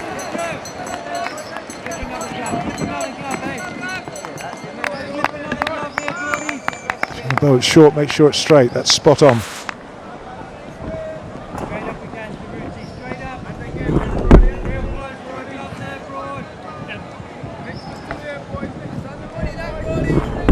West Indies boys have got peppered in this test match. Saw yesterday the likes of Holder,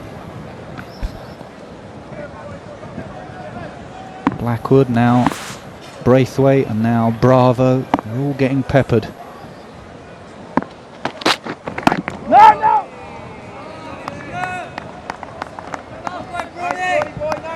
What do you reckon about a bit of Treadwell? Two left-handers in. I know it's a bit of the old captaincy manual just before tea, bowl your spinner. No, I think you'd be justified, I think, here. But especially from the end. Jimmy's doesn't seem very happy at the moment with himself or with the captain or whatever. But why not try it? Yeah. I don't think the batsman would enjoy it particularly. Put a few round the bat, though. Make sure you put pressure on them.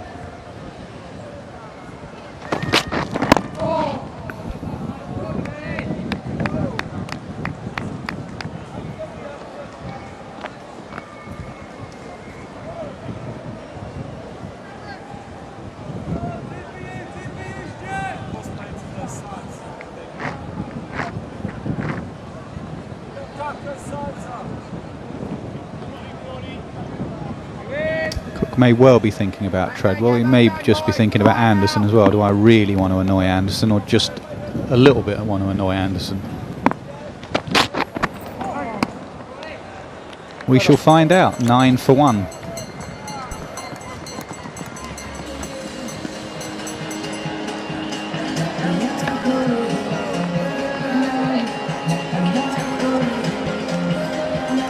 I think we have our answer. I think it's a good move. Two left-handers in. Treadwell on top of his game. Give him a bowl just before tea. No problems with it at all.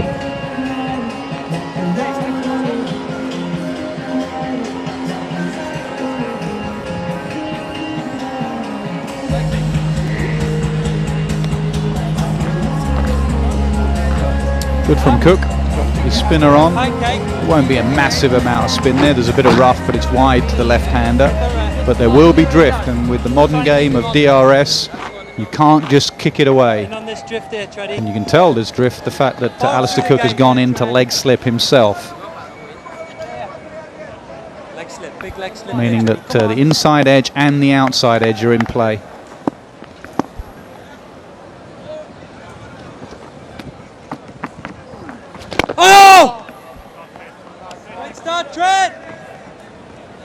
Think about getting mid-wicket into a silly point just to give the left-hander that thought of clipping through leg.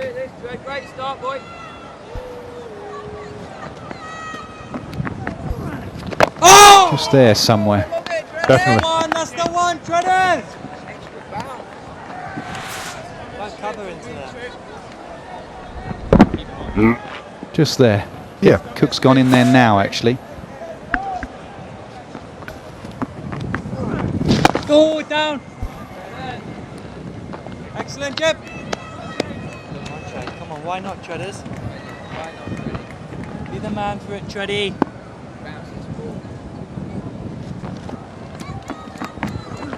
That's it! That's that quicker ball, drift. Real hard here. Going straight up. It was in the air for a little while as well. Straight to Rooty here, Treddy.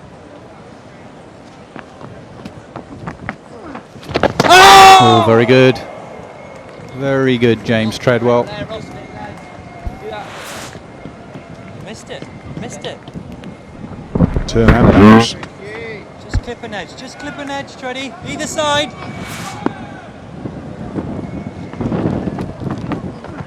Go, Ruta. Well played. It could be tee.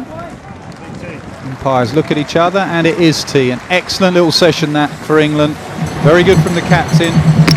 Very good from Stuart Broad as well to get the wicket.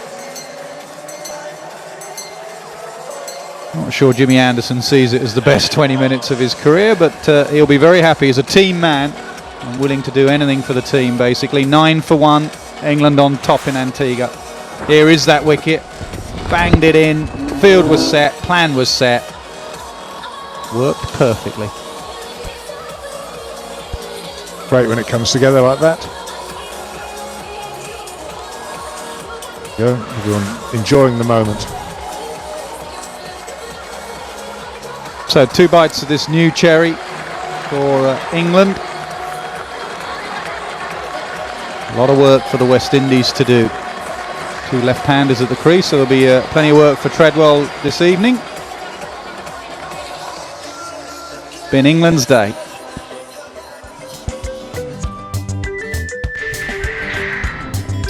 Smith has 3, Bravo 1, the man out, Brathwaite made 5, bounced out by Broad.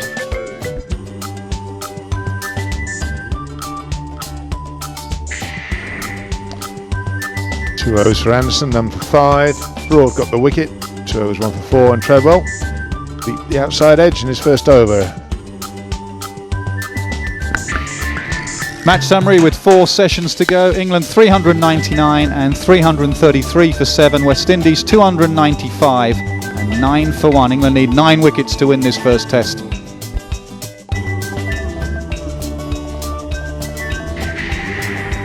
Let's have a look at the highlights of that session. Started with the Stokes wicket. It's just about the high point for West Indies in that session, to be honest. After that, it's been all England. Likes of Gary Ballance and the rest played brilliantly. Ballance went to his 4th Test 100, and then the charge was on Jos Buttler, ideal for that situation. Ballance in the end holding out to the man in the deep, but this was all about the team now, getting the run rate up, getting on with bowling. Buttler played really well. Run a ball 50, smashed it everywhere, lots of sweeps and reverse sweeps. Plenty of incidents in that game. That was how he got to 50. Jordan was the last man out, right on declaration basically. Good catch from Bravo in the deep.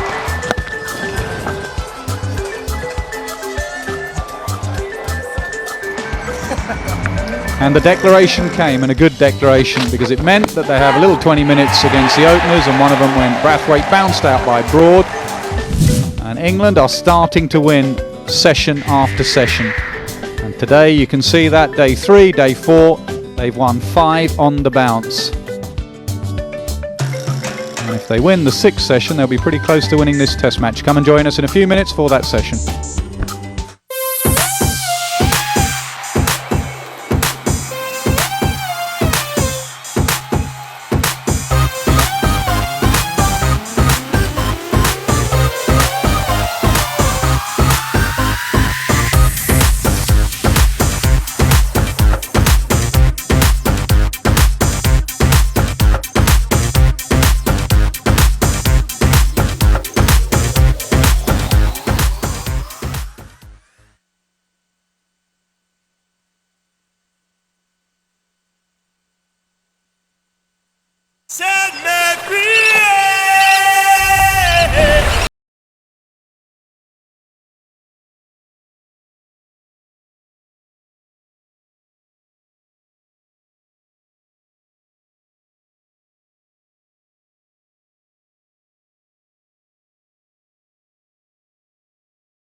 Welcome back to the Sir Vivian Richards Stadium.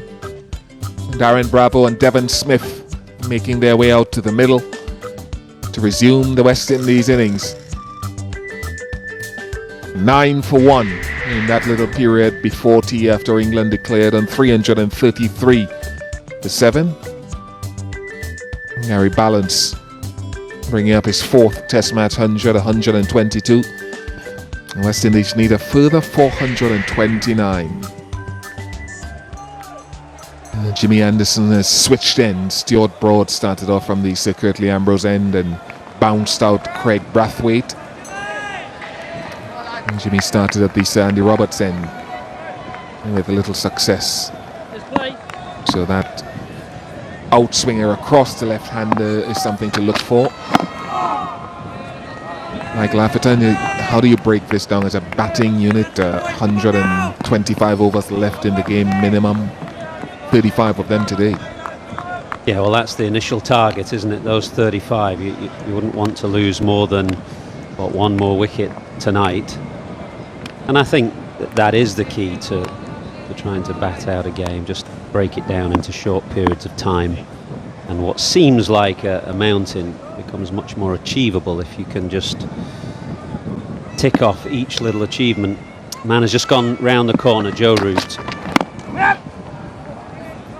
Sounds a long way away, doesn't it? 125 overs, but just break it down into half an hour spells. Maybe say, right, let's get through to drinks, and then you get through to the close. And if you're only 1 or 2 down tonight, you've got a glimmer of hope. And then do the same all day tomorrow. Requires patience and diligence.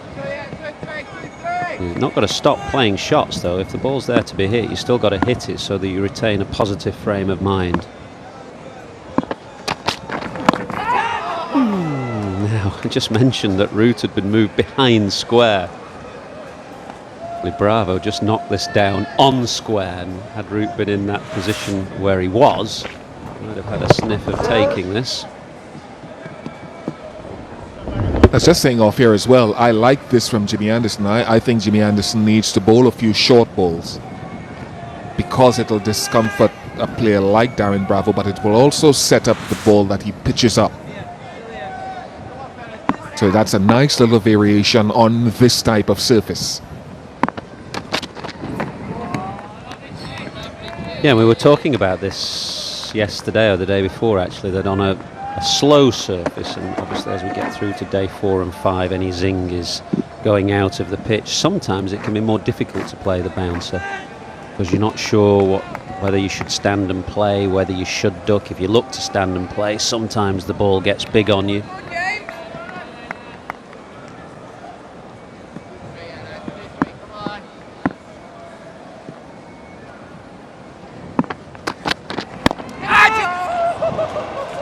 Squirted away. Gully is very fine. Jordan is the man in the gully. Bravo pushing hard, looking to push hard down the ground. Got to be careful driving Anderson because of that late movement. You could also probably look back and say, well, he's expecting another short ball somewhere along the line. He got served up one early in the over, and that's where it could cause hesitancy in the batsman and set up that fuller delivery. Good, thoughtful bowling.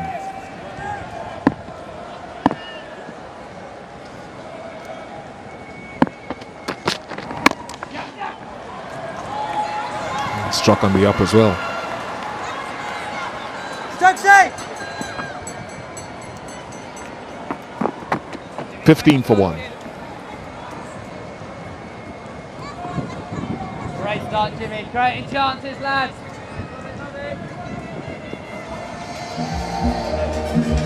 We're talking about the problems of playing the short ball on a slow pitch. Broad is not a slow bowler, and this is a good delivery. But an opening batsman on this surface, you're not thinking really of ducking too many. You think you can hope you can stand and play. Didn't play that very well, actually, Brathwaite. He had a number of options there, one of which was to get inside the line of the ball and just let it pass harmlessly over his left shoulder. He could have had a bit of a flat hook at it with that man in close. What he didn't want to do was just blob it up in the air. Treadwell, 1 over before tea. He will continue now. Oh! Clip it, just clip it there, Treddy. One bad leave. Yeah. How about a bad leave, Tread?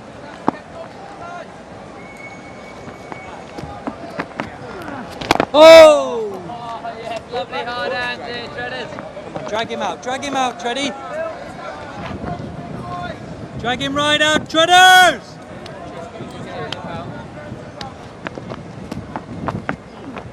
Go! That's it, hold him there. More ducks here, boys. Hate facing ducks, Treaders. Big shot, big shot's coming. Big shot, not on a big shot, Tread. Oh! Well, the threat for the left-hander here is twofold. We saw one ball go past the outside edge before tee, but because of the end that Treadwell is bowling at with that strong breeze, there's drift into the pad as well. And two things, with the men close in, any bat pad may bring them into the game, and also in this day and age, umpires are very keen to give players out on the front foot. More keen, at least, than they were a few years ago, pre-DRS and pre-Hawkeye. Hands through tee.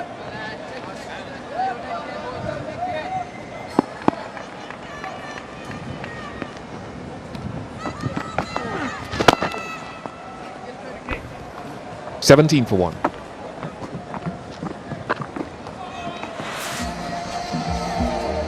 This was the one ball before tee that Treadwell bowled. Just spun a lot, not a lot of turn in this pitch, but just spun enough to get past the outside edge. So in the batsman's mind, the threat is on both edges of the bat, the spin and the possible drift.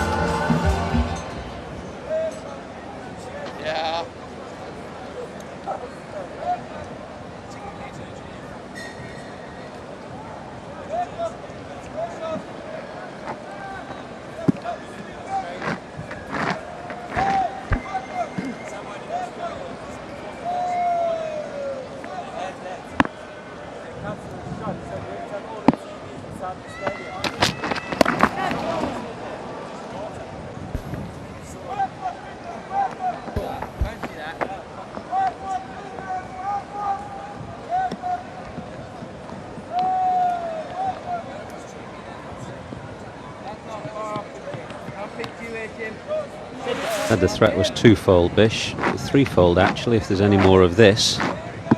Jumping and pirouetting right on a spinner's length.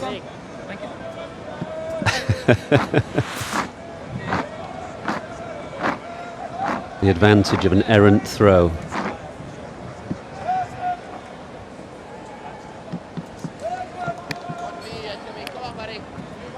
Or maybe it was a very accurate throw.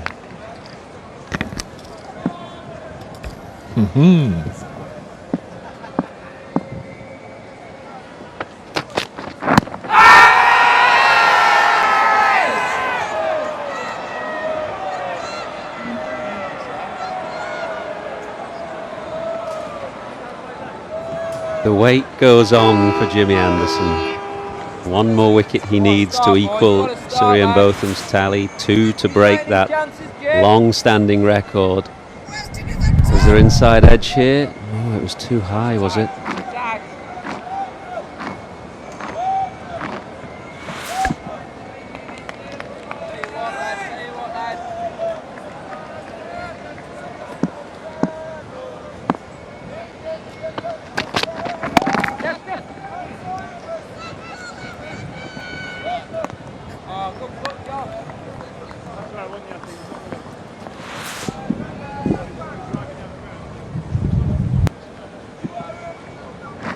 Self-explanatory, that pitched outside leg.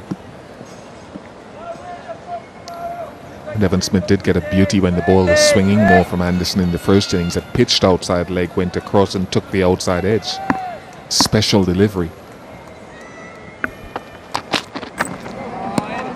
Yeah, not bad. Well played. This is Devon Smith from the first innings. Really good delivery. Had to play. Had to play.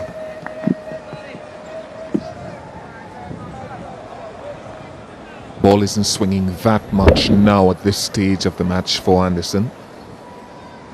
What do you think has influenced Broad ball 2 overs 1 for 5 before tee from this end? Got that steep bounce. What has influenced that change now? Well, Anderson chose this end, didn't he, in the first innings? And you'd say probably Anderson is the senior bowler, and Cook will say to him, what end do you want? And for whatever reason, Anderson decided to bowl at the other end just before tee, and he may have just gone to Cook and said, look, I prefer this end, the Ambrose end, the end from which I bowled in the first innings. At which point Cook would have given him his head, I guess. He'd be in the captain's ear, get me on. That's well played. I think what England are trying to do with Bravo is serve him up the odd short ball so that he drives from the crease with that very stiff leg. What Bravo has to do is get a good stride into his drive, which he did there, 21 for 1.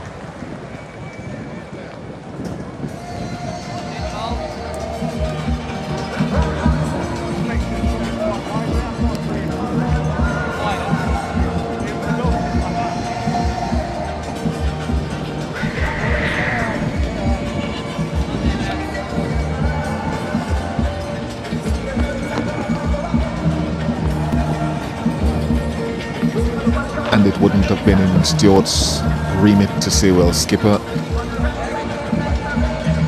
I'm getting into a good rhythm here. I just picked up 1 before tee. Can I please have a couple more before you give it to the elder statesman?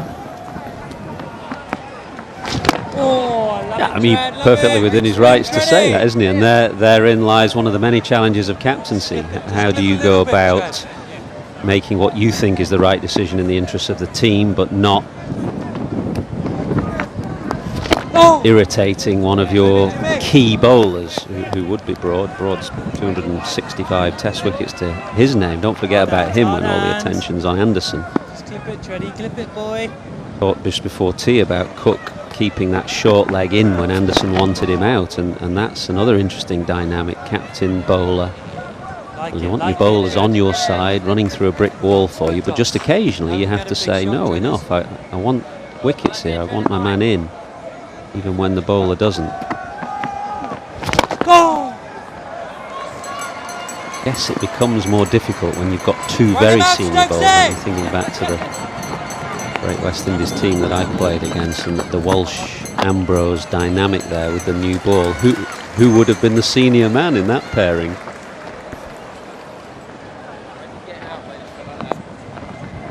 Courtney would have been senior. One of the great things about that partnership was that the 2 of them are the best of friends. And so there would have been a lot of compromise. Courtney, you have it. No, Curtly, you have it. Certainly former West Indies captain Courtney Walsh would have been the senior Great call, that. by dint of that status. 2-3 here, Trent. Oi! Love it, Treaders!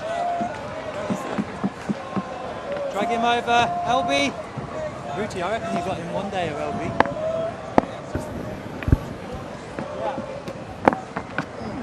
Oh! At this ground. 24 for 1.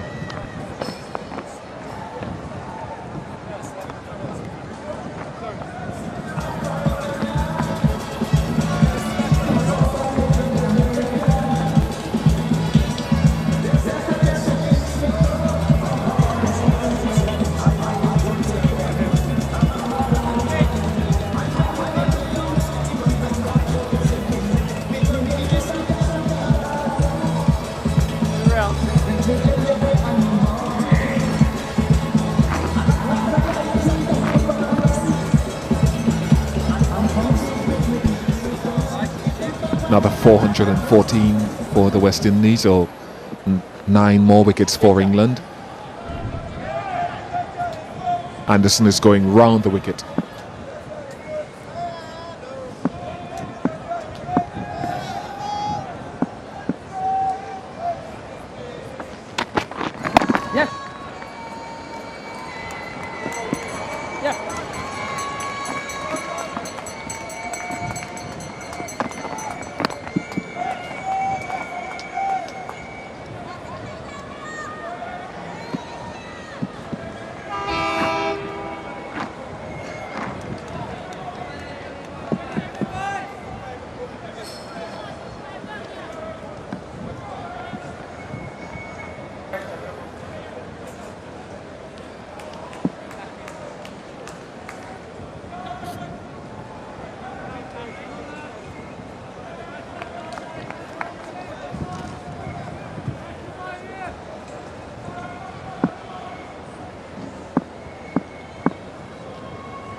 A lot of people are waiting for Jimmy Anderson to get that one more and then the second, but Devon Smith is under some pressure as well.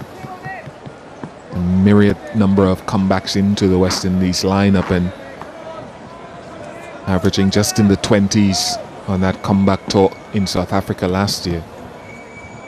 So he's got to feel now that he needs a significant score just to relieve the pressure on his place.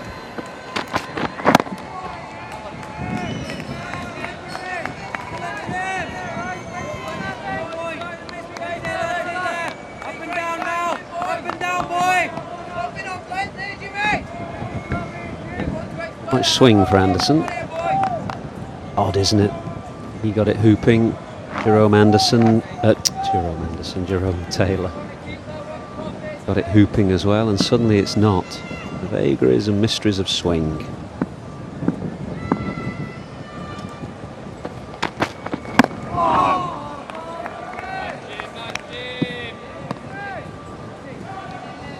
I'd still like to see a short leg in myself.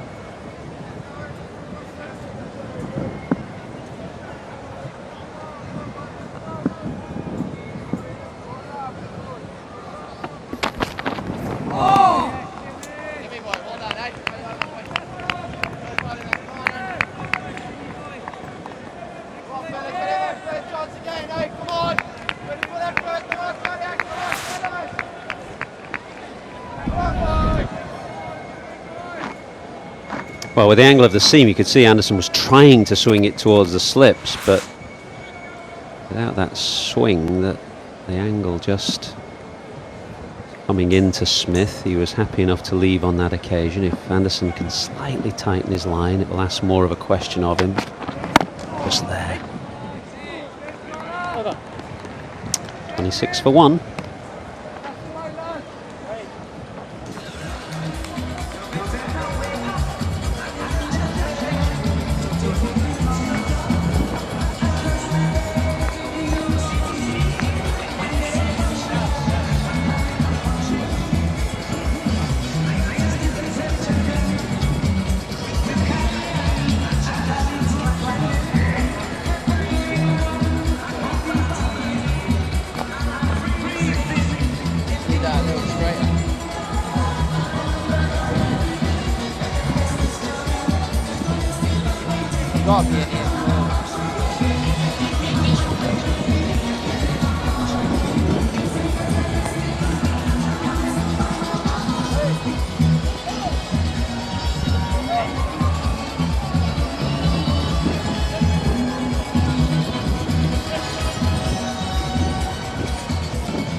But he bowled pretty well, actually, Chris Jordan, in the first innings. Bowled consistently, quickly at times.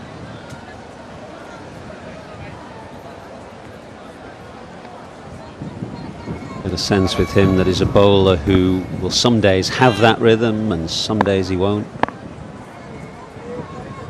Cook's given him 2 slips gully and a catcher in there at short extra cover. I think that short extra cover is a good position for Bravo. I mentioned a short while ago that sometimes he drives with a very stiff front leg. And what that can mean is that sometimes you just chip it in the air. For that man, Joe Root, it is at short extra cover, particularly on a wearing pitch. Or might just hold up in the surface as well.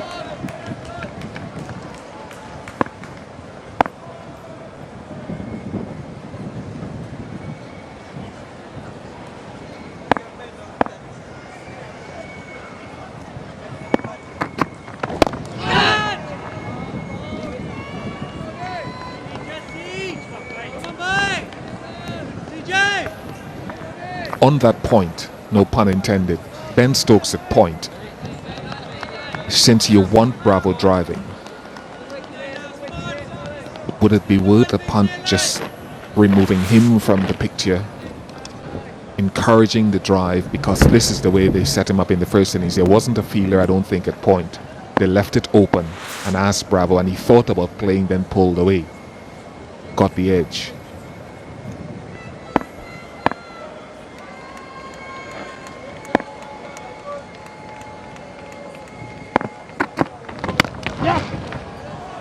Well, Cook had reinforced that position really. We talked about Root in that catching position. He brought Anderson in from mid-off catching as well. Don't mind that. That's a good reply from Bravo. So where would you put that man at point? Where would you have him in a kind of another gully, or Yeah, just as an option. I'm not saying Cook has to go that way. I was just thinking about that. I like the shot from Bravo last ball as well, because the straighter the choice of shot, the drive, is the fuller the face of the bat onto ball. This is nice. This is control. If he has to go through extra cover, then the bat face opens more and the edge comes into play because there's less bat to work with.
$29 for 1.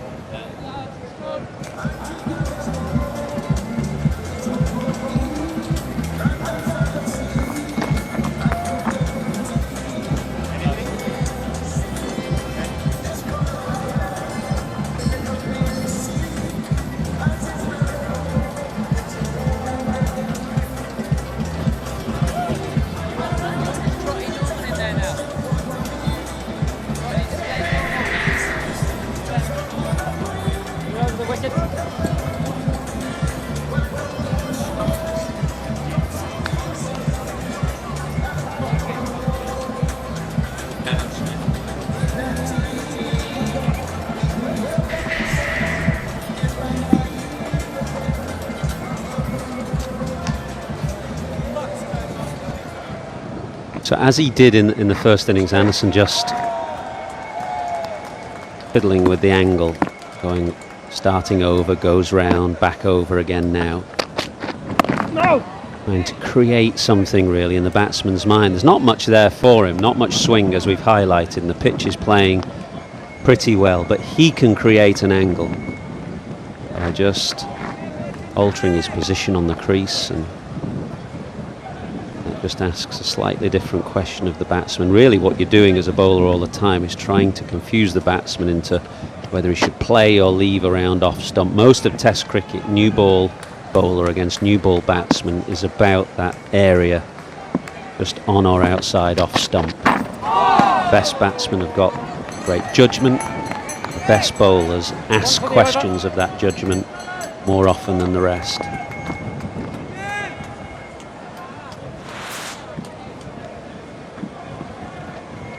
This is good from Jimmy Anderson. The line was good, and to follow it up now, he needs to follow it up. He has a number of options. He can go fuller and just a little bit wider, bring those two gullies into play. No!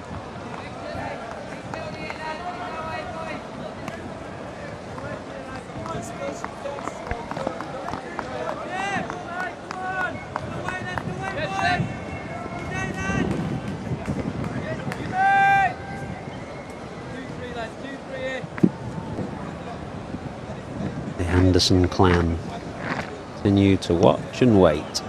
Mum, dad, auntie, uncle, wife, daughters. Management team too.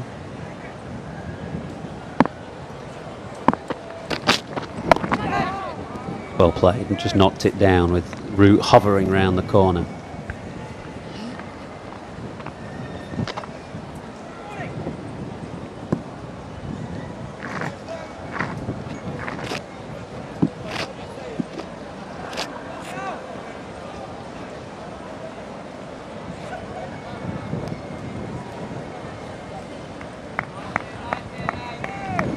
Smiling now. I reckon if Viv was on strike, he might not be in that position.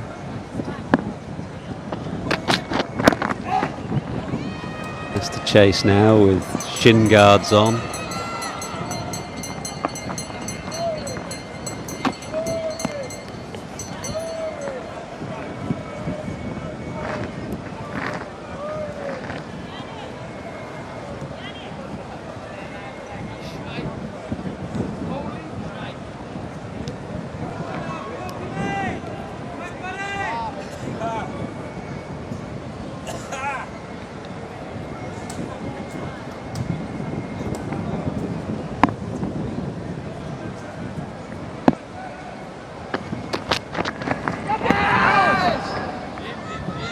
That's 31 for 1.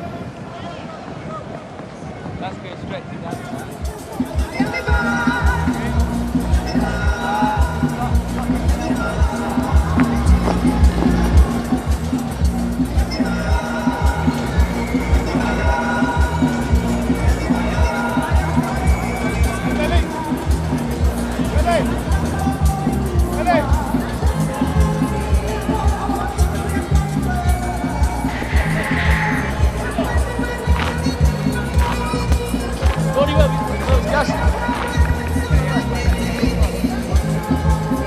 Lots of work ahead for West Indies batsmen. They have to set themselves a target of batting 125 overs in this second innings. That's what they've got to have in their mindset. Of course, you take those in increments. Jordan to continue. Both Bravo and Smith have looked solid. Nice shot. They really have looked compact, both left-handers for the most part. Smith has always looked good against the faster bowlers. Yeah, we've been having this conversation off air, haven't we, at length, Fish, about players who do look good and look solid and compact, but just don't seem to get enough runs. Which is the bottom line. You know, we're talking about that world record score in 2003 that Australia made against, West Indies made against Australia. Devon Smith was playing in that game, I think. That's what, 12 years ago. And you're talking a record of, what, 37 tests, mid-20s average. Bravo is a good-looking player. You feel he should get more runs. You're talking about a player that we saw in the World Cup, Jonathan Carter, who looks really good at the crease, but didn't get the volume of runs. Ultimately, the game is about how many.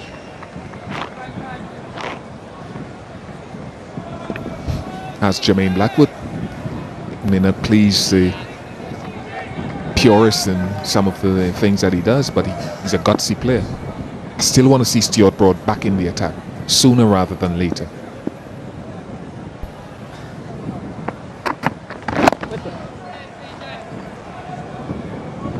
I think that bounce bowling and that pace that he offers, that as a tall man, and what he did just before the break when he picked up Brathwaite, I'd like to see him come in and run in and hit the pitch, cause some discomfort.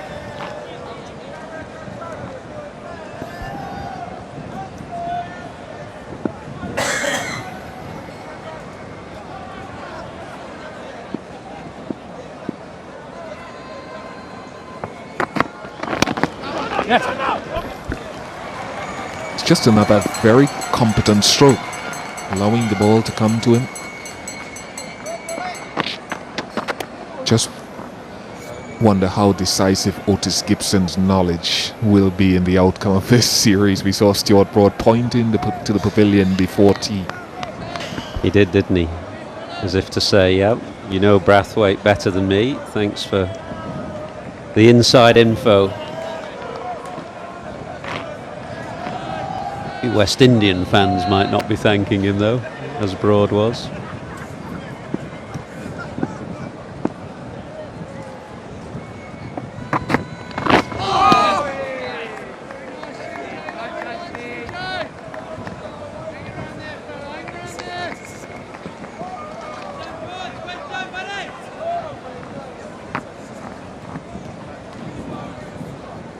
Generally, he's dragged his length back, you'd say. Now, that's a reflection on a couple of things. When the ball is moving in the air and swinging and there's something off the pitch, you're generally looking to bowl fuller. When there's nothing happening, you want to hit the pitch hard. Of course, how he got Brathwaite out, just round the corner from a short, fast ball. Yeah. Once again, Smith clips nicely into the leg side. And that is bowling in the Caribbean. Ball does not swing for that long, so hitting the pitch comes into play. 40 for 1.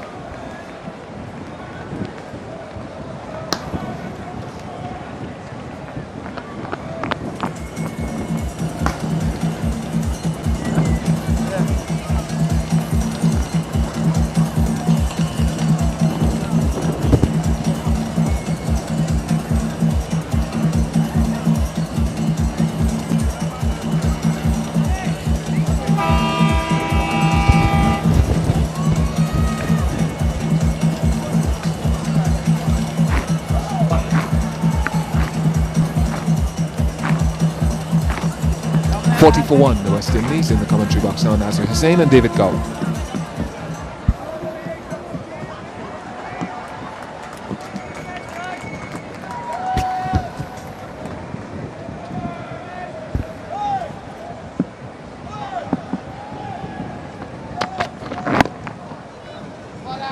Top of the bat. A little bit of something there from Jimmy Anderson, but he, like everyone, just looking for a little bit of something new and different and extra to happen.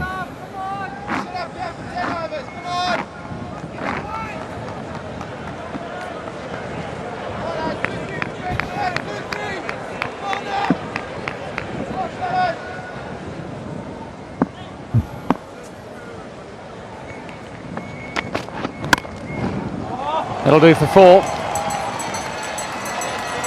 Smith not bothering to run anywhere, doesn't need to. Well, there were 2 gullies there. Anderson won't mind him driving, he's been pretty compact. This one just squirted off. Because the pitch has died just a little bit, didn't really carry, not in the air for too long. Just leant back a fraction, right between those 2 gullies.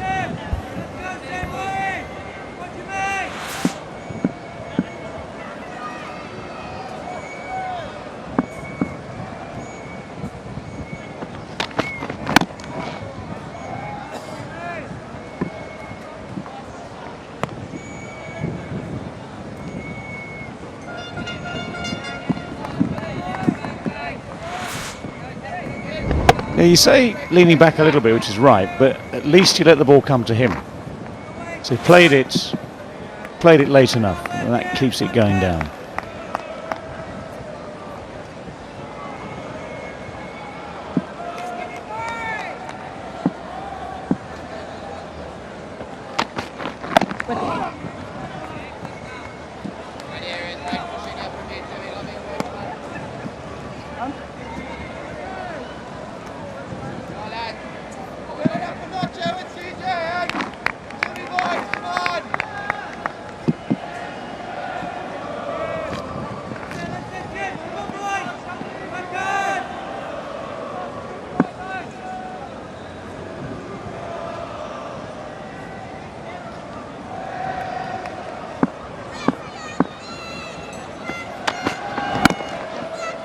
Good stride forward, good technique, and good placement too. Won't reach the boundary this time.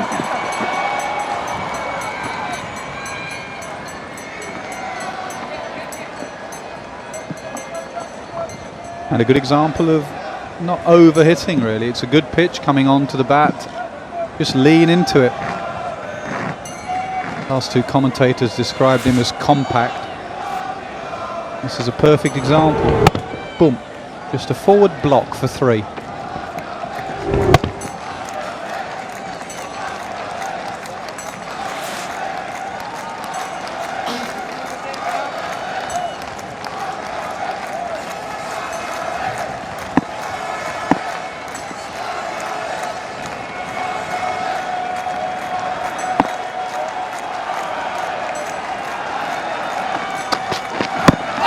Oh, that's well bowled, that's full, it's straight. Doesn't quite get the verdict though. Was there 2 noises? That's the only thing. You're right, David. It was full and straight. No review. 47 for 1. They're not reviewing it.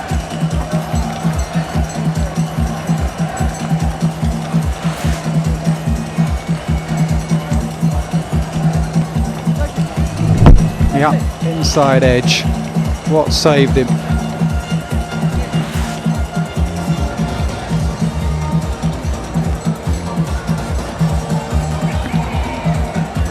Well, it's a pointer, isn't it?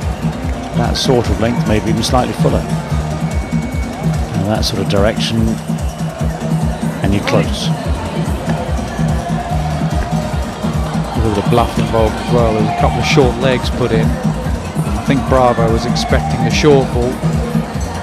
Anderson bowled it full and nearly got through him, surprised him.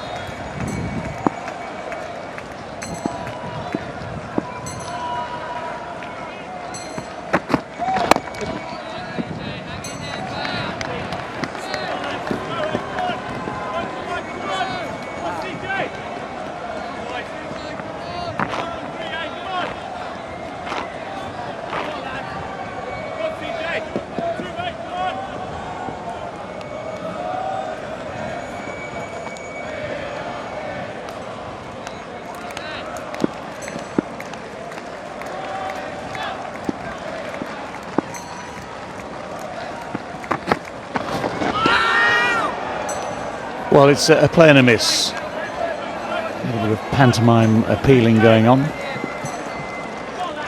He's quite skiddy, Gordon. He's not the tallest of bowlers. He doesn't get that much bounce and skids through low. And if he is going to play that shot, Devon Smith, he's going to have to stay low. Played way over the top of it.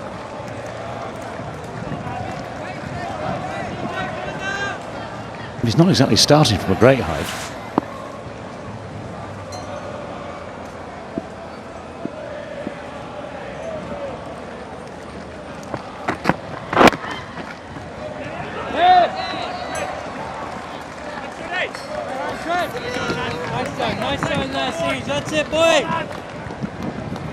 Actually, talking of which, the guy who got the 100, Jermaine Blackwood, played. Had that one stroke of luck, but played really well in West Indies' first innings. He's tiny. Interviewed him the other night, and was like, "Hang on, he's not tall." As a trained observer, I noticed he's not tall.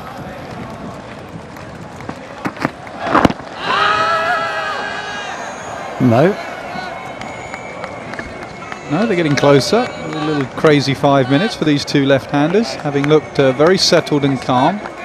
Just the last half a dozen deliveries. There's been an inside edge and a cut that they've missed. And I think this one pitched outside leg.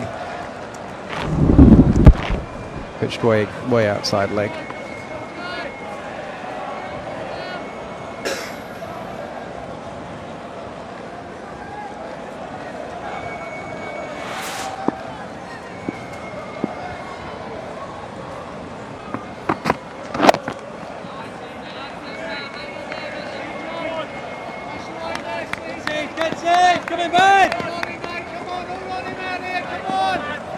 Do you reckon the ball has done least today of all the days? Yeah, because of the lack of swing.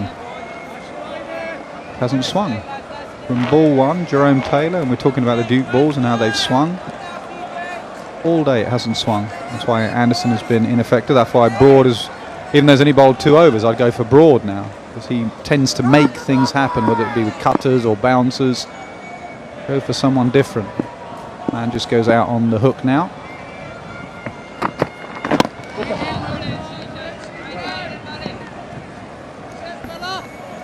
Ends up as a maiden.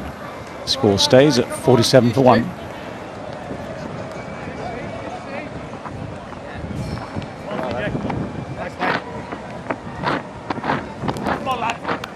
Yeah, England got the encouragement, didn't they, from the early wicket? With early aggression from Broad. I suppose they must have been prepared for something like this to happen, because as we say, there's been nothing going on today. The pitch has been flat.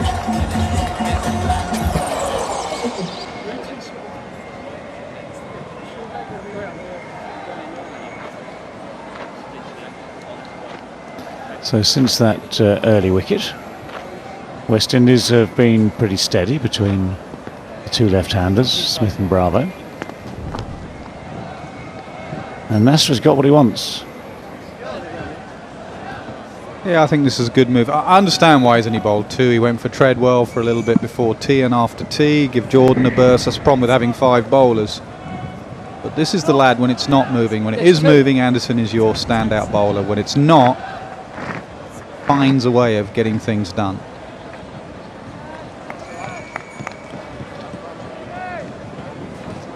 Often the field will tell you what his plans are. Still got that short leg in. Round the wicket to Bravo. Always be a short ball with Broad, and the batsman will know that. Always one in the over somewhere.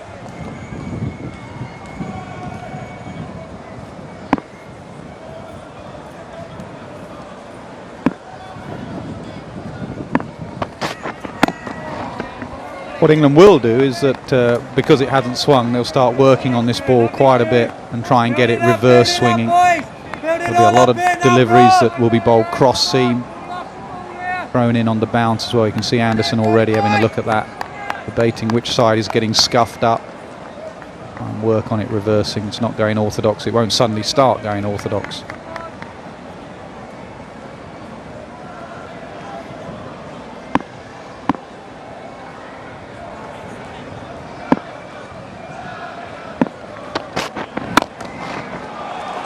Very, very sweet shot indeed. Threaded through extra cover, timed beautifully. Real confidence booster, that one. Yeah, 2 left-handers but different styles.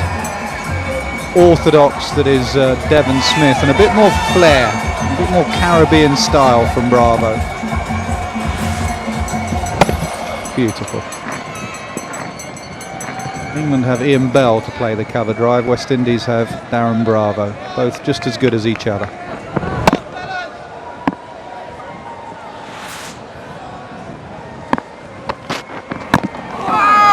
Inside edge down onto the pad and boot.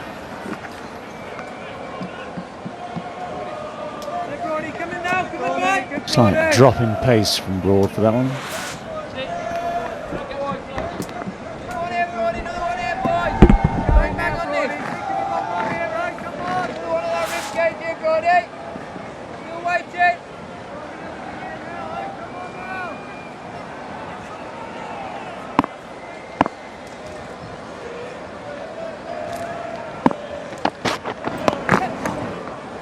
Flicked away off his hips.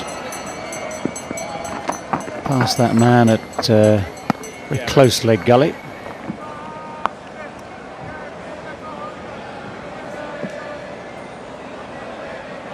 And that Joe Root getting out of that position now. Yeah, I think it's a good position to Bravo. Tends to get a little bit blocked off with the short ball. Gets his front foot across and just blocks himself off, and his hips sort of get in the way. Smith a little bit more sideways on.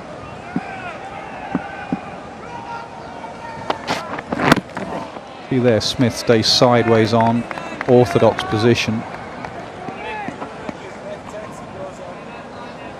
Bravo slightly, you see 2 balls ago there's that short leg, and he slightly gets his foot across and just in there. He's played that pretty well, to be fair, maybe from over the wicket.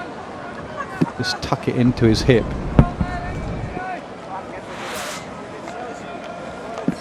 It's lovely to watch, that is for certain. If he gets 100, it'll be worth it.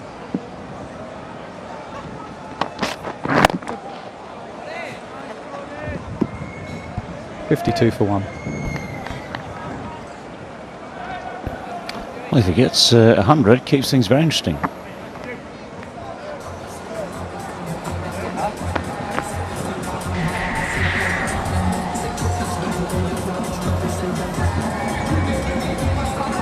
Realistically, few people expecting West Indies to make the remaining 386 needed. Probably more interesting is to see whether or not they have the capacity to survive throughout the rest of the day tomorrow. At this stage, these two putting up a very good fight indeed, looking comfortable enough, looking very determined, just chipping away.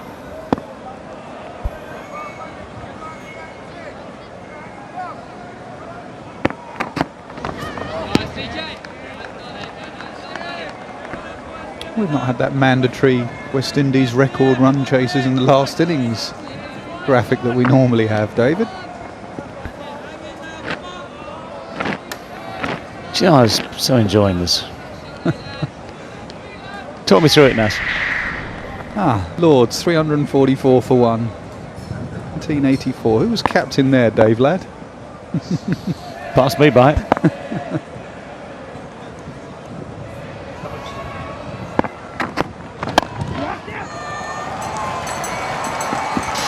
Again, the extra colour region is a good one. Good sign, actually. Both these men looking to play pretty straight bat.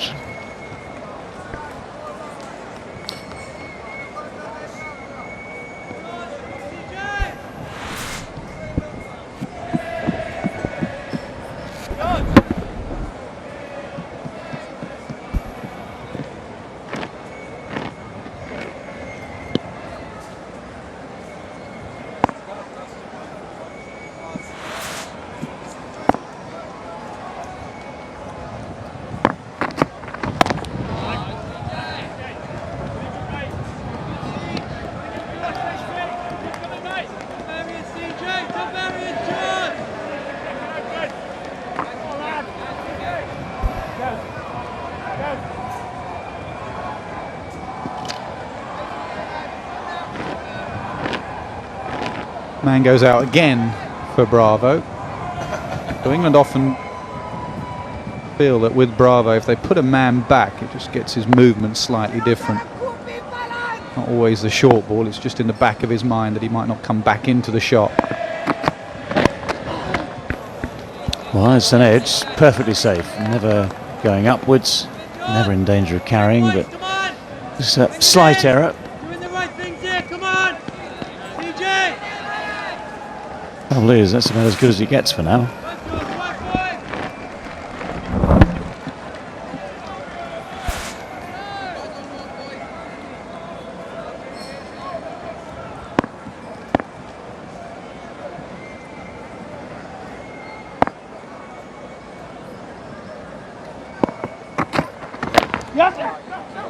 Good shot.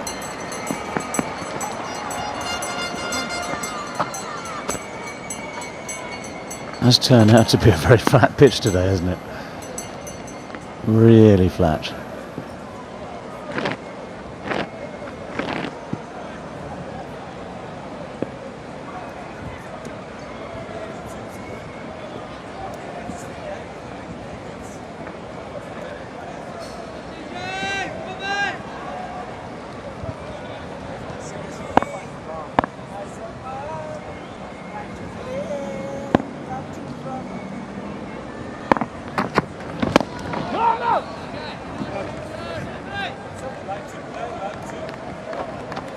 Ball from the over, 56 for 1.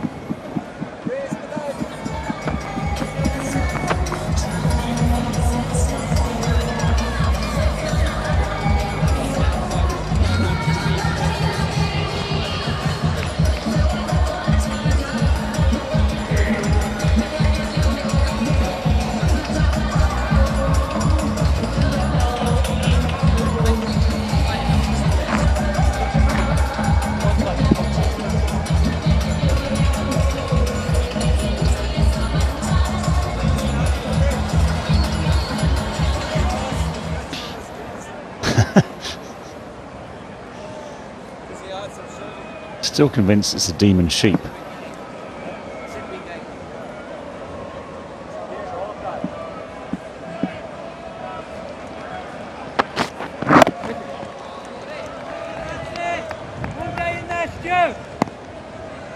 What do you think of this ground, Ness? A lot of people have fond memories of the Antigua recreation ground and all those events and all those historic events there. Well, the one good thing about this ground is the naming of it. That's about it for me. I'd rather be at the other place, to be honest. Actually, I'm warming to this place. I mean, I had an interesting chat on the way in. Lee, my driver this morning from the hotel. For a lot of people, the facilities are better here. There's more space. I'd say, because that's the advantage of a new ground. You get good facilities, by and large, the new ground. You have plenty of space over these last few days. Of course, it's quite a big stadium. The Antigua Rec was great in many, many ways. Had a huge atmosphere because it was so compact.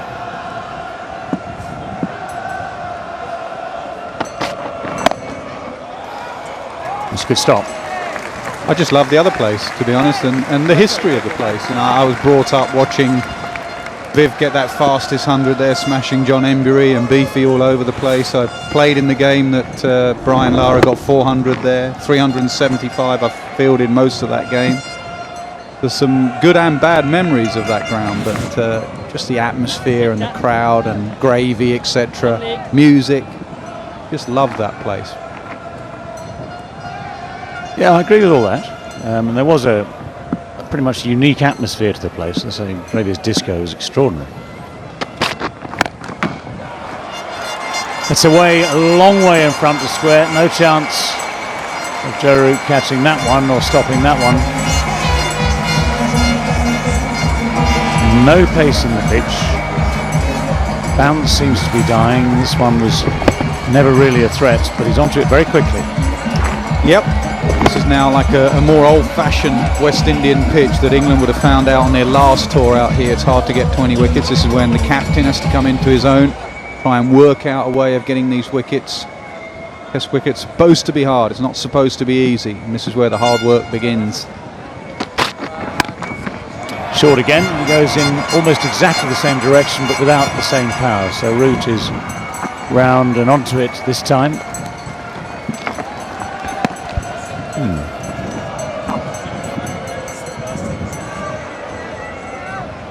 Billy Bowden just having a word with Stuart Broad there.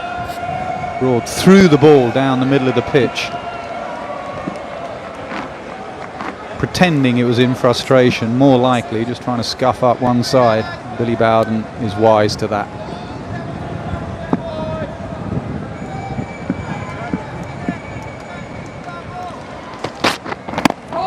That's good length. 62 for 1. You've got to be wise to so much as an umpire nowadays, haven't you?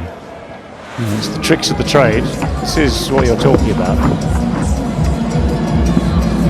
Shouldn't really be doing that.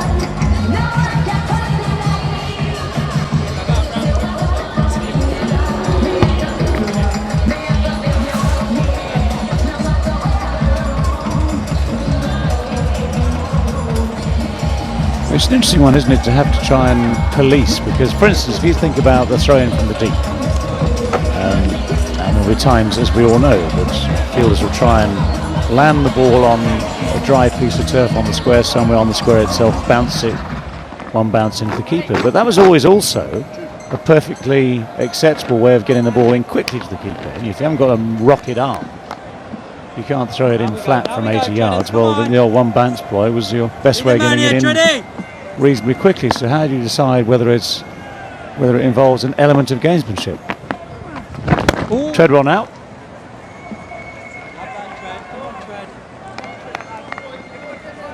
Get him before Rooty gets him here, Tread.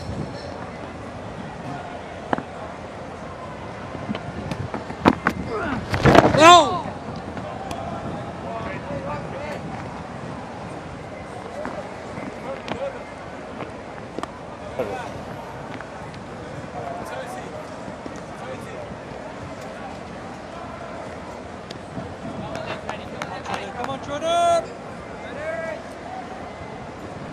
Matty.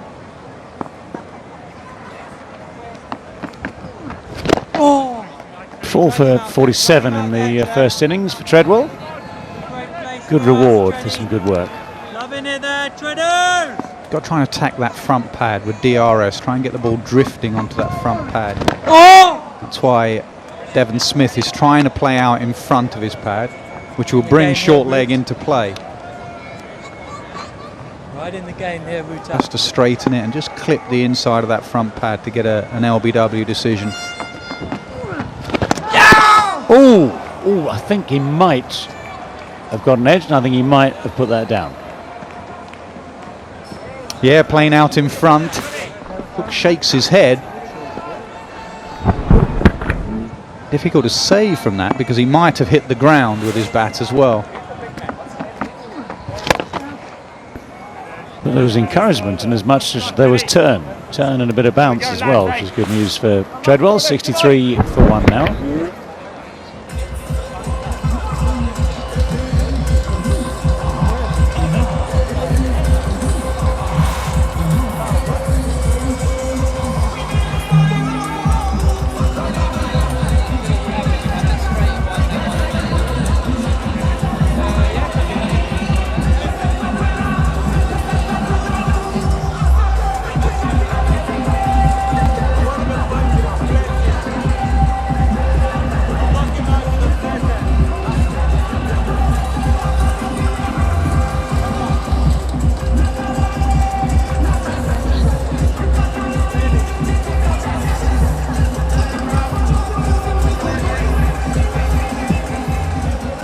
Round the corner.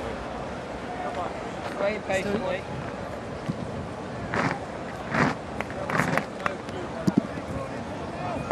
Brody, get one just right here, Brody. 2-3 here, boys. 2-3 here, lads. Come on, 2-3 here for Drake. Happens quickly, fellas.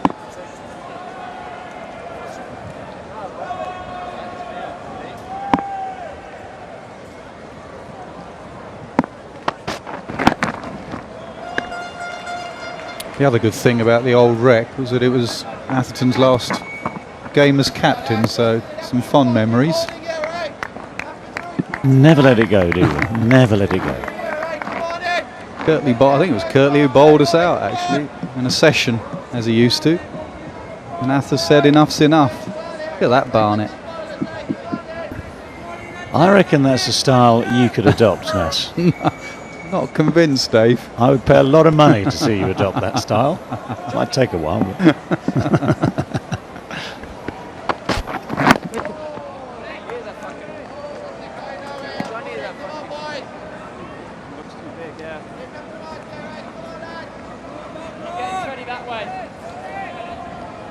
It was nice speaking to Kirtley actually yesterday morning.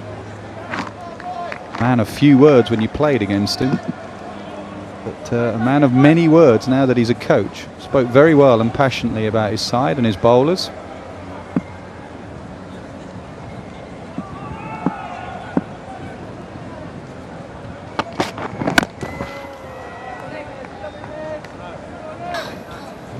England just waiting here. They're just waiting and hoping that this ball will reverse swing. Just trying to get some kind of movement in the air that bowlers like when it's so flat. I think Treadwell's going to be a threat, as we've already seen. Dial Treadwell in at one end, and at the other end the seamers just work on this ball and bang away at length.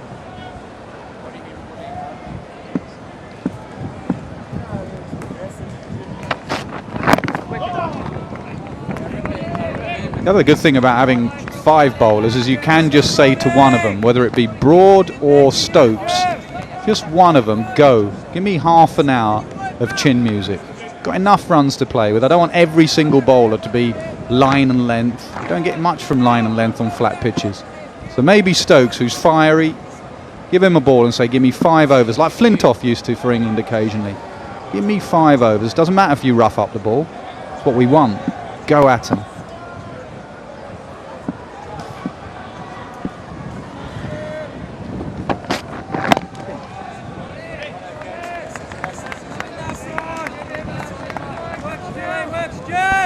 Ask these 2 left-handers right now, what do you want? Every bowler, all those bowlers bowling line and length.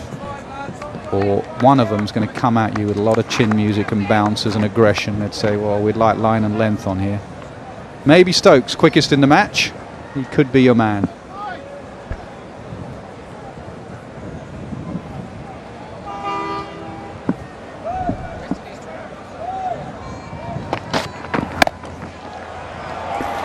He's found a way through again, and that will be 4 more.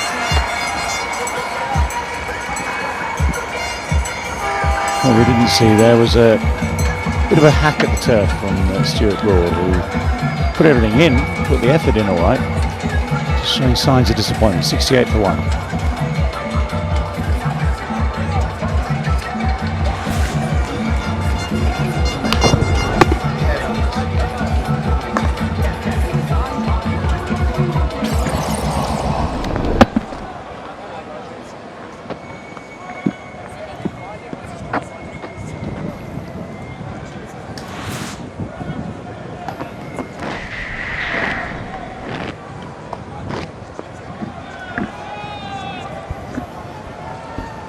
Right, more Treadwell, see if we can get some turn. And in the commentary box, Jeff Dujon, Ian Bishop.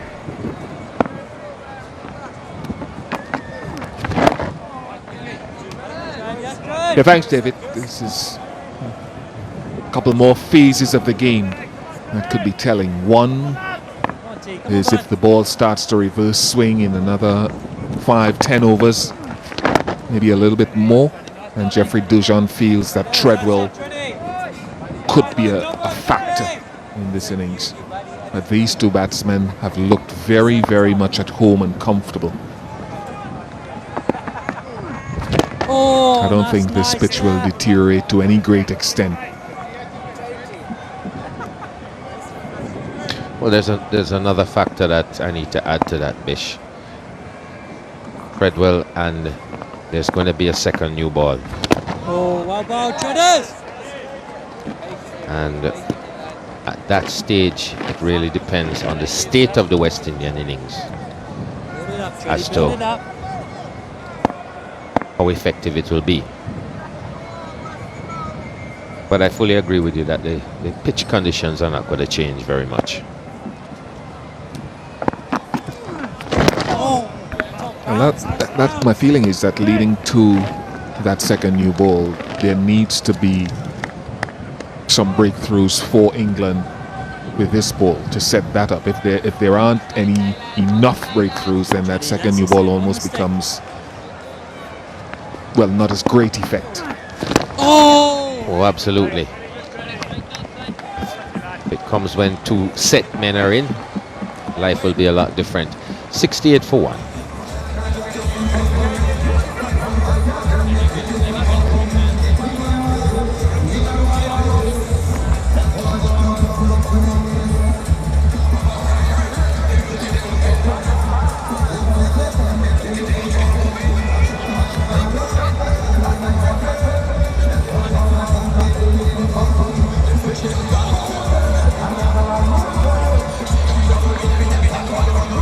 They've gotten a little pinker.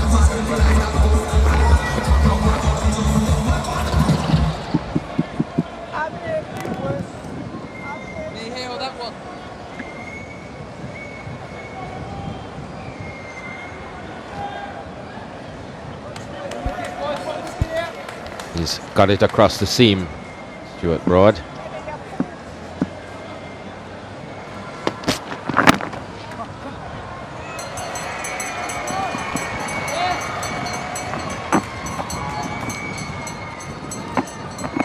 Maybe you could enlighten some of our viewers, Bish, as to the possible effects of holding the ball across the seam.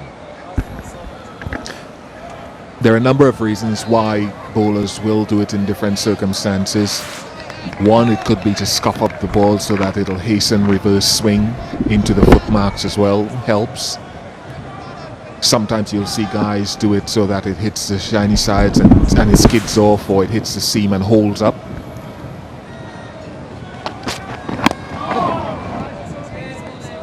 And guys drive and it just holds up and it goes in the air. So there are a number of reasons why it's done. That was a seam-up delivery, so he's varying the cross seam with the orthodox seam-up position. Still working feverishly on one side of the ball, so if there's any reverse swing to be had.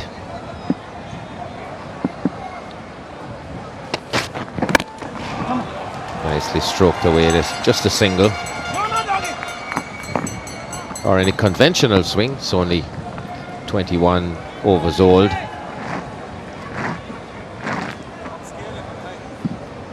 He'll have one side nice and shiny.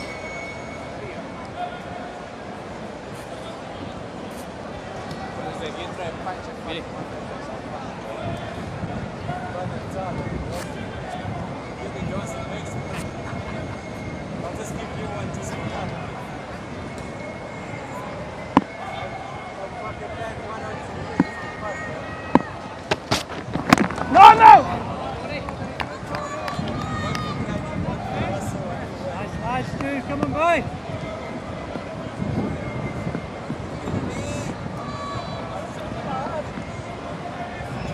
It's a good partnership. 64, 119 balls. Both of these batsmen in need of a score.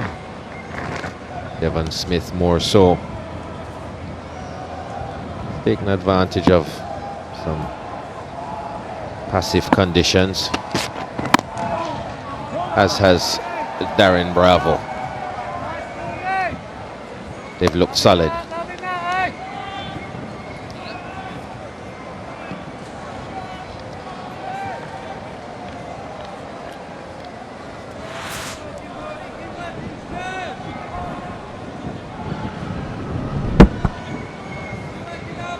That's a seam-up delivery. Trying to see if he could get it to go away off the seam from the left-hander.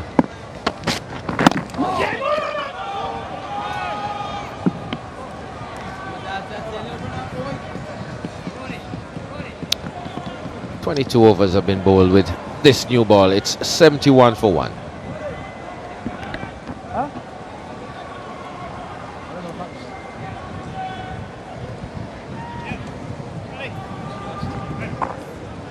Just about coming up to drinks.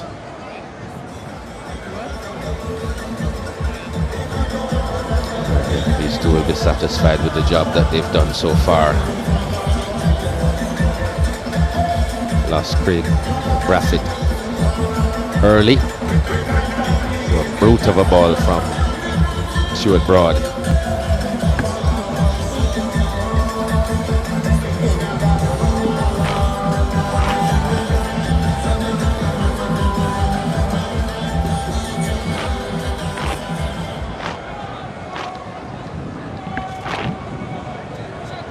Ben Stokes just getting some last-minute instructions from his captain.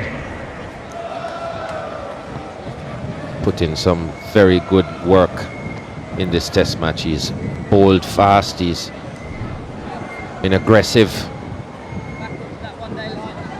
Not to mention that he's been a big factor in England with the bat, as far as England in getting to this very strong position that they're in now.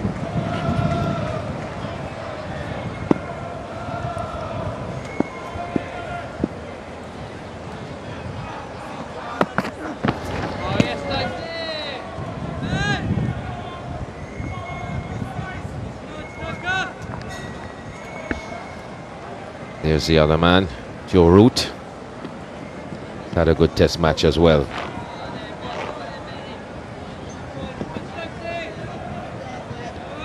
All built on the back of a very good 100 from Ian Bell.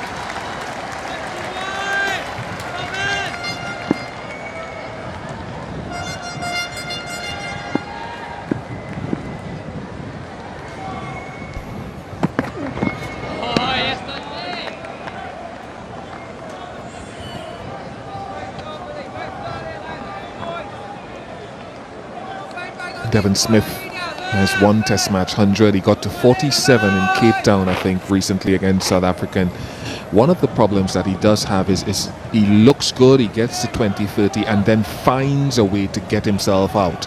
Just makes a mental error or technical error.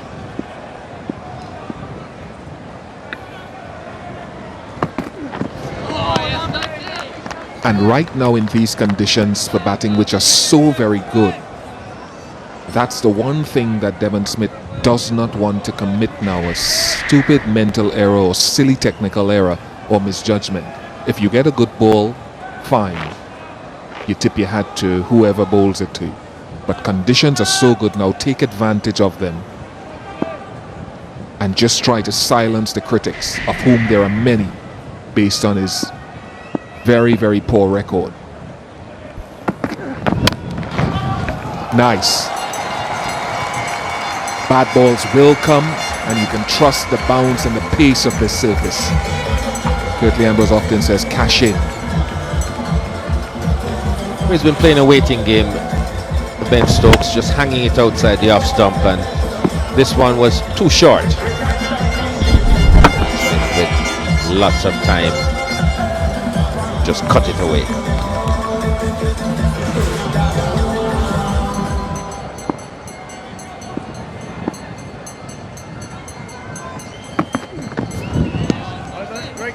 Back to the old game. It's 75 for 1, and we're going to have a drink.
Conditions very, very good for batting here at the Sir Vivian Richards Stadium, and the West Indies 75 for 1. Very good partnership between Darren Bravo and Devon Smith, 68 and ongoing. Both players have looked very comfortable. They've stroked the ball quite nicely, most of the time through the offside. The odd whip through the leg side. A couple of pulls from Devon Smith were also very classy. Stuart Broad picked up the wicket of Craig Brathwaite, but since then they found it very, very difficult and tough going to move the ball off the straight.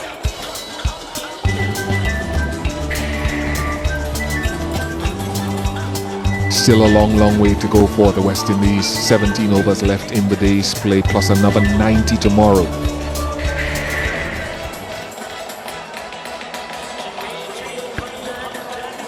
They've set the test match up very nicely for themselves, England. It's just a matter now of executing. It's not going to be easy. And though they're in a comfortable position, pitch conditions are pretty friendly, batsman friendly. It's going to take a lot of hard work, a lot of backbending. But it's doable, just as it's doable for the West Indies to be there at the end of tomorrow.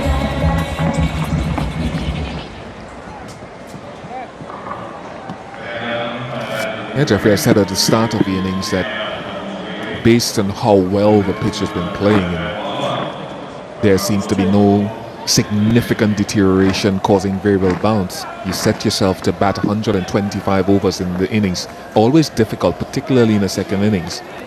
Not saying it's easy, but that is the target. Come on, Trudy!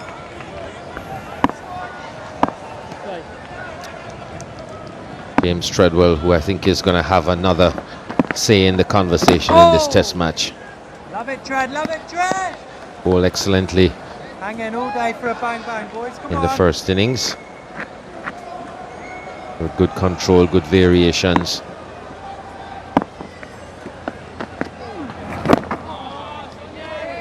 Yes, Tread, yes, Tread! Tread is!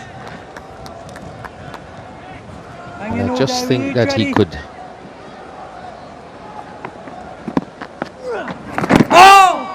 just make a bit of a difference at the right time. Come on!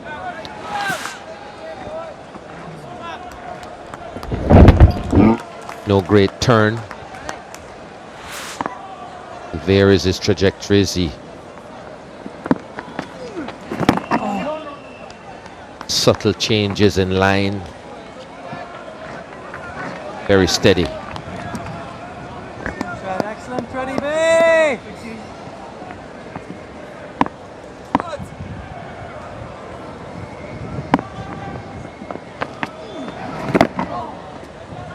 And I think because he bowls relatively flat most of the time, it's quite easy for him to get on top of batsmen who don't have the confidence to come down the track or to get deep into the crease. He can get you into that frame of mind quite easily, where you're just coming forward and blocking. Gets through his overs very quickly as well. 75 for 1. Come on, sexy lad. Come on, buddy. Come on, boy.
Ben Stokes just persisting with that line outside off stump.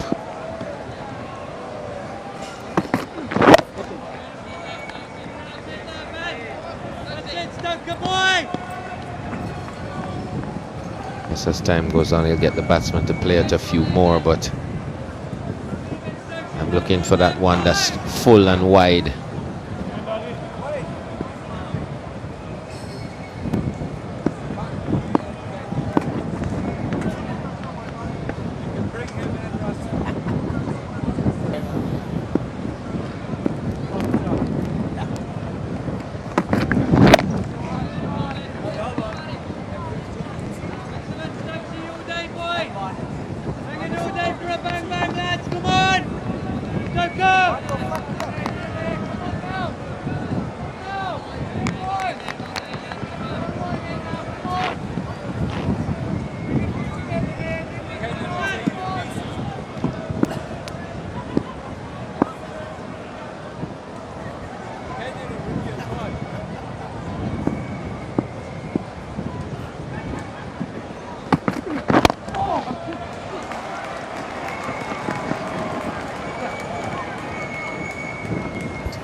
.46 now to Devon Smith. he must know that he's under significant pressure. And what I like about him so far in this innings, because he knows he's under, is his facial expressions have been fairly relaxed. His body language has been very strong, very focused. And he hasn't been fidgety. He's been positive in defense and in attack. Very nice to see the composure with which he's played so far. Well, Ben Stokes has switched over and coming around the wicket.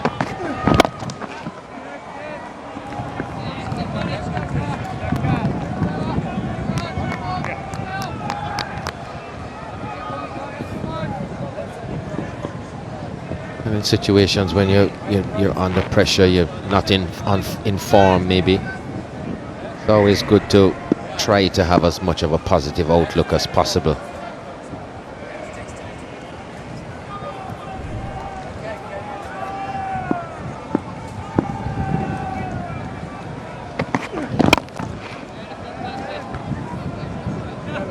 As they say, when you're positive, things happen for you. When you're negative, they tend to happen to you. 77 for 1.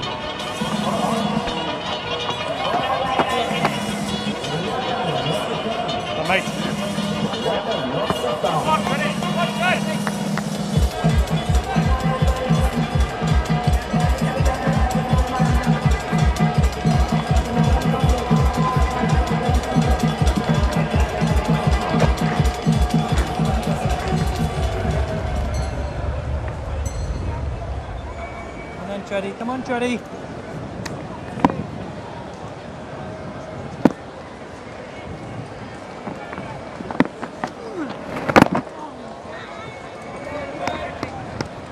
Excellent, Tred. All day, hang in. Hang in, we know we get a bang bang, Treaders.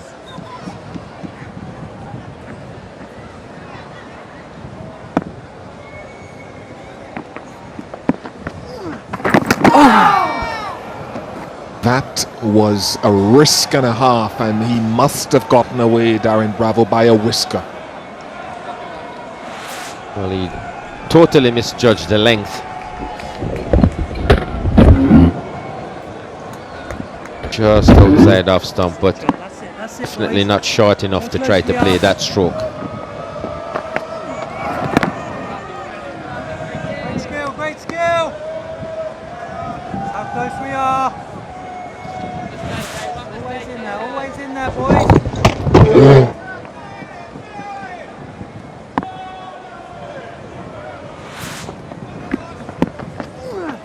Oh, Trad. It's a big piece of misjudgment from Darren Bravo.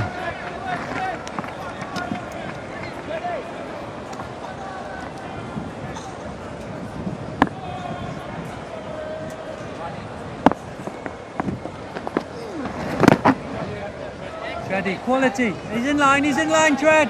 That one was so full, not even Gary Balance would have tried to cut that. And he'll cut a half volley.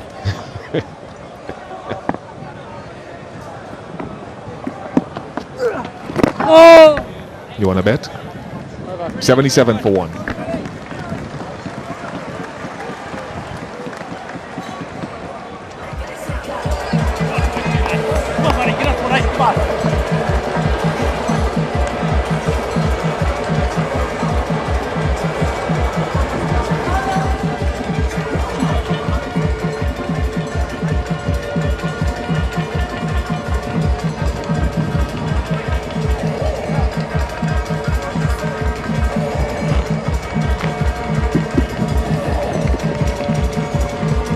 Brilliant sunshine here, but those spectators, they'll be enjoying a nice cool breeze that's blowing across the ground, so very pleasant conditions here.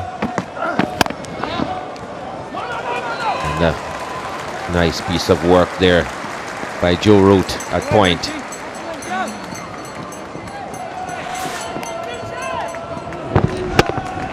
Struck pretty hard into the ground.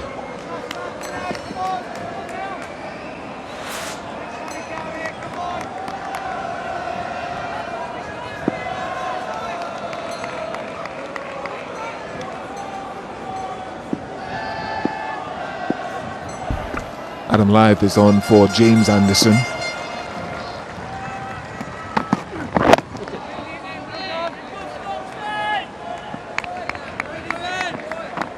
Don't change it, Ben. Build the dots, boy. That's it, Stoker.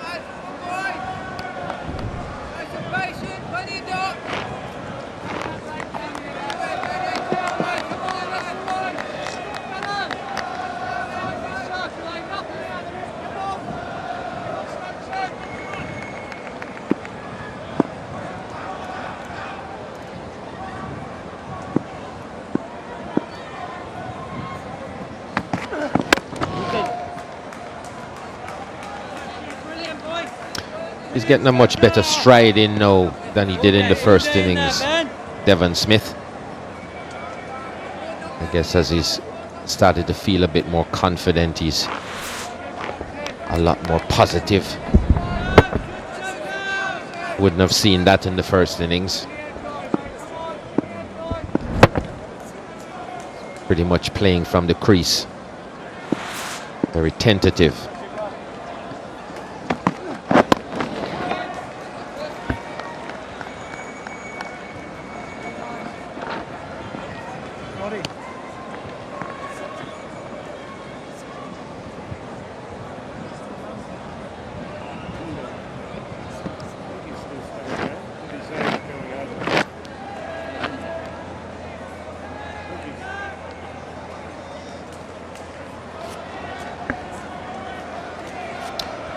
Heard Nasser Hussain talking about the pitch and mentioned that one ploy the bowlers could try would be to bowl some cutters, but the surface itself hasn't really been receptive to that. It's not scuffed up and dusty on top.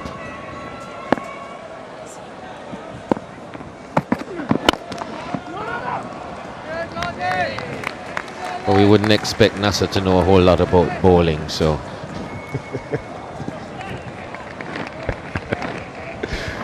Be too hard on him. No, but Stuart Broad did bowl a leg cutter that got Marlon Samuels out in the first innings. So, but usually at this stage on West Indian pitches, there's far more wear, and that would come into play. And it's not normal for Nasser, who is not, you know, a Caribbean person, to figure that, you know, that would happen as the game wore on. I'm not knocking him, really.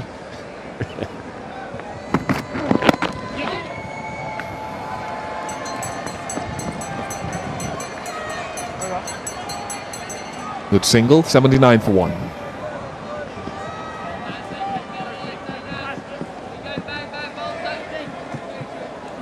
Go bang bang tonight, hey lads, come on!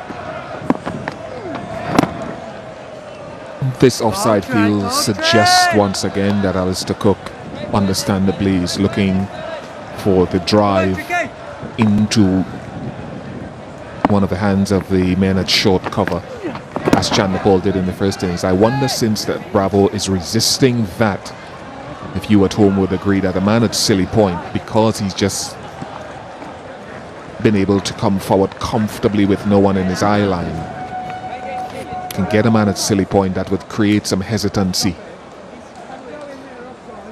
Well, he's not going into Silly Point, your route. He's got the helmet on. He's at a short leg position, which, no, he's going into Silly Point. So we're thinking alike. It just stops him from prodding forward and create someone in his eye line. Maybe he'll play back to something that's slightly full or be a little late and hesitant. That's a good move. I like that.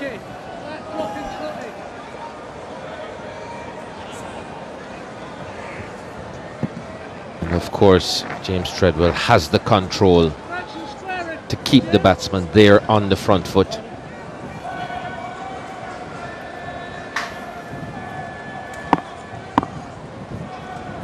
Just create that little bit of discomfort. And right away, doesn't come all the way forward, tries to stay back and play it off the pitch. So he's got the batsman to change his method. Come on, boy.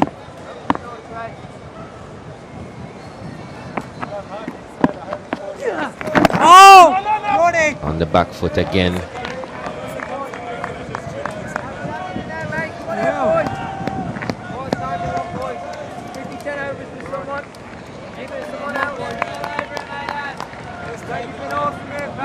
Got through him with one from that length before. Got to be very careful now, Darren Bravo. Get forward. Trust your technique.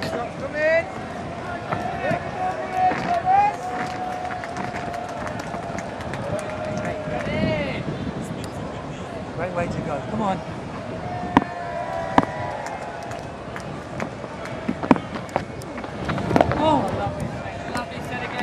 79 for 1.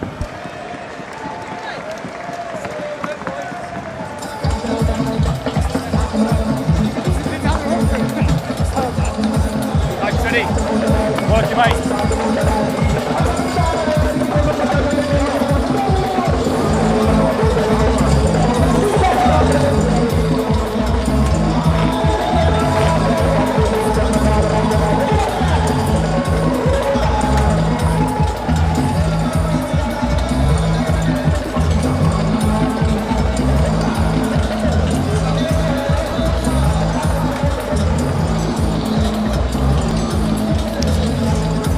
Boys with the dominoes, West Indies still trailing by 359, and I think Michael Atherton was talking about the manner in which they slammed the dominoes down on the table.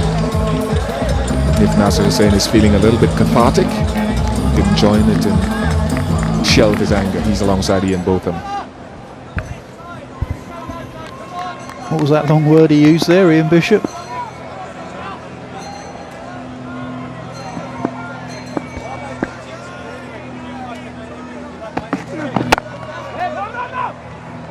Just gets through, half stopped. I think it's Joe Root at backward point. Been diving around today. He's had a bad back, Joe Root, throughout the test match. Looks a bit better and looser today. Well, he's pulled off a couple of great stops. Almost cuts off the seam, just gets a hand on it. He didn't seem to be have any problems when he batted today.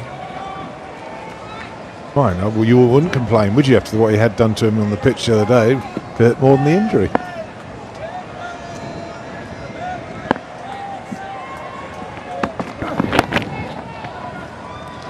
Now, I know you're big in these parts of the world, the way you got whisked through customs the other day.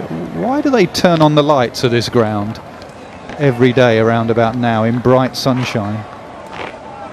I have no idea.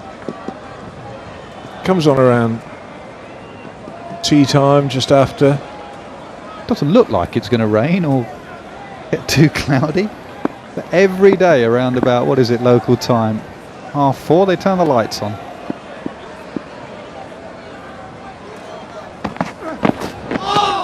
Swing and a miss. Outside, he's off stump.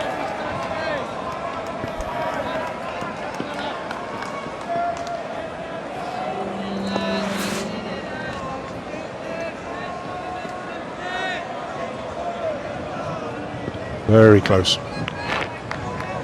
Hasn't had much luck with the ball, has he, Stokes, in this game? No, he's not. Some he's brought upon himself with the no ball, obviously, but as you said, in his bowling figures in the first innings, he'll bowl a lot worse and get more wickets. Just needs one.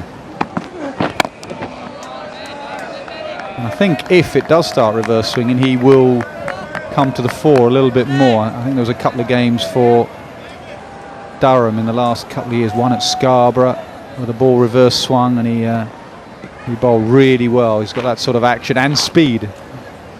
But first thing, they need to get that ball moving.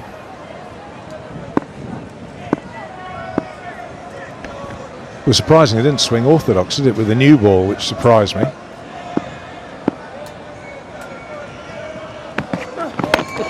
They will get one tomorrow, obviously. Another new ball, which might. They just can't be very English, to be honest. They just can't think, oh, run up and bowl length and back of a length and seam. It's not going to seam. Here's his action. You like his action? Yeah, I think he's fine. He's strong. It's a strong action. Generates good pace.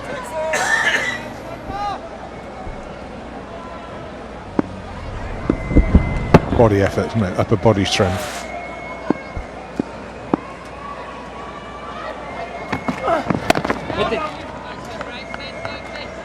$81 for 1. Point being about not being too English is just think out the box. Just try and have one go-to bowler that might bang it in. Maybe try a bit of Joe Root every now and then.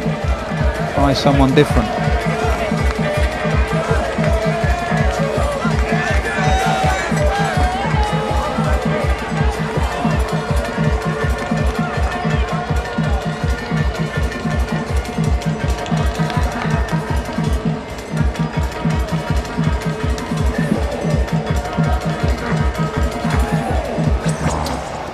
Treadwell to continue.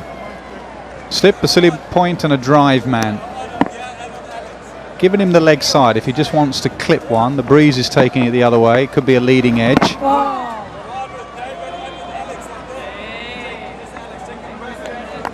He's doing a good job though. You can rotate short bursts, your quicker bowlers.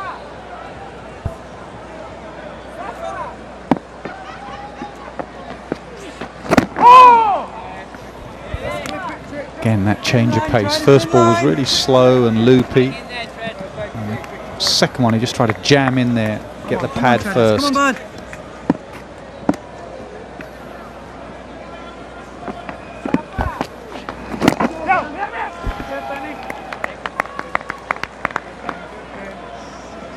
Come on, boys. Stop efforts there, Treddy. Key of being a spinner is trying to deceive the batsman before it pitches, and that's what Treadwell tries to do with his pace variation. Goes up and over. He knew exactly what he was doing there. No intention of keeping that down. Excellent shot. Just a little bit of width. Kept it pretty tight. This is the first one. He's just thrown up a little bit. A little tempting delivery, I suppose. A little tempting, but he went for it and he hit it cleanly. Just out there. Go on, have a go, and he does, and he executes the shot very, very well. Dressing room to walk back to that side. Straight to hand. Great dressing room to go back to. That goes straight to hand. Tread. Come on. Oh!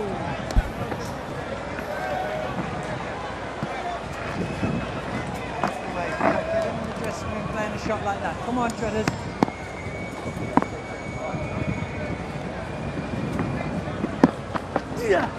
Oh! Just stuck in the pitch a little bit. Had to adjust his shot. 85 for 1.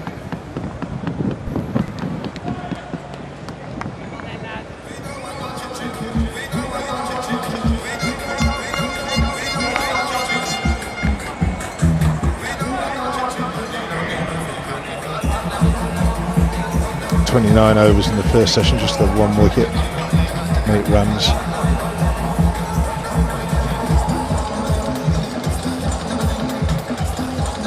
Run rate, of course, in that spell, second session, that was when England were pushing it for the declaration. Pretty healthy throughout the day.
Rest of the ball, just that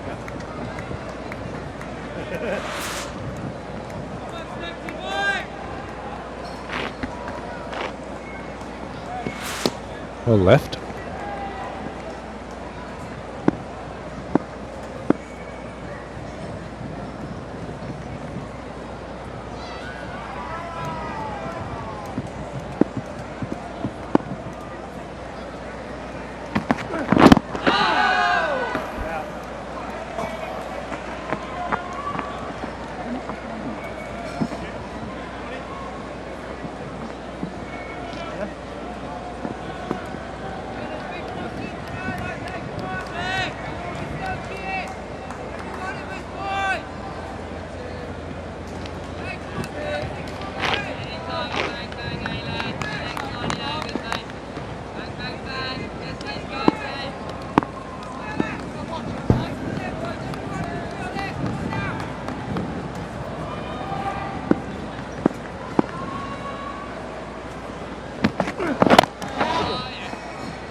It's pretty much what you got to do on these surfaces, and that's just got to be patient. Just keep plugging away. Don't give easy boundaries or easy scoring opportunities to the batsmen. Try and frustrate them.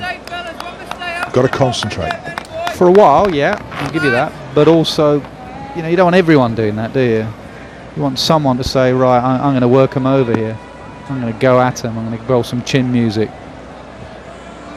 It's something different, otherwise it's all samey.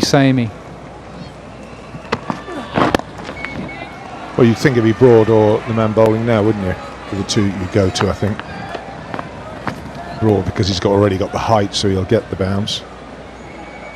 Stokes is the quickest of them.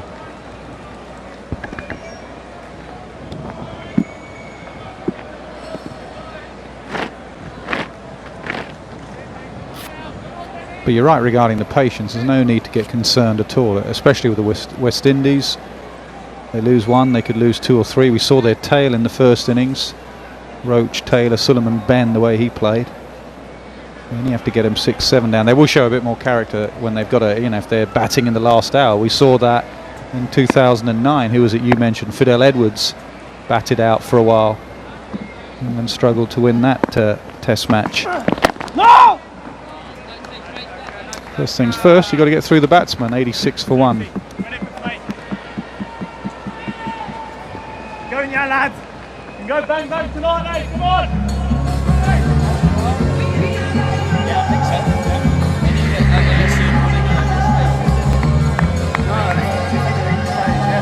There's that man Chanderpaul as well. I think he'll be giving it away. He likes to bat. Samuels is a high-class player. Blackwood with 100 in the first innings. Ramdin's got some fight about him. There's still a bit to come for the West Indies. Hard work for England, so it's supposed to be. Not supposed to be easy.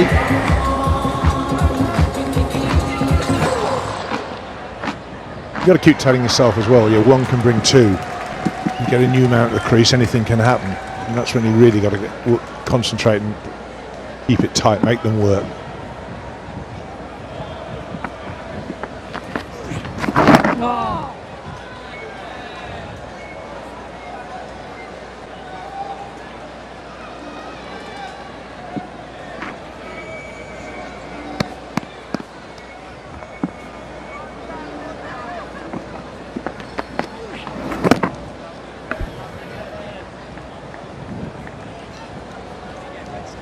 Great skill, Treddy!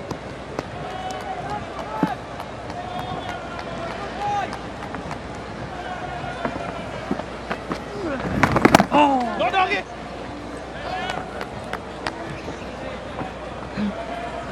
Treddy! Something happens from there, Treddy, come on!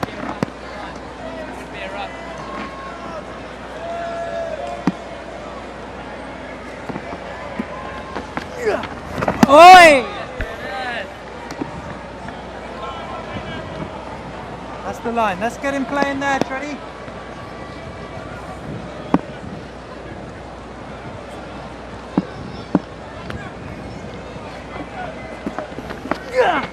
Oh! Excellent, excellent. Both batsmen seem to be Treddy! just struggling to pick the length. We've seen a couple of goes at the ball outside the off stump and it's not being short enough. Got to clip a little bit, Trent.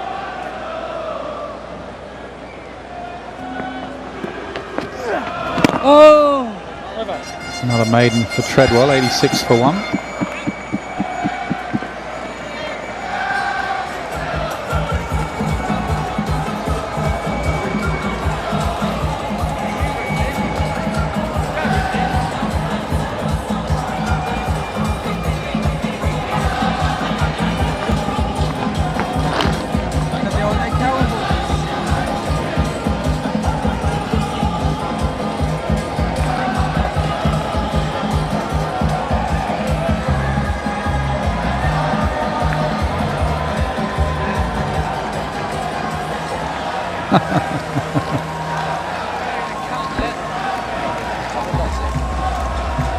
Mimicking going on in this test match. Fans of the England warm-ups, now fans of the dancing girls. Who do you think's got more rhythm there, Beef? Well, he doesn't want to give his day job up. Time for a bit of Joe Root, I think. He had the shin pads and the helmet on, so give it a go, the part-time off-spinner. Why not? Just lose your concentration a bit. Especially someone like Bravo might just try and prove a point. Already hit Treadwell over wide mid-off for 4.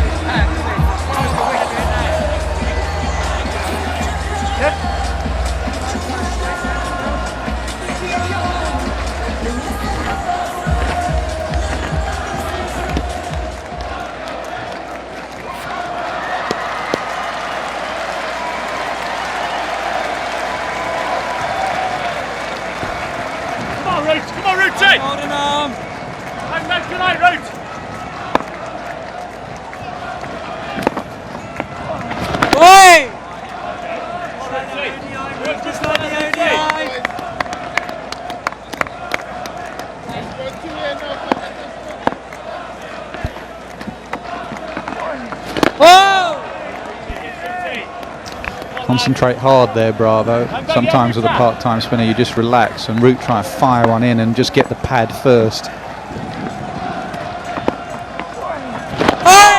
And again, still play slightly the old-fashioned way with the bat and pad together, side by side. Come on, Ruta. Come on, mate.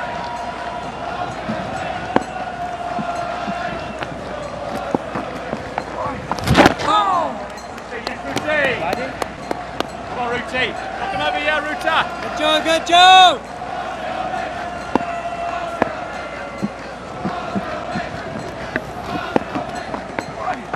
Oh, it's better from a batter in front. Hold him with those pads on, Ruta. Go on, Joe.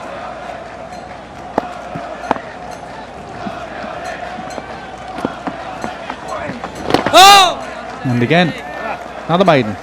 86 for 1.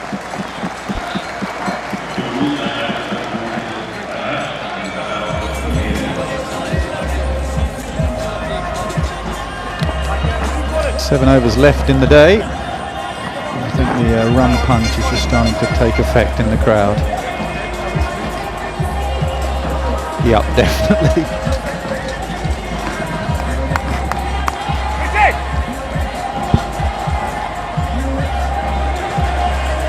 Oh no.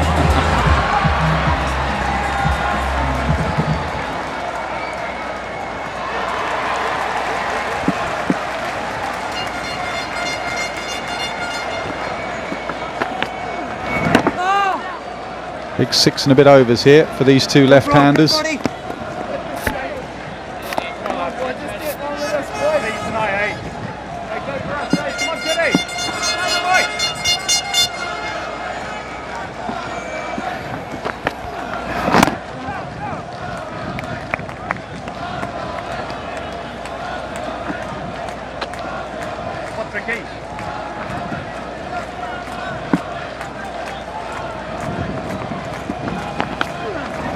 Oh, get on that. Yes, Gary, stay big.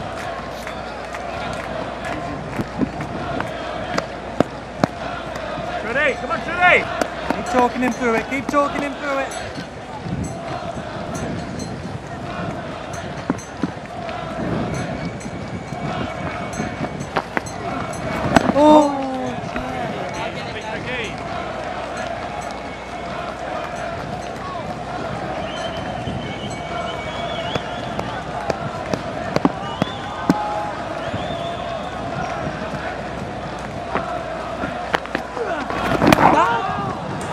Oh, just wide of Chris Jordan. It will go away. And it'll be 50 for Smith. His sixth half century, his second against England, and he's played really well. Yeah, just a little bit of luck here.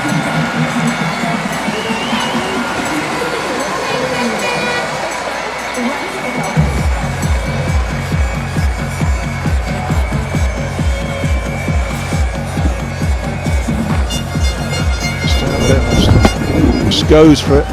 Little bounce, but hard to tell from that shot how close that was. But Chris Jordan reacted. Played nicely. I think it was Michael Atherton who said he always feels he's a good player. Evan Smith just hasn't got the runs to show that he's a good player. 90 for 1.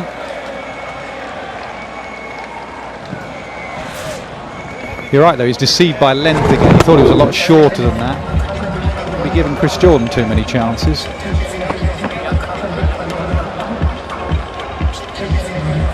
Well, one thing that is for sure, if he couldn't get to it, no one else is getting to it.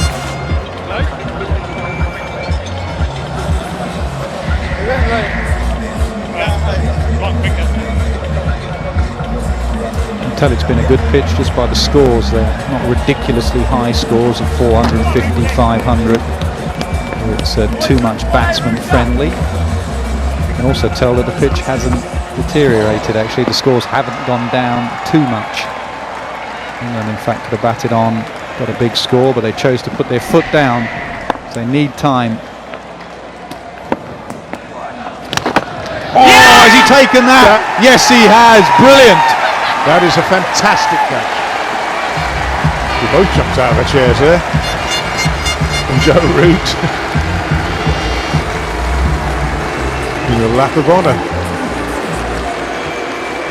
Quite right, give him a big hug because that was a terrific catch.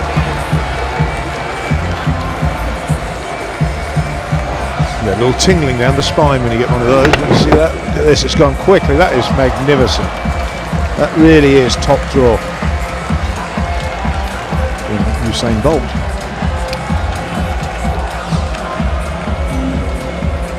Needed a breakthrough, they've got the breakthrough. Bravo goes for 32. It's 90 for 2.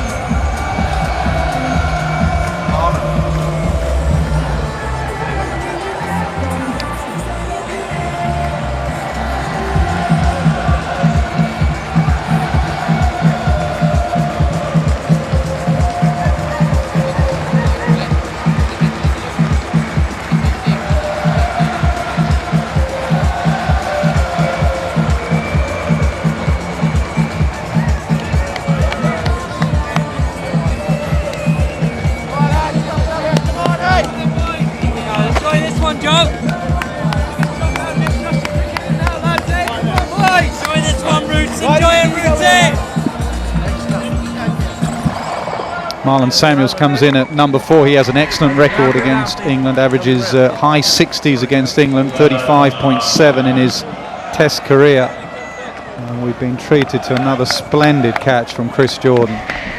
One in the first innings, and arguably even better in the second. Oh, this is much better. It's gone quicker, much quicker. And it's not really on this kind of pitch where you expect it to go. You think it come a little bit squarer off the edge. But this has gone quite fine.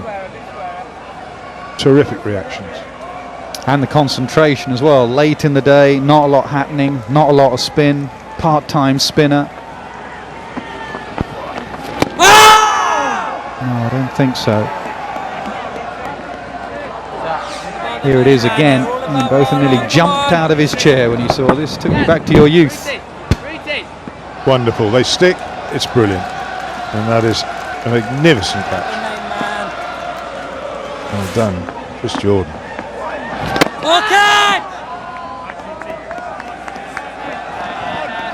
Just went out of the rough a little bit, which fractionally took the pace off it, which gave him time. But he loves leaving the gap to his right.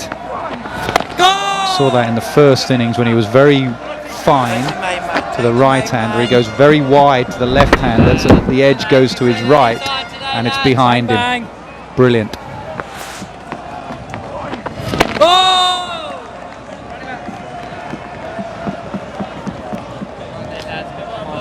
How about And you it? can sense how much that's just lifted the England team. Come on. Oh! Wicket maiden for Joe Root, much needed from England.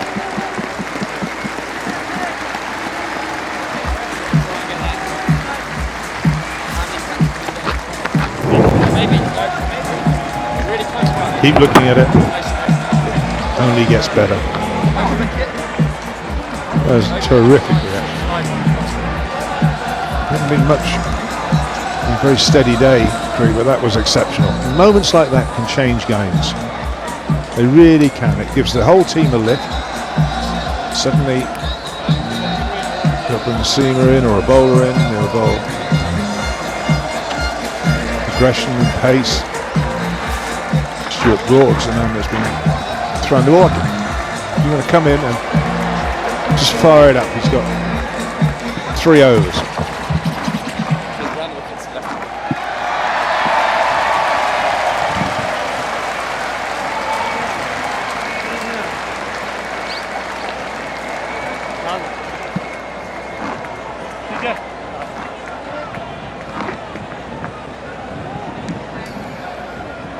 Cook been very proactive with his field placement, very precise field, very odd field.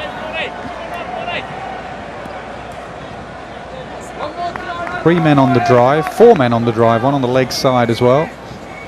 No slip. I'm not sure there's a third man, is there? No third man, so he could just run the ball down to third man if he wanted. It's a field set for cutters, basically, bowl full and almost in the rough. Hopefully a ball just sticks in the footholes and he drives it on the up.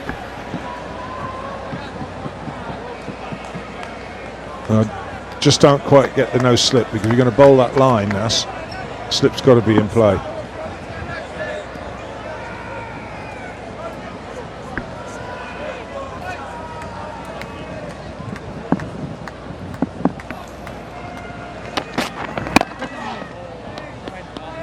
Also very tempting, not sure he'll do it, but very tempting for Devon Smith just to open the face and run it down to third man. He only has to get it past Gully. And that's why I think slip comes into play, because if you're going to try and do anything like that, you've got this, it's got to be pretty spot on. Anyway, it's good thinking from Cook and Broad. They've obviously thought long and hard and said that you don't want to be too English and just bowl line and length. It looks like he's going to mix it up. Now he got Marlon Samuels out in the first innings bowling a cutter.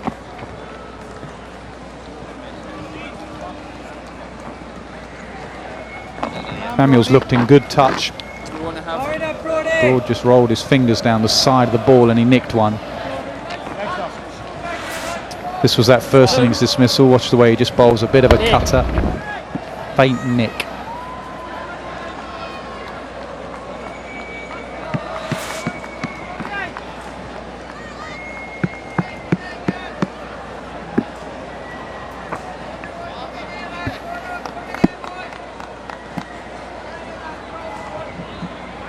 Had a pretty good day, Alistair Cook.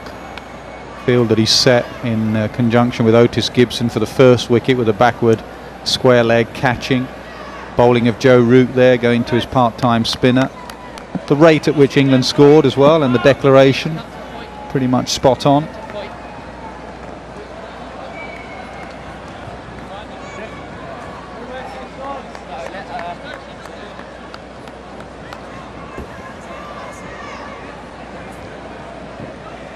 Covering all bases here, because this is now a field set for short pitch bowling. Short leg, third man, 2 men out on the hook. So Broad might well go to some short stuff. Samuel doesn't move his feet much at all, just plays with his hands. Good aggression from Broad.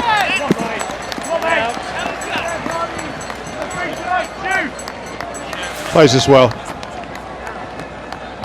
Banged in, good direction, just drops his hands, sways out the way. Watch the ball.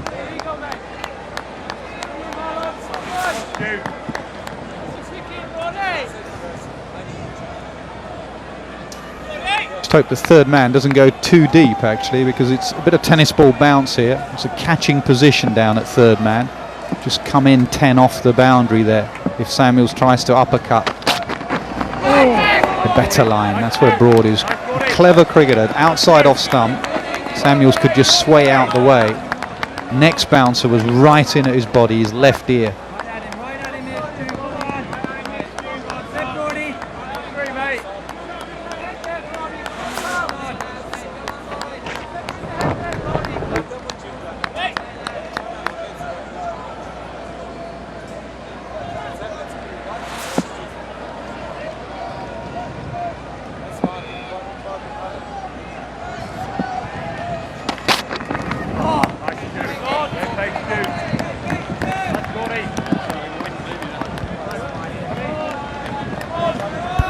Billy not happy.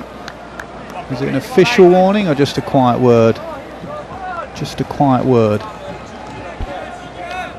I'm not sure that Broad's had a word yet from the umpires. Well, not for running on the pitch, throwing the ball into the pitch, yeah. So I think it was just a quiet word. And that's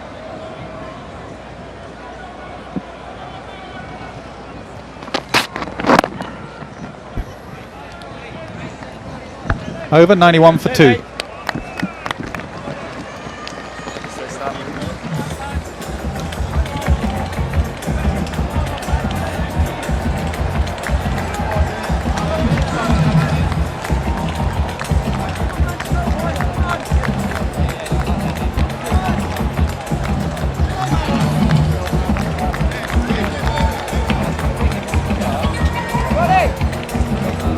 Four overs left in the day, and talk you through those 4 overs. Jeffrey Dujon, David Gower.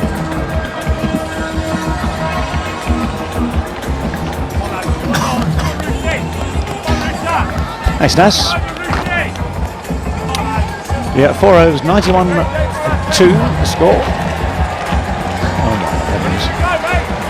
Oh good Lord.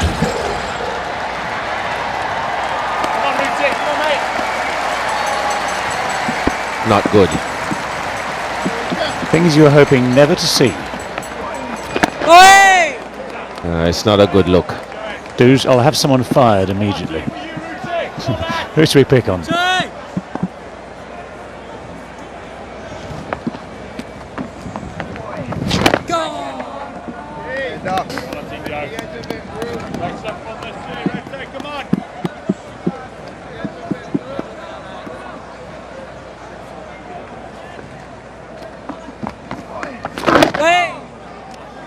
What did you make of that catch?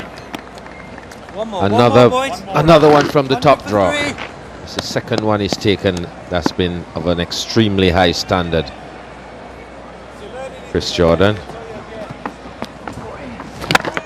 Oh, another one goes flying past this time. Very, very similar, just slightly different line, and just too quick this time.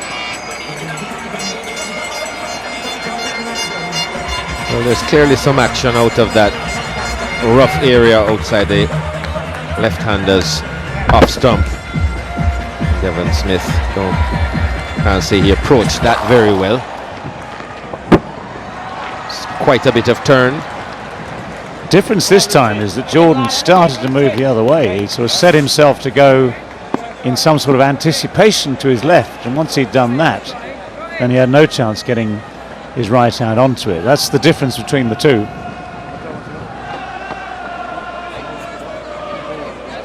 Just a matter of weight transfer. Reinforcements now. Gully comes in as well. Jordan goes a little finer.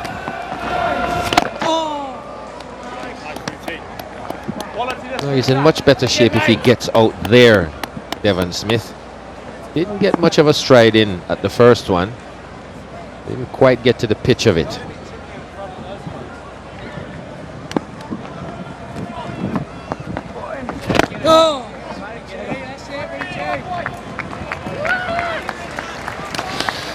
Well, 95 for 2 it is. If that one had gone to hand as well and stuck, it would have been mighty handy at this stage. That's his catch in the first innings. High class, absolutely high class. This is Bravo. That's another great catch. But see, that time he went straight towards the ball. He was steady, he was standing still. And then try and compare that to this. As he sees the shot coming, he's always gone to his left. If he'd been absolutely still again and reacted as he did to the previous one, he might well have got a hand on that. But just that thing that fielders do, which is to anticipate where they think the ball might be going, and that little movement just put him off balance, gave him no chance of getting back to it.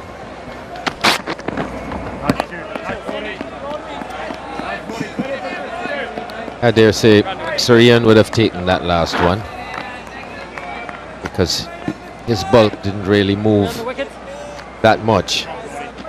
So you'd have been right there.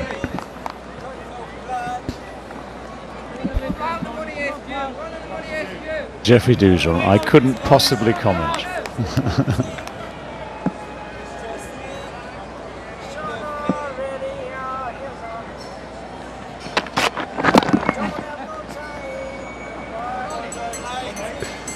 But he again was an excellent slip fielder, both to the quicker stuff and the slower stuff.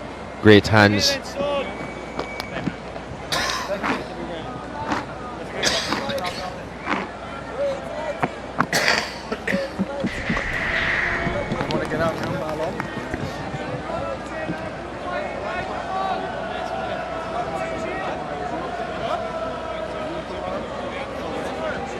There's some batting to come, but not an ideal position for the West Indies. Would have settled for losing one less wicket. Thought Darren Bravo played a pretty loose shot, taking nothing away from Joe Root. Get rid of this one. There's just a little bit more pressure now.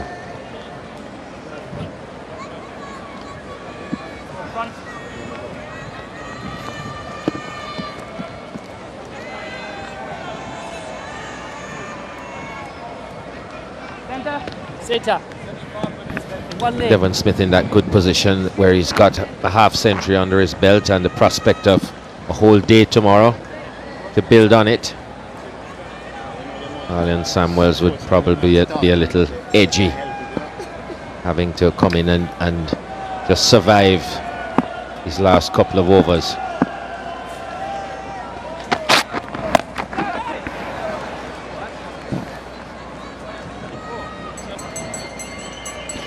Well, brave enough to take it on. For the over. Around the wicket. Stay over. One for the over, batsman.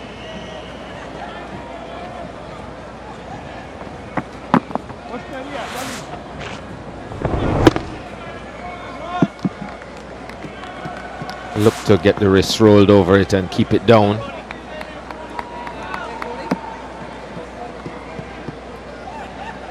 Well, this is going to be interesting. He's been right at Marlon Samuels. Stuart Broad hasn't given him a lot to play, but he's given him a lot to get out of the way of.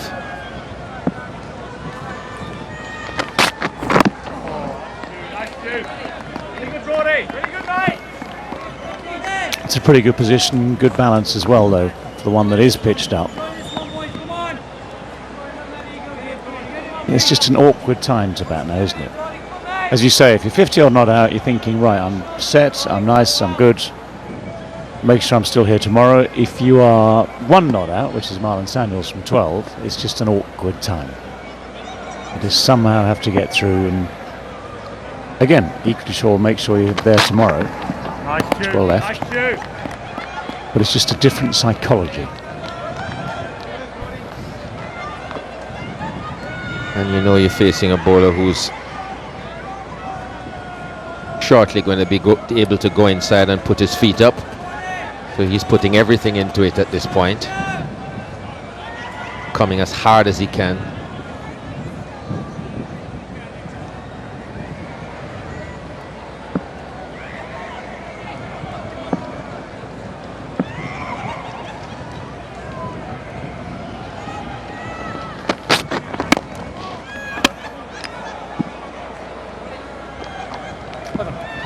It's good from Broad, having bowled predominantly short at Marlon Samuels when they first saw each other at the opposite end of the crease, just to vary the length a bit. 97 for 2. 2 overs left in the day, 90 per day, and for once our over rates have been such today that we're not going to need the full extra half hour to get those 90 overs in. A lot of spin bowling today, throughout the day.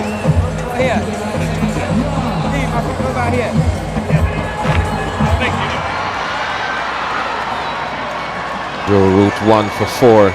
You'll be proud of that.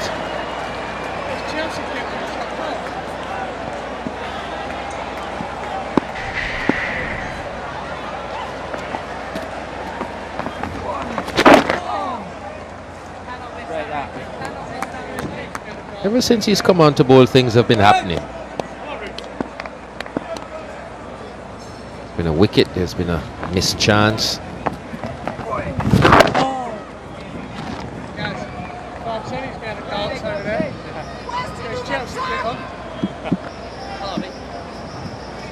Router!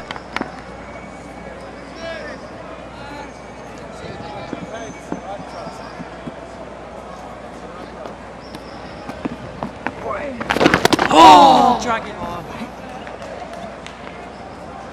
Slightly tentative. This one just did grip on the pitch a bit.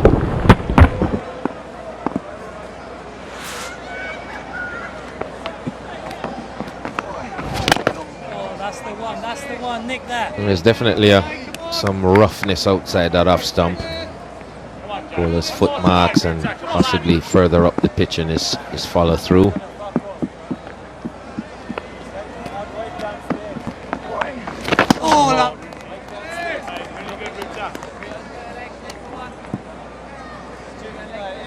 Well, you'd expect somewhere at this stage. Actually, I'd say the pitch has held together very well, hasn't it, overall?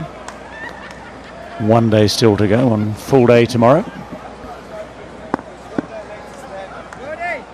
I don't think that little area there would bother a taller batsman who could get a stride out there. Oh! But Devon Smith can't quite get all the way out there. All a chance to pitch and turn. Maiden over from Joe Root. It's 97 for 2.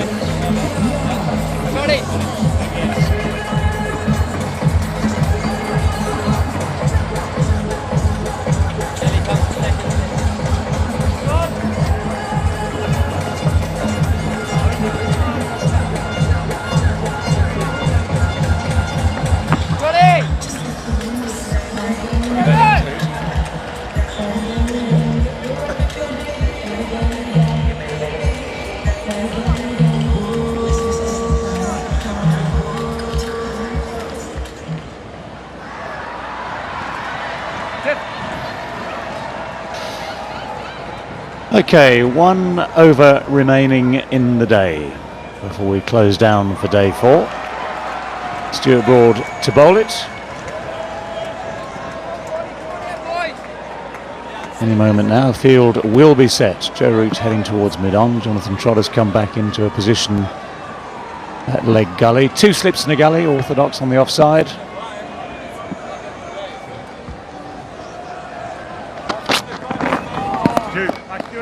The field set for an examination just outside off stump on a Come on, Brody, come on, bullish boy. length, One more tonight, lads, one more tonight. with the possibility of short ball or 2 in the ribs. There's a leg gully in. Just a reminder that bending off is not really a good idea. But I reckon he'll keep it more in that area to Marlon Samuels, who gotten himself off strike. Very shrewd. Very, very shrewd. Take the quick single. I hope the other man has to deal with the remaining. Well, there's 4 balls left in the over. but they'll take whatever comes. Well, he's been there long enough to know what to expect, Devon Smith. This will be a tremendous relief for him. The opinion of some, he was really batting for his life in this second innings. He's put himself in a position where he can cash in on a good start. The priority now is just seeing off how many ever of these 4 balls he's going to face. Come back tomorrow, get going again, and see if he can solidify his position for this series. Nice 2. Nice Brody. Nice Brody. 1 gone.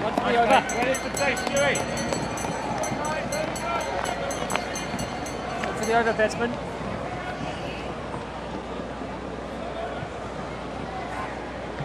He'd be happy with his team's performance, Alistair Cook, but not with his own. I think he will be mulling over his own problems with his batting.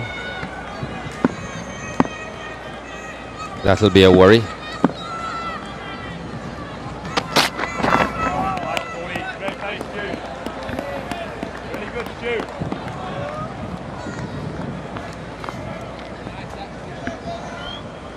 Do you think the responsibility of captaincy when you were England captain affected your batting?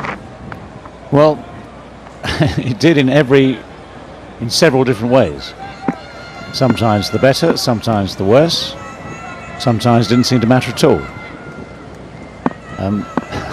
And for Alistair, when he first took over the captaincy, he just scored hundreds. I think there's that initial thing where you are basically encouraged by the responsibility to set the example, and it gives you every added incentive to get runs yourself. Eventually there comes a time sometimes where if other things are on your mind and you get distracted a wee bit and you suddenly forget about your batting for a moment or two and you don't get runs, then you go back into the same old thing, which is, as a batsman, forget being a captain or not, as a batsman you worry about your runs. You worry about whether your technique's right or what's going wrong or what's going right, and you then get preoccupied with that. And I think Alistair has been... The other thing, of course, that's well known about Alistair and his batting is that bowlers around the world have looked at him and thought, right, we know where to bowl now. Took them a while. It's over. Well, that'll do it for the day. 1 run from the final over of the day. That single to Marlon Samuels. Devon Smith sees the rest of it through very effectively. He's had a very good day.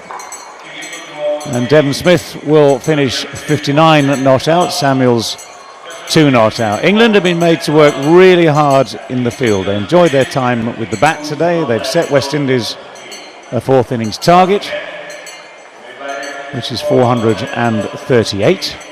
And West Indies have responded pretty well in this closing session of the day. 98 for 2 at the close. England have a lot of planning to do for tomorrow because West Indies' resistance has been stout. Pitch is looking very, very flat. But this man has played a beautiful little innings, to be honest.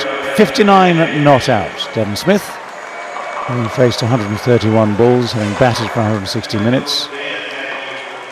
Gary Ballance at 100 earlier in the day. Back in form, back in the runs, and that's time very well spent at the crease for him as well. Ticks another box for England.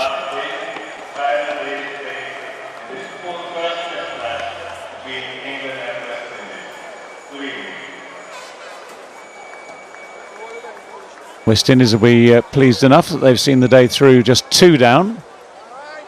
Even that took a bit of an intervention from Joe Root and Chris Jordan to get the 2nd wicket of the day when Smith and Bravo are batting so well together.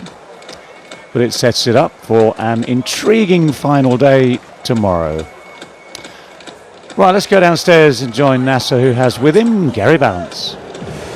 Gary, we saw you leading the team off there. A good day for you and the team. Yeah, very good day. I think pretty much perfect. It would have been nice to get 1 or 2 more wickets, but overall, yeah, we couldn't be happy with that. It's a flat deck now, and to get two wickets this evening, it puts a lot of pressure on them tomorrow. Saw from your reaction when you got to 100, that one meant a lot to you. Yeah, it did. it's been a tough winter, not just for the team but personally as well. So it's nice to come over here and score 100 in first Test match back, and quite a tough situation coming in, and then to put ourselves in a good position going into tomorrow. Can you put your finger on why it's been a tough winter? I mean, you started so well in an England shirt. Yeah, I mean it's one of those things. I think it's how cricket goes. There's only 4 bad knocks, I think, but it was in a World Cup, so it was a bit disappointing. But that's how it goes, and I've worked hard, and I'm glad that I put it right here. Does it give you even more pleasure that you're a little bit out of nick and go on and show such strength mentally? Yeah, definitely. It was probably looked quite scratchy, but I don't mind about that. And yeah, to kick on and score runs when the team needs it is a huge boost for myself. And did everything pretty much go to plan, what the captain had said up front and declaration, etc.?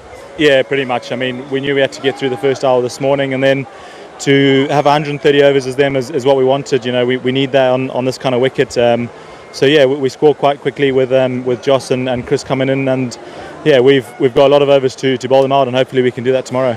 Seemed to do less today, didn't swing as much. No, it didn't. I think it's a very new ball wicket. Look to get a few wickets with a new ball, and then you've got to grind it out when during the middle overs. But we've got a new ball again about just after lunch, I think, tomorrow. So hopefully we can sneak a few more in before then, and then really kick on after that. Well played. Thanks for joining us so quickly. Cheers. Thank you. Cheers. Yeah, well played indeed, Gary Ballance. Welcome return to form, as I said, for him. Welcome return to form as well for Devon Smith, who finishes the day 59 not out from his 131 balls faced. Brathwaite out for 5, Darren Bravo out for 32. Samuel's the other man who'll resume in the morning, 2 not out. West Indies will be 98 for 2 when they start again.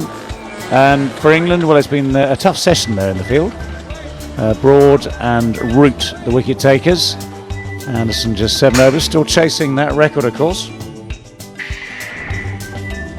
And so the overall analysis of the state of play at the end of 4 days in this first Test match. West Indies start again tomorrow, needing 340 more. England start again tomorrow, needing 8 more wickets for victory.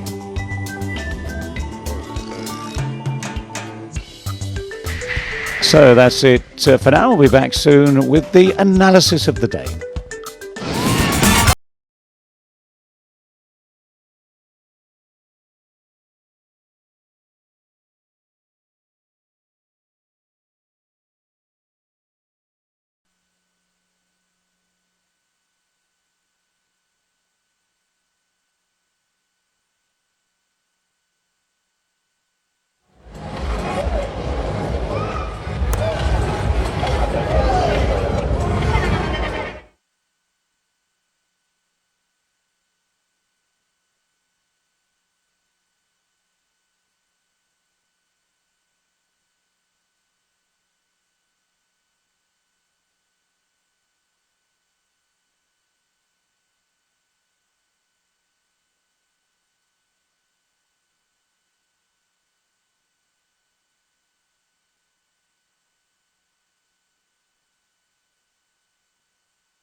1, 1, 1, 1, 1, Colin, 1, 1, 1, Colin, 1, 1, 1, Colin, Colin, Colin.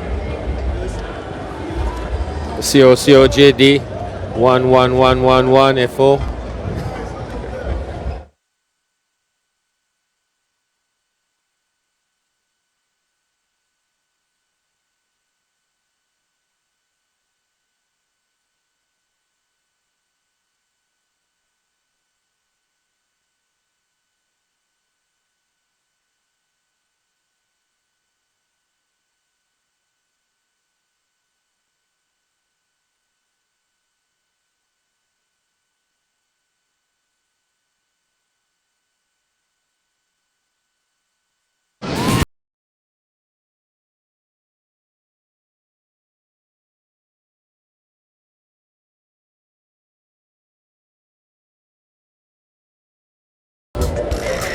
Welcome back to the Sir Vivian Richards Stadium, where day 4 is complete in this first test match, England-West Indies. And just to update you as to how things have progressed, when England were bowled up with 399, the West Indies responded with 295, a lead of 104 for England.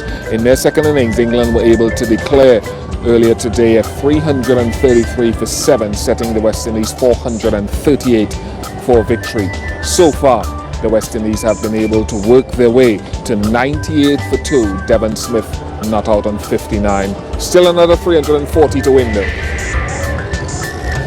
So I suppose England still in a very, very dominant position. The West Indies with 8 wickets in hand still. Jeffrey Dushan. Still a strong position, and West Indies with all the work to do if they need to get a result out of this one way or the other. Yes, it's the West Indies have a big job. England obviously having a lot of time. They have a whole day to get 8 wickets, and the West Indies, as we saw, 340 behind. So it's going to be a test. It's going to be a test of character. The batting conditions, as we saw, are good. The pitch isn't really helping the bowlers too much. So it's a matter of sticking to it and staying there. And it really does look a good pitch. I had a look at it, but we'll have a look at the session highlights. And it was a battling session because the wickets didn't quite come the way England would have hoped in the final session of the day. No, they didn't. Good partnership between Darren Bravo and Devon Smith. Devon Smith, in particular, really in need of a score. And you could see that as his innings went on, he grew in confidence and ended up on 59. Yeah, very important innings for Devon Smith in many ways, isn't it? Yeah! But then Joe Root brought on to bowl, struck almost immediately Darren Bravo. A loose shot, I thought, to one that turned out of the rough, and a great catch in the end at slip by Chris Jordan. He's one of the great athletes of the modern game. We'll probably talk more about that a little bit later. But just the 1 wicket in that session, I want to move on to Devon Smith because he's had an unfulfilled career in many ways so far, averaging 24 after some 37 test matches. But he showed great composure today, and if you want conditions where you're batting for your career, this was it. Definitely. He's been very dominant in regional cricket over his career. But when given the opportunity, he hasn't seemed to be able to step up to test level, and hence he has a very moderate average at test level, and he's been in and out of the West Indies team. But he's capitalized on some good conditions here, and hopefully still there tomorrow, that he can take it further, get maybe a second test 100 or more. I'm sure he'll create a mental issue with Devon Smith more than a technical issue. Anyway, let's just remind you of those 2 wickets that fell in the West Indies innings. The first one went just before T. Craig Bradley. And this was a brute of a delivery from Stuart Broad. It was short, it came back at him and caught him between the devil and the deep blue sea, and all he could do was fend it off to leg gully. And then Darren Bravo, maybe not just getting out enough to a delivery from Root that turned out of the rough, but a fantastic catch. Yeah, and ironically, not too long after that, there was a similar opportunity off the bat, the outside edge of Devon Smith, that went almost the same direction, a little bit higher, but he couldn't get to it, Chris Jordan. No, he couldn't that time because he started to move in one direction. He started to move to his left, the ball went to his right, and he just couldn't transfer his weight in time. But he's a fantastic slip fielder. He's taken 2 really good catches, and you can tell that he's a natural athlete. That those weren't flukes. He's a brilliant fielder, totally. Anyway. Yes, he is. Anywhere. That's a fact. Anyway, we'll go even further back in the day, and we'll review the man who set up the innings for England, Gary Balance, bringing up his 4th Test match 100. Yes, and again, he benefited from aggression at the other end. He took his time, and he played in the areas where he was strong.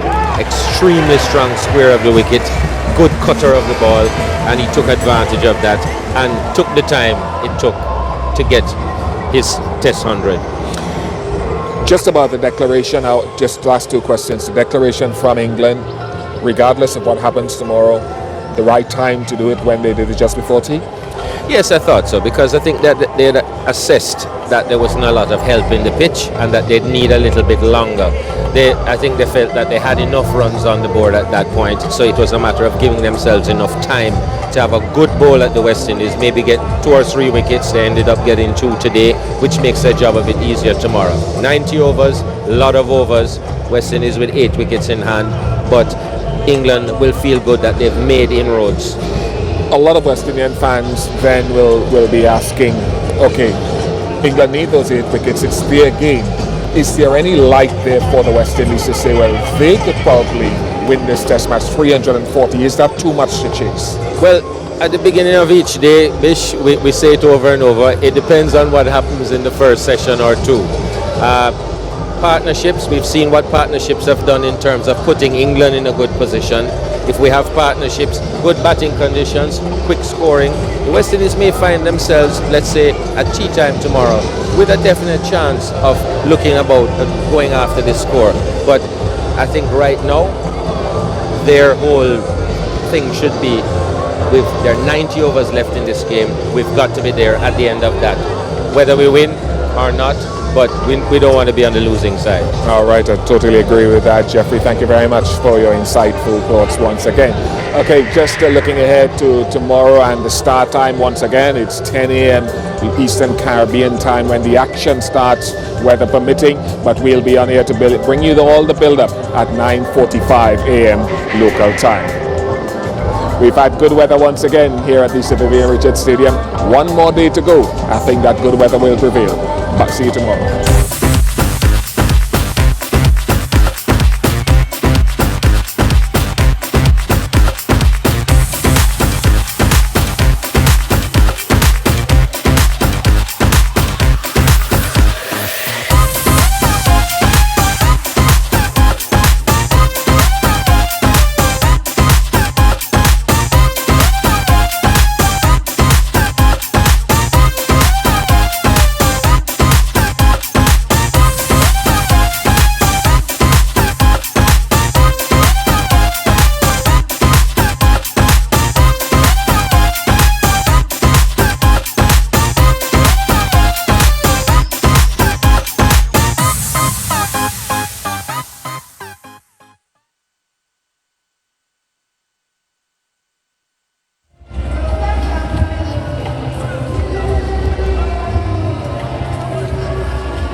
Kawan Nasser.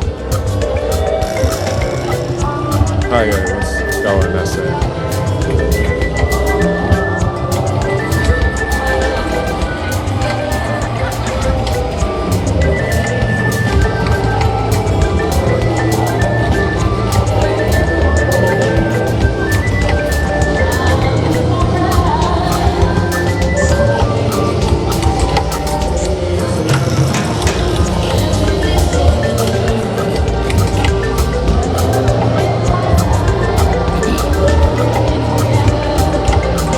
Welcome to the highlights of the 4th day's play in this first test between England and the West Indies from the glorious Sir Vivian Richards Stadium in Antigua. Coming into this day 4, England had put themselves into a pretty good position because they were 220 runs ahead and they had 7 wickets in hand in their second innings. 116 for 3. Gary Balance not out on 44, and Joe Root, the aggressive Joe Root, not out on 32. The amazing thing about this surface here at the Sir Vivian Richards Stadium is that it is held together brilliantly, almost too good. The bounce has been true, there hasn't been too much by way of footmarks, and so batting once again looked as though it would be easy on another day of this test match. We'll go straight to the commentators, who are Nasser Hussain and David Gower.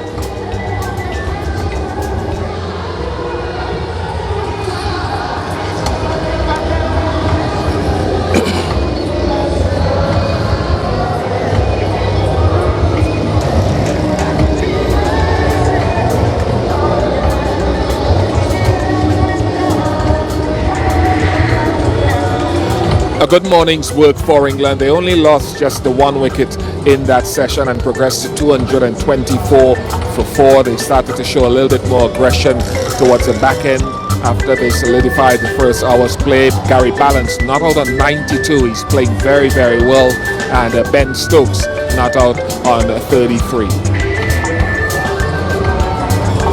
Jerome Taylor with those 2 wickets from day 3. He bowled very, very well, wasn't able to add to it today. Jason Holder was the man that picked up Joe Root in off the inside edge, 1 for 39. So England have progressed to a lead of 328 runs and growing. And no doubt England were hoping to add further to that lead. We'll take a short break, and when we come back, we'll have a second session of this 4th day's play.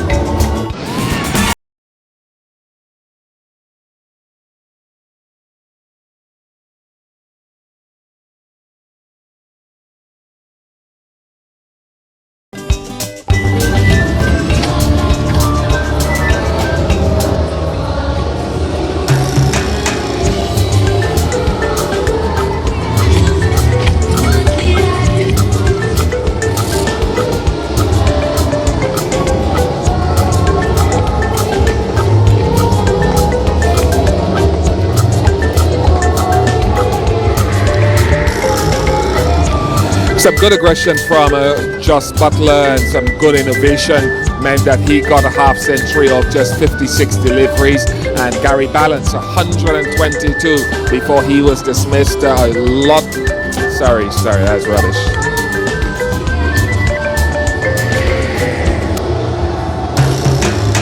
Ready.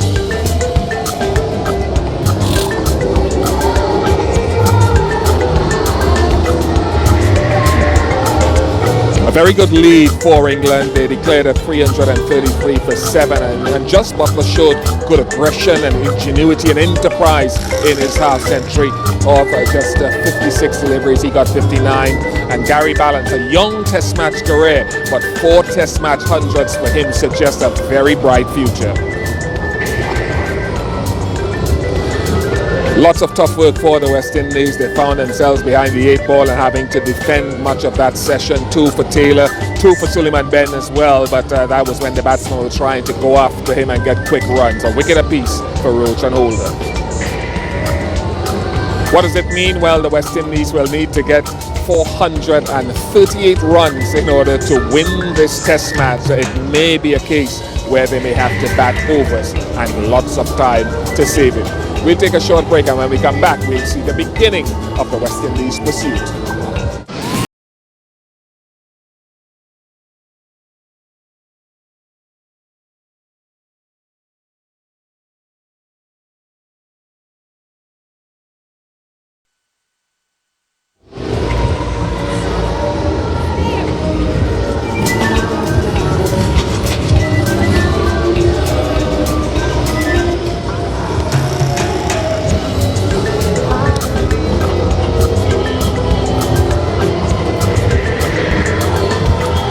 Just a short session of 5 overs leading up to tea, and in that time the West Indies were 9 for 1, Craig Brathwaite got a brute of delivery from Stuart Broad, who really fired it up for that short period, as you'd expect fast bowlers too. Devon Smith and Darren Bravo, though, still there. And that wicket 1 for 4 for Stuart Broad, and he'll be pretty pleased to have picked at Pepper just before the tea interval. So the West Indies in a little bit of trouble. 9 for 1 and still trailing by 429. Well, tea wouldn't have tasted very good for the West Indies, but on the other side of the break, we'll see the continuation of their innings and the final session of day 4.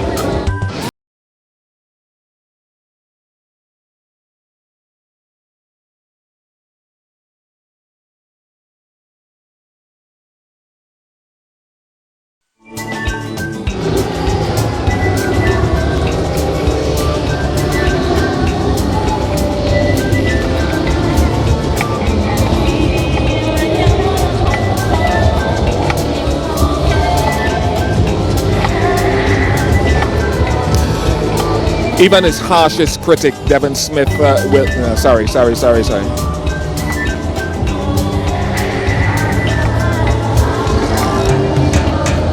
Yeah.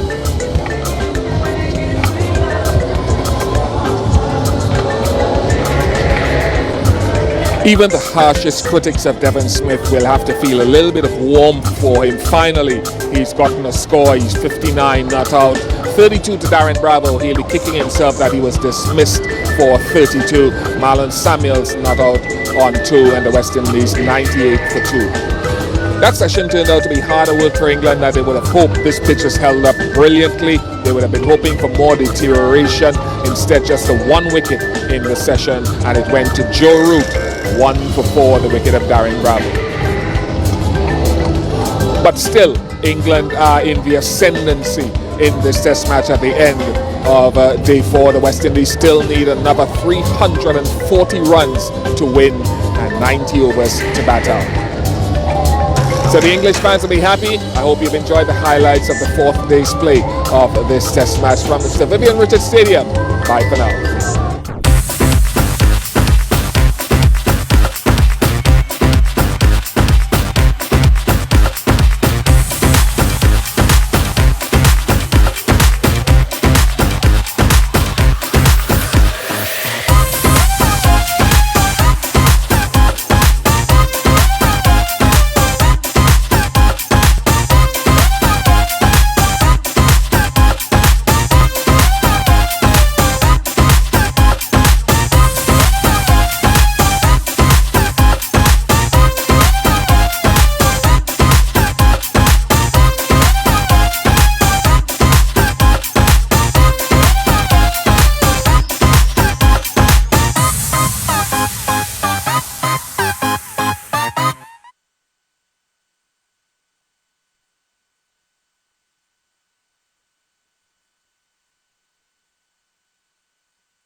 Hang on there, please.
Oh.